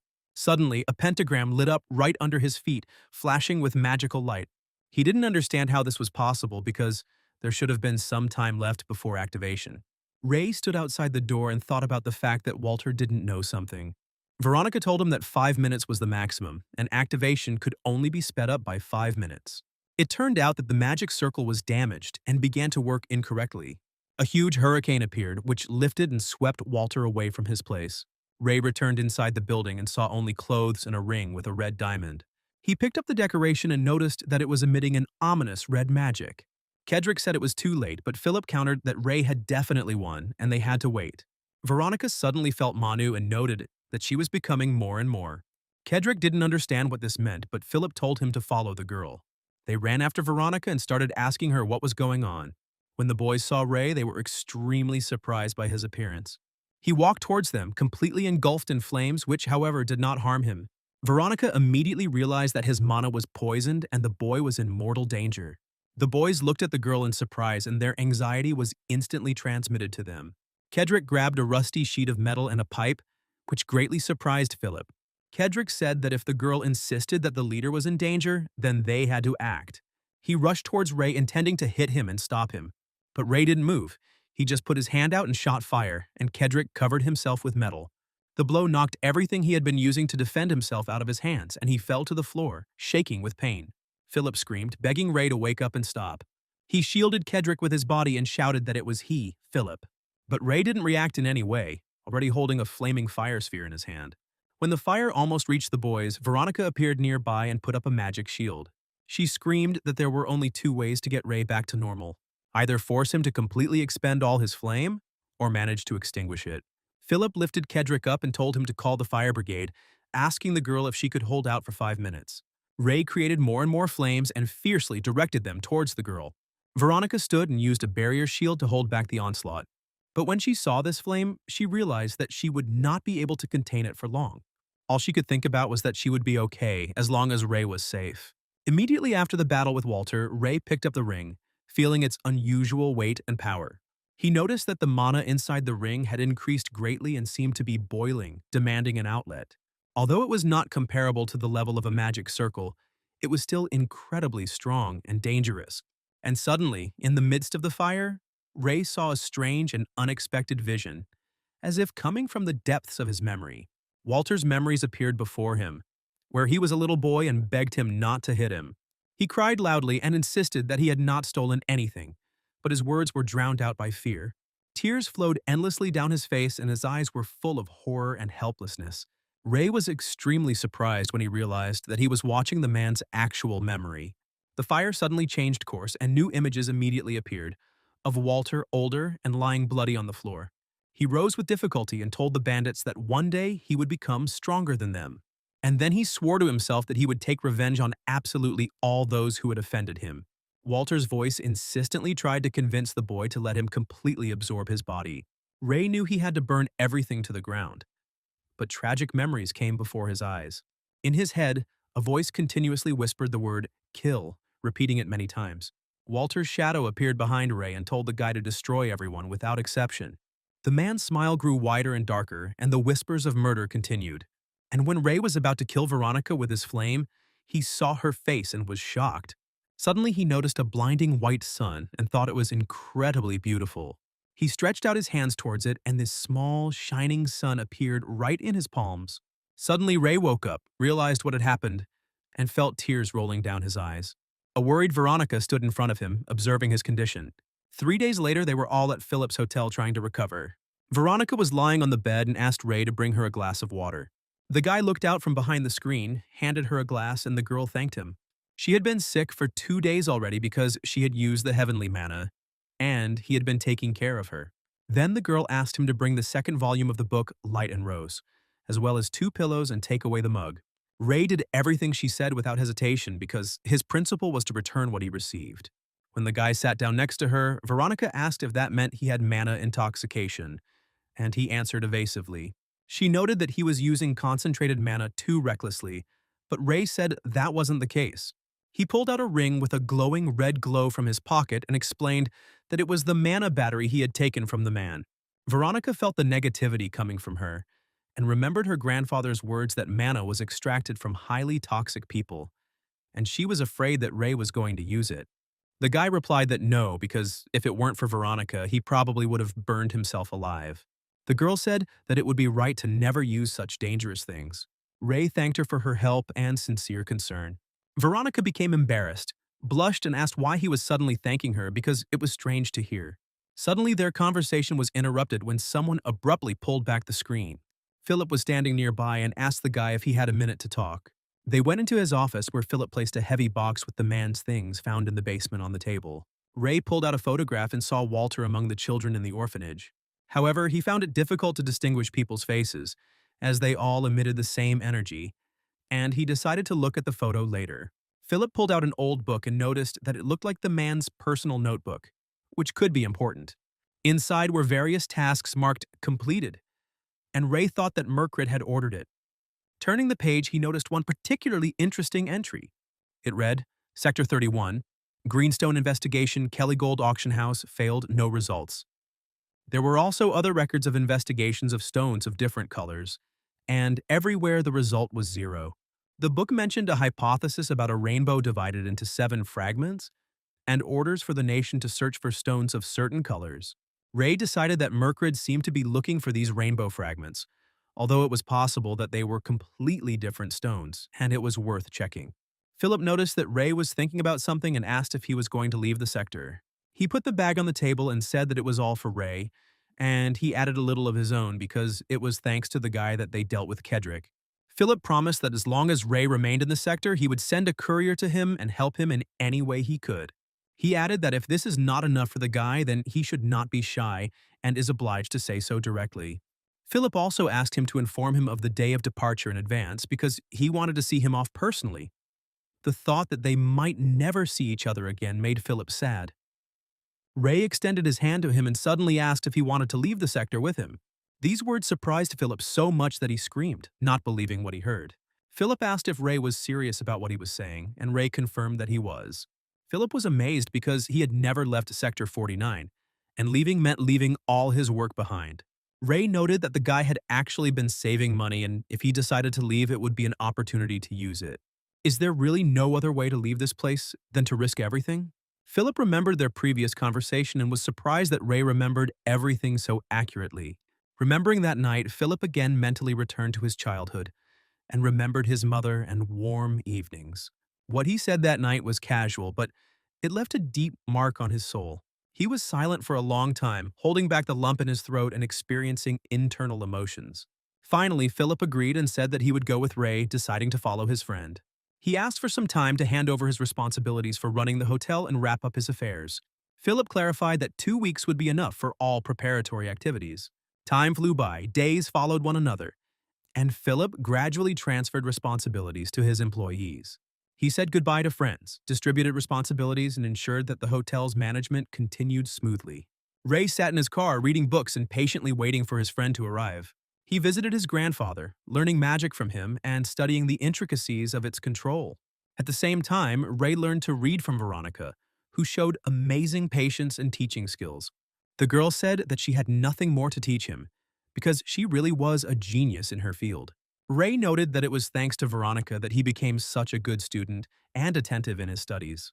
His gaze accidentally fell to the side where small children were standing around the corner, watching them. Seeing that they had been noticed, the children lowered their eyes in embarrassment and quickly ran away, embarrassed by their presence. Veronica noted that they liked Ray, and the children talked about their dreams of becoming hunters in the future. She asked if they were switching places, and Ray nodded, indicating that yes, the roles were reversed. Now Veronica was sitting on a chair, and Ray was standing next to her, carefully watching her every move. Mana thickened in the girl's chest, and she tried to carefully create a ring around her heart. Ray noticed that her ability to manipulate mana had improved greatly, even though he had barely taught her directly. If he did help, it was only by slightly pushing and urging, without interfering fully in the process. Suddenly, a blue, glowing ring appeared around the girl's heart, glowing with a soft light. However, Veronica felt that this was not enough and decided to wait to concentrate better. She understood that her grandfather did not have much time left, and every action mattered. But now she was not alone because Ray stood next to her, supporting her. She clutched her skirt with her hands and mentally urged herself to complete the task. Remembering the evenings when her grandfather and her brothers read books together gave her inner strength. Therefore, the girl decided that she would not let him down and would definitely cope with the task. Suddenly, the ring around the heart became fixed and it glowed with a steady blue light. The girl opened her eyes in surprise and sweat ran down her face, reflecting the strain of her efforts. Ray noticed her empty circle filling with mana, showing the success of her work. The girl was glad that everything worked out for her, and from the tension she lost consciousness for a moment. Ray stood next to her and gently supported her so that she would not fall and get hurt. Veronica woke up and reported that she was fine, and that the tension had simply completely left her body. Afterwards, she thanked Ray for his support and help in achieving success. Tears streamed down her face as the circle was only created thanks to Ray's presence nearby. Ray watched her and thought that he hadn't really done much of anything, so he didn't understand her tears. He said that since she managed to form the circle, she should show it to her grandfather to make him proud. Veronica ran happily up the stairs, full of pride and joy. Ray asked himself if he wanted to go with her, but he didn't yet understand why he needed to. The girl smiled and explained that she had succeeded thanks to him, and they should show it to her grandfather together. She took him by the hand and happily led him upstairs, sharing her joy at the success she had achieved. When they reached the right door, Veronica knocked quietly so as not to frighten her grandfather. She gave him a discreet warning that she was entering to prepare him for his unexpected appearance. Joyfully, she turned to her grandfather, wanting to boast that she had just managed to create a circle. Suddenly, the girl stopped, noticing something unusual that caused her alarm. Ray was very surprised and immediately asked Veronica what happened, feeling anxious. Then his eyes widened in horror as he saw what was happening in front of them. Grandfather was lying on the floor next to the bed, motionless, and this caused panic in both of them. Veronica looked at him with horror and black mana thickened in her chest, reflecting fear and despair. When morning came, Grandfather slowly opened his eyes as if returning from a long sleep. Ray stood next to him and was glad that the man had finally regained consciousness. The man asked how much time had passed, and Ray replied that he had been unconscious for about 2.5 days. Grandfather realized that his days were numbered and involuntarily thought about Veronica. He noticed an empty chair next to Ray, standing next to the bed. The grandfather realized that the girl did not have the determination to be present at his last moments, because her heart was too soft and kind. He thanked the boy for his support because the request to become his student was unexpected, and he was grateful that Ray was there all this time. Ray replied that their interest coincided. The man needed a student to pass on the techniques, and he himself needed a teacher. Grandpa thought that Ray was the strangest child he had ever met, said that this was their last lesson, and asked if he had any more questions. Ray decided to ask something that had long interested him and said that they do feel emotions. Grandfather Lesh said that he understood his question, and Ray was surprised how he knew, but the man admitted that he only suspected. Ray explained that his life was largely devoid of emotion, and in order to feel anything, he had to search deeply within himself to find it. He asked if it was a disease, and his grandfather said that his heart condition could indeed be called a special disease. There are people who close their hearts after a great grief or abuse, and then their feelings stop showing. But Ray, unlike others, could choose what emotions he felt, and that was what made him special. The boy admitted that he didn't understand anything and said that he would like to know what kind of magic his grandfather used. He always understood his intentions even without words, knew what Ray was going through, and guessed his thoughts. Grandfather replied that this was magic and even laughed a little about it. He clarified that it was just the ability to read emotions, but Ray noted that his face didn't express anything. Grandfather explained that when he used the spell, the corners of his lips would rise slightly, his eyes would widen, and even now, Ray doesn't fully understand his words. He added that these are just small signs by which one can learn to read emotions. He advised Ray to try learning it, and if he felt it was similar to magic, then it was worth mastering this art. Ray admitted that people's faces are the same to him, and he distinguishes them only by their voices or hair color. After the conversation, he left the man's room and quietly walked down the stairs. Veronica sat at a small table on the floor with her head down. Ray stopped her tears and called her to him. He said he felt like his grandfather didn't have much time left. Veronica thought that she didn't want to see her grandfather leave their world because her heart was breaking from it. Ray interrupted her thoughts, reminding her that this was her last chance to talk to him. Without thinking for a second, Veronica jumped up and ran upstairs. She rushed to his room, thinking only about him and praying that it was not too late. She didn't knock but opened the door and called her grandfather by name.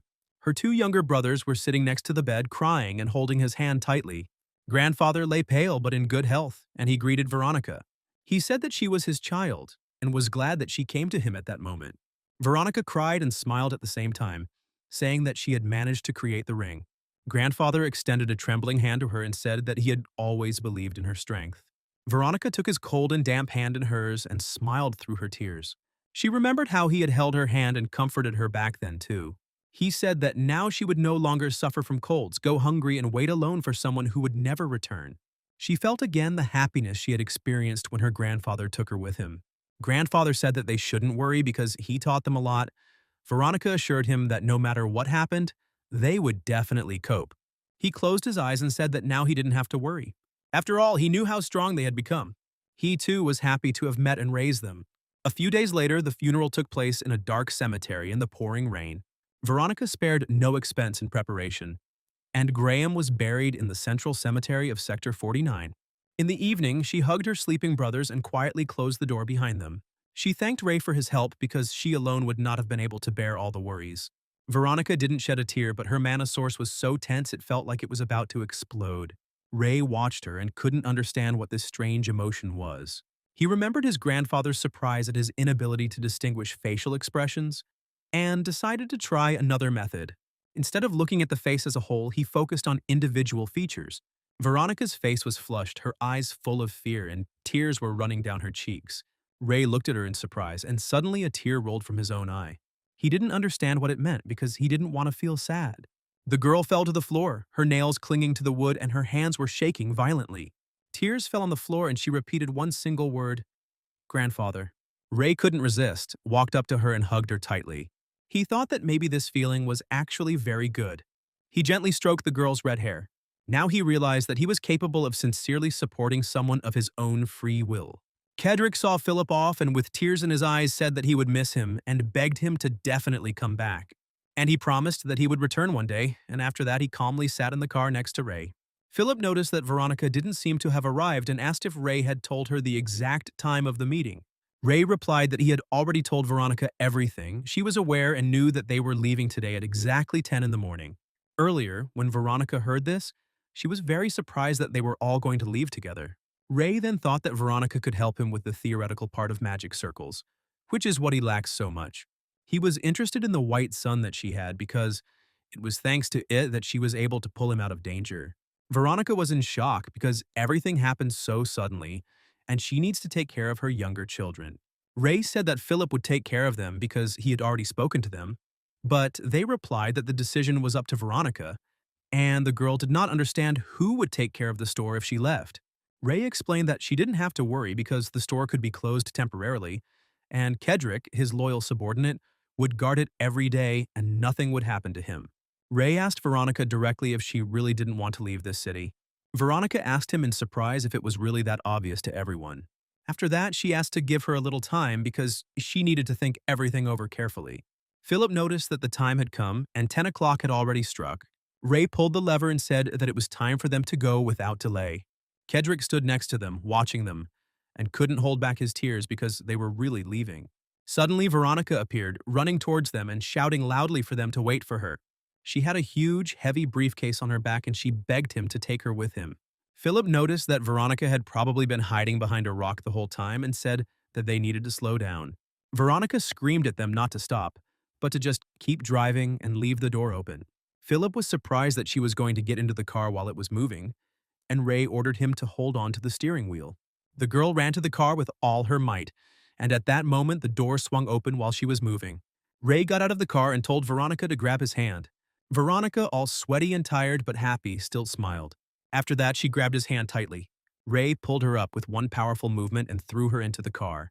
Philip was genuinely amazed that she had decided to go with them, and he asked why she asked them not to slow down. Veronica replied that she felt that if they stopped even for a moment, she might change her mind.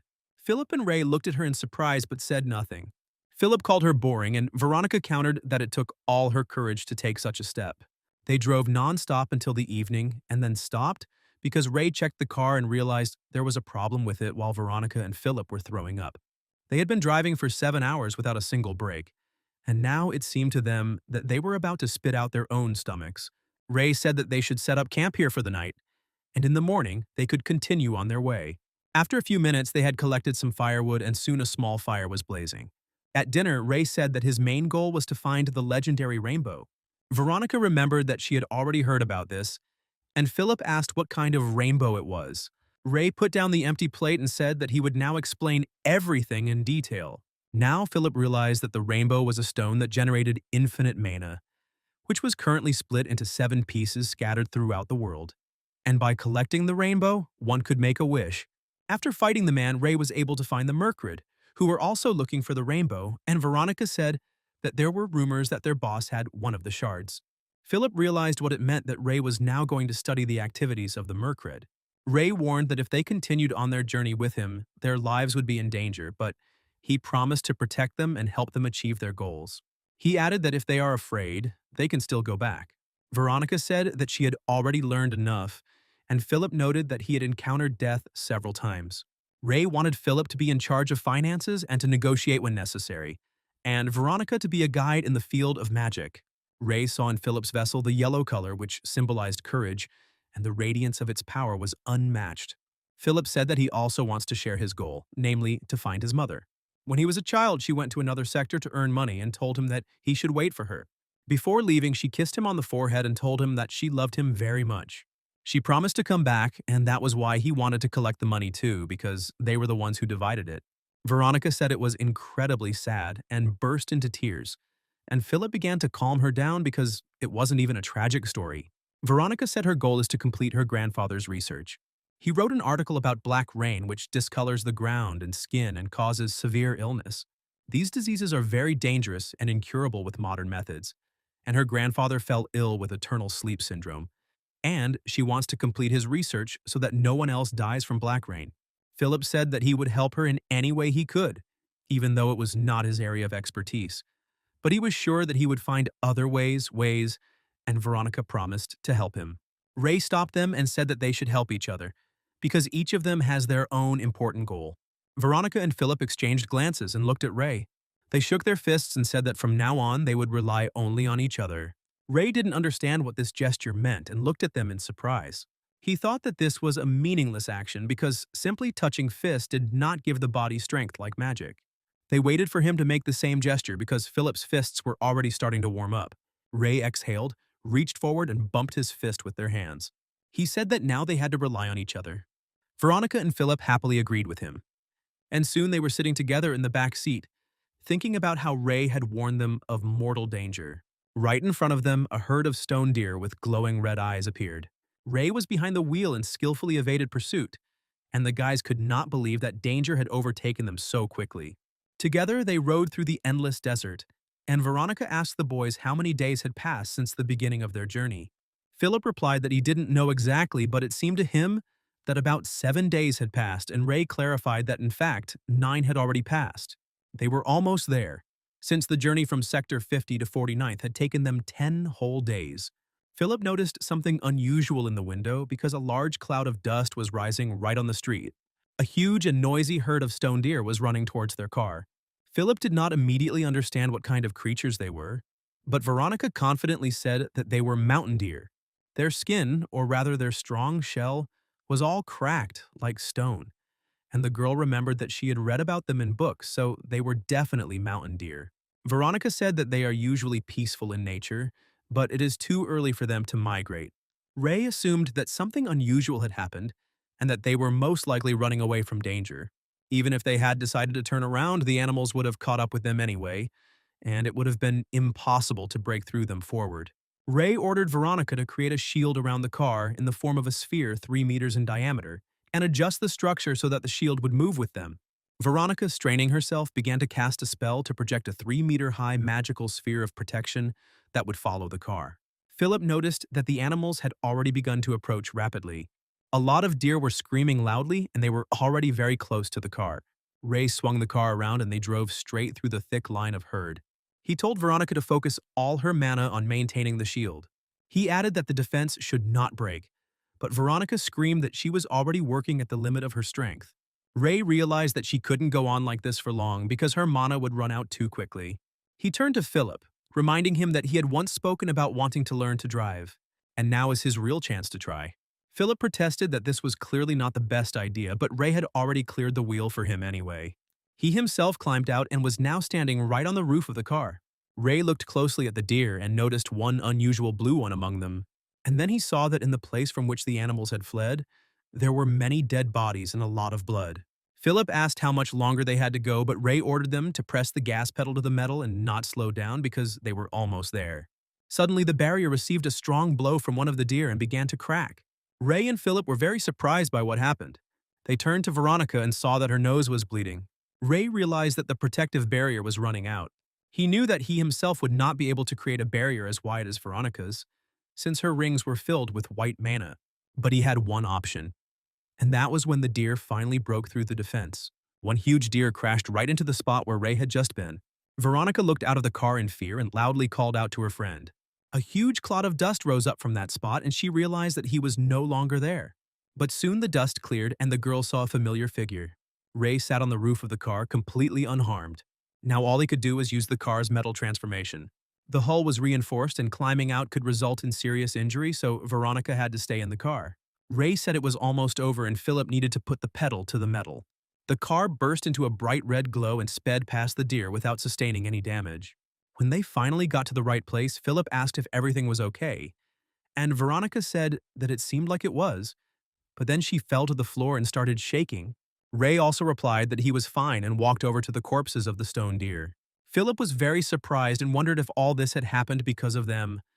But Veronica said no, because the mountain deer had a shell as strong as stone, and they would not have suffered. Ray touched one of the bodies and said that Veronica was right. They had been shot. Their wounds were much larger than usual, and were clearly traces of special ammunition. Ray couldn't understand who could be in such a remote place, and suddenly a man appeared right behind him, asking if they were lost. He said with a grin that the children themselves would not have gone such a distance, and asked where their adults were. The man noticed Veronica and said that she had a very cute face. Ray shielded the girl with his body and asked the man how much was left until Sector 48. The man chuckled and asked if Ray really wanted to go home so much, and why he was speaking to him informally. Ray unceremoniously grabbed him by the shirt and slammed his head into the ground. After that, he lifted the man's face and handed Philip a knife. He said that on his signal, Philip would have to cut the man's throat. After these words, Philip was in complete shock.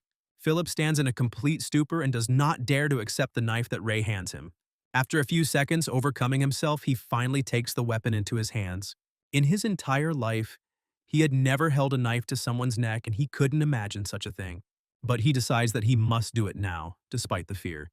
Approaching the man, he shouts loudly for no one to move and for them to lay out everything, otherwise the prisoner will die.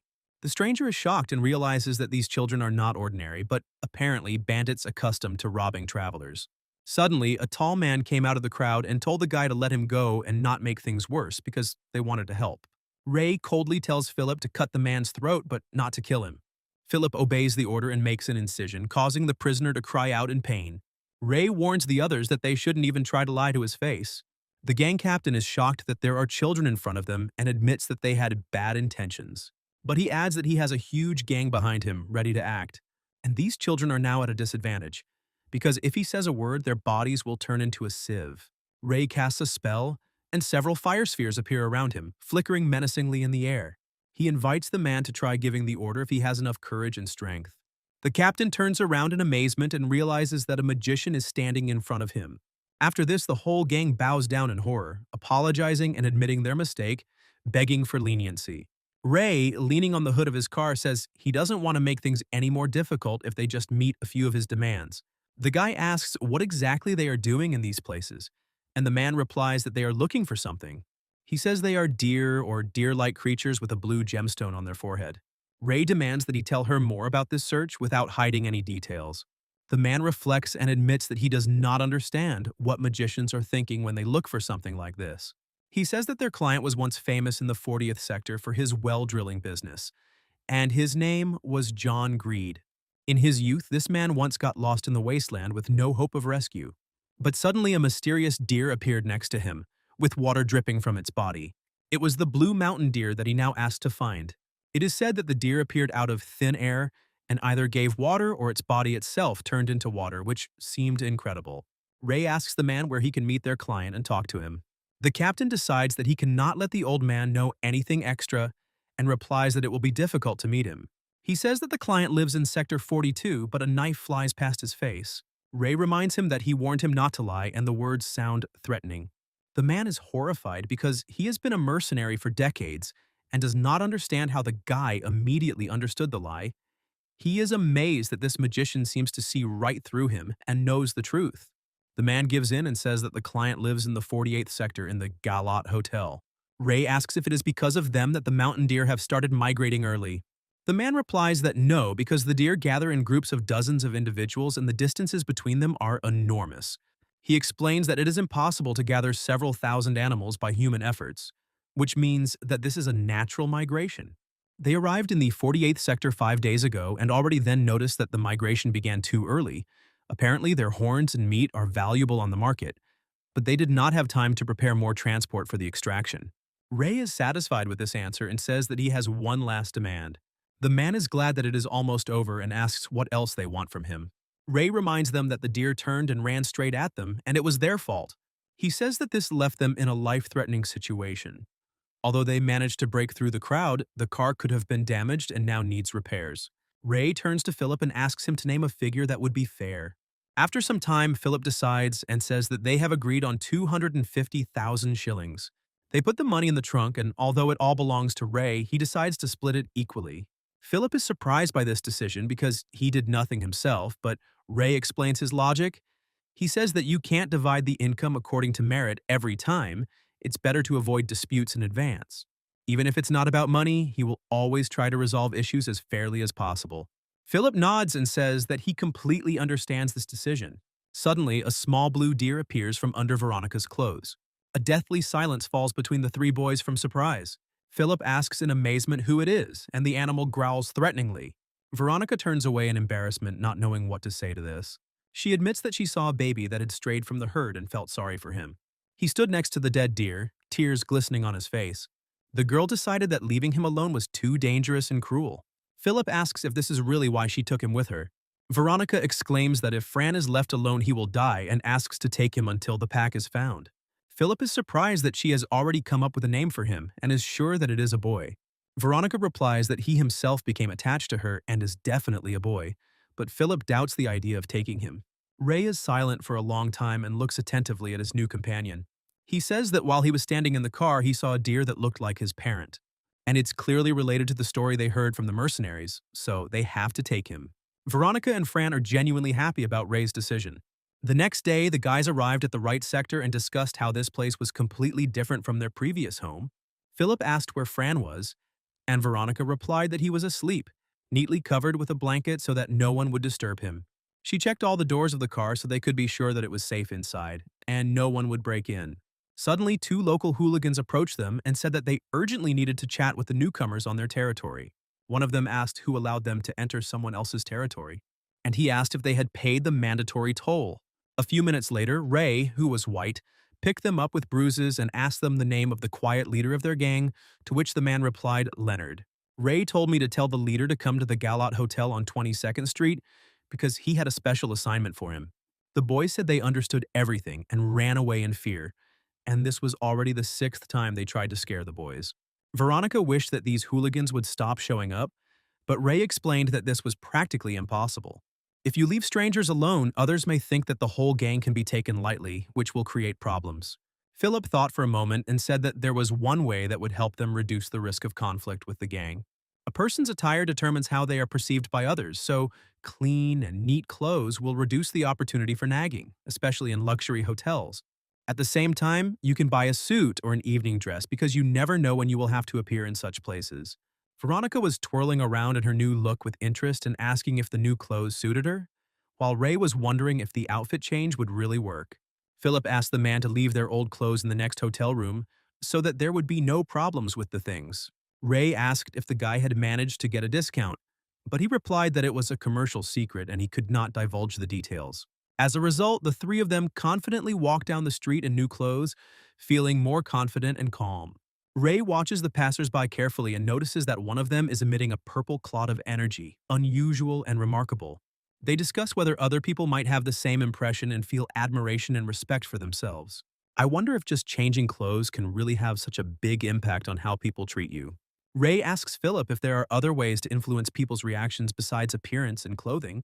The guy explains that the first impression is mainly formed by appearance, because at the first meeting a person is assessed with the eyes.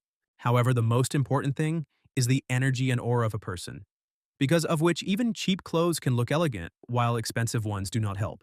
He believes that Ray is one of those people who even wear inexpensive clothes, and the expression, the son of a rich family, does not convey the scale. Suddenly, Veronica interrupts his thoughts and tells him that they have come to the right place, where they will have an important meeting. They stop in front of a tall hotel and Veronica admits that this is the first time she has seen such a large and impressive building. Ray goes ahead saying they need to go inside, but Philip stops him, fearing possible trouble.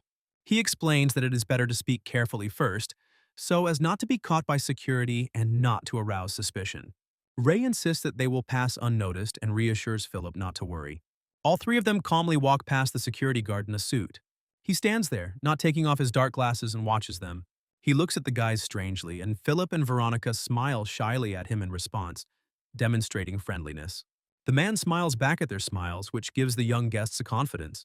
When they entered the building, Veronica was shocked that they actually managed to get inside, as she expected them to be caught. She asked Ray how he knew they would be allowed through, and he said it was decided in advance by observing people's energy. In fact, Ray saw a cloud of energy on the man, and there was no hostility or wariness in it, which meant that they were safe. Philip approached the man behind the counter and said hello to establish friendly contact. The man asked if something had happened to the young gentleman and the lady, and Philip explained that they would like to return to the room but had forgotten the number. He asked under what name they had settled, and Philip replied that he had used the name John Greed, the name of his grandfather. The man calmly reported that the room was number 207, and Philip thanked him for his help. As they were leaving, Veronica remarked that it was quite clever, and the guy said that it just required the ability to communicate with people. Together, they knocked on the door of the room, and the man opened it to find out what had happened. He said they had dialed the wrong number, and Philip explained that they had come on a tip from mercenaries and wanted to find out information about the blue deer. They wanted to know more about the mountain deer the man was looking for and assured him that they could help him in this matter. The man explained that the boss was busy and not the kind of person that people like them could meet with the snap of their fingers. Ray realizes that even Philip won't be able to negotiate with the boss directly, and this complicates the situation. He begins to analyze the layout of the rooms, realizing that from the hallway they are located in one row, and from the sounds inside he can hear two more. The man warns them that if they do not leave, he will use force to protect the territory. Veronica notices that the mana around her has begun to fluctuate even though she is standing still, which worries her. She turns her head and sees Ray's hand tense and begin to glow red with energy. When you understand what you want, you don't choose the means and methods, but use everything necessary to achieve the goal. Ray was about to attack the man, but he heard someone's voice say that it was enough and he needed to stop. The boss came out to them and greeted the young guests, demonstrating confidence and respect. Veronica was shocked because he felt the surrounding mana, and the man explained that if the boss told them to go through, then they could go through. Together they slowly walk inside, assessing the situation and safety in the hall. The boss asks the young guests to sit comfortably in order to discuss the issues calmly and without unnecessary excitement. Businessman John Greed sits smiling, holding a cane and showing respect to his guests. He asks if they want to listen to a story about the animal he is looking for in order to get the information he needs. John Greed is the director of Kernel Water, which supplies drinking water to Sector 40. He says that clean water used to be so expensive that even poor people couldn't afford it.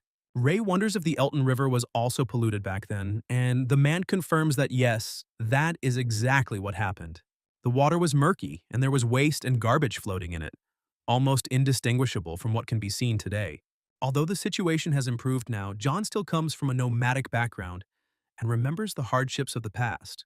Because the old-timers did not allow them to settle in the sector, they were forced to lead a nomadic lifestyle and constantly look for new places. They wandered through the wastelands, their lives completely subordinated to the search for the next oasis, on which the fate of the entire group depended. Some members of the group fell to the ground, screaming that this was the end, and Mahail's group disappeared without a trace after the last move, having failed to find the oasis. John reassured his friend that everything would be fine and that he should remain patient while waiting for the next oasis. They had to stay put and wait because he would definitely find an oasis and return to them safe and sound. After this, John went deep into the desert, losing track of time and feeling completely alone and tired.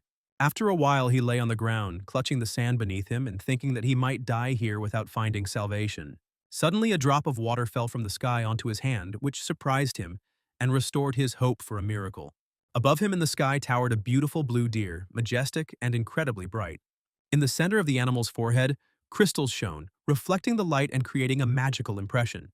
John Greed was completely amazed by this incredible picture and could not believe his eyes. This deer was soon followed by other mountain deer, accompanying him with their presence and majesty. The blue animal soared into the sky, raising John's mood and surprise to a new level. After this, the glow intensified, and the other deer also made loud sounds as if rejoicing at what was happening. John opened his eyes and saw rain in front of him, falling so fast that huge puddles of clean drinking water were formed. He caught the raindrops with his hands, amazed by this sight and the incredible beauty of nature. On this oasis, they started a water business, trying to supply water at a relatively low price to make it accessible to everyone. John understood very well what it was like to not have access to clean water and wanted to change that. He put a bottle of water on the table and said that everything was different now and the approach to business would be completely different. That source dried up, and all the places suitable for development were already occupied. So many companies rushed into the water supply business. In addition, the market was affected by a large amount of money and competition between companies. The man saw blood relatives go crazy and attack each other with knives, which horrified him. It was only then that he realized that it was time to leave this business and focus on more meaningful things. Now he wants only one thing: to see the deer again before he leaves this world and goes away forever. The man wants to thank the deer for once saving him and making changes in his life. The room fell silent as everyone present became immersed in John's story and his unusual experience. Ray promised that they would help him find the mountain deer so that his mission would be successful. John said that he was pleased to hear these words because they meant a lot to him personally and gave him moral support. Only he wondered who these young guests really were that were so determined to help him. Ray explained that they were mercenaries, and Philip and Veronica were very surprised when they heard this for the first time. John looked at them in a special way and wondered who these children were and how they ended up here. After this, the captain of the gang knocked on the door, saying that he would like to discuss something with those present. John noted that the guests had arrived first and had perhaps already met him. learning about his history and deeds. The captain apologized for accidentally revealing the details of the assignment and asked permission to explain the situation, which John understood. He noted that if such a person dared to speak of unnecessary details, it meant that there was a good reason for it, and the situation required attention. John learned that the guests were mercenaries and asked Skyle what he would say about the information provided. In the world of mercenaries, it is not customary to see such elegant and young youths, which creates surprise among those present. The man clasped his hand behind his back, thinking that the old man in front of him was stupid, although in fact he saw Ray's magical abilities. They continued to talk about various things, and then the men bowed, showing respect to those present. Ray reflected that when they entered the hotel, their well-chosen and clean clothes had clearly helped them create the right impression. Now the situation was reversed. In order to be believed, they had to walk around in dusty and dirty clothes, although they were not real mercenaries. The man asked if people dressed like that couldn't be mercenaries, questioning the standard notions. John laughed and said that of course it was possible, because appearance did not always determine a person's abilities and experience. Typically, a mercenary is understood to be an armed person with sufficient experience and skills, capable of carrying out complex tasks. Suddenly, several yellow sparks flew over the man's head, causing surprise and alarm among everyone in the room. Everyone present began to worry, not understanding what exactly was happening and how to react to what was happening. It was Ray's magic that caused the sparks, and he asked if that was what the man meant by weapon. The man standing behind John realized that he was a mage, although it seemed impossible because he did not feel any circle. He asked who Ray was, and the guy saw that the man was indeed a magician and possessed the second circle of power. The man asked if he could now be considered a mercenary and asked Ray to stop using magic to calm down those present.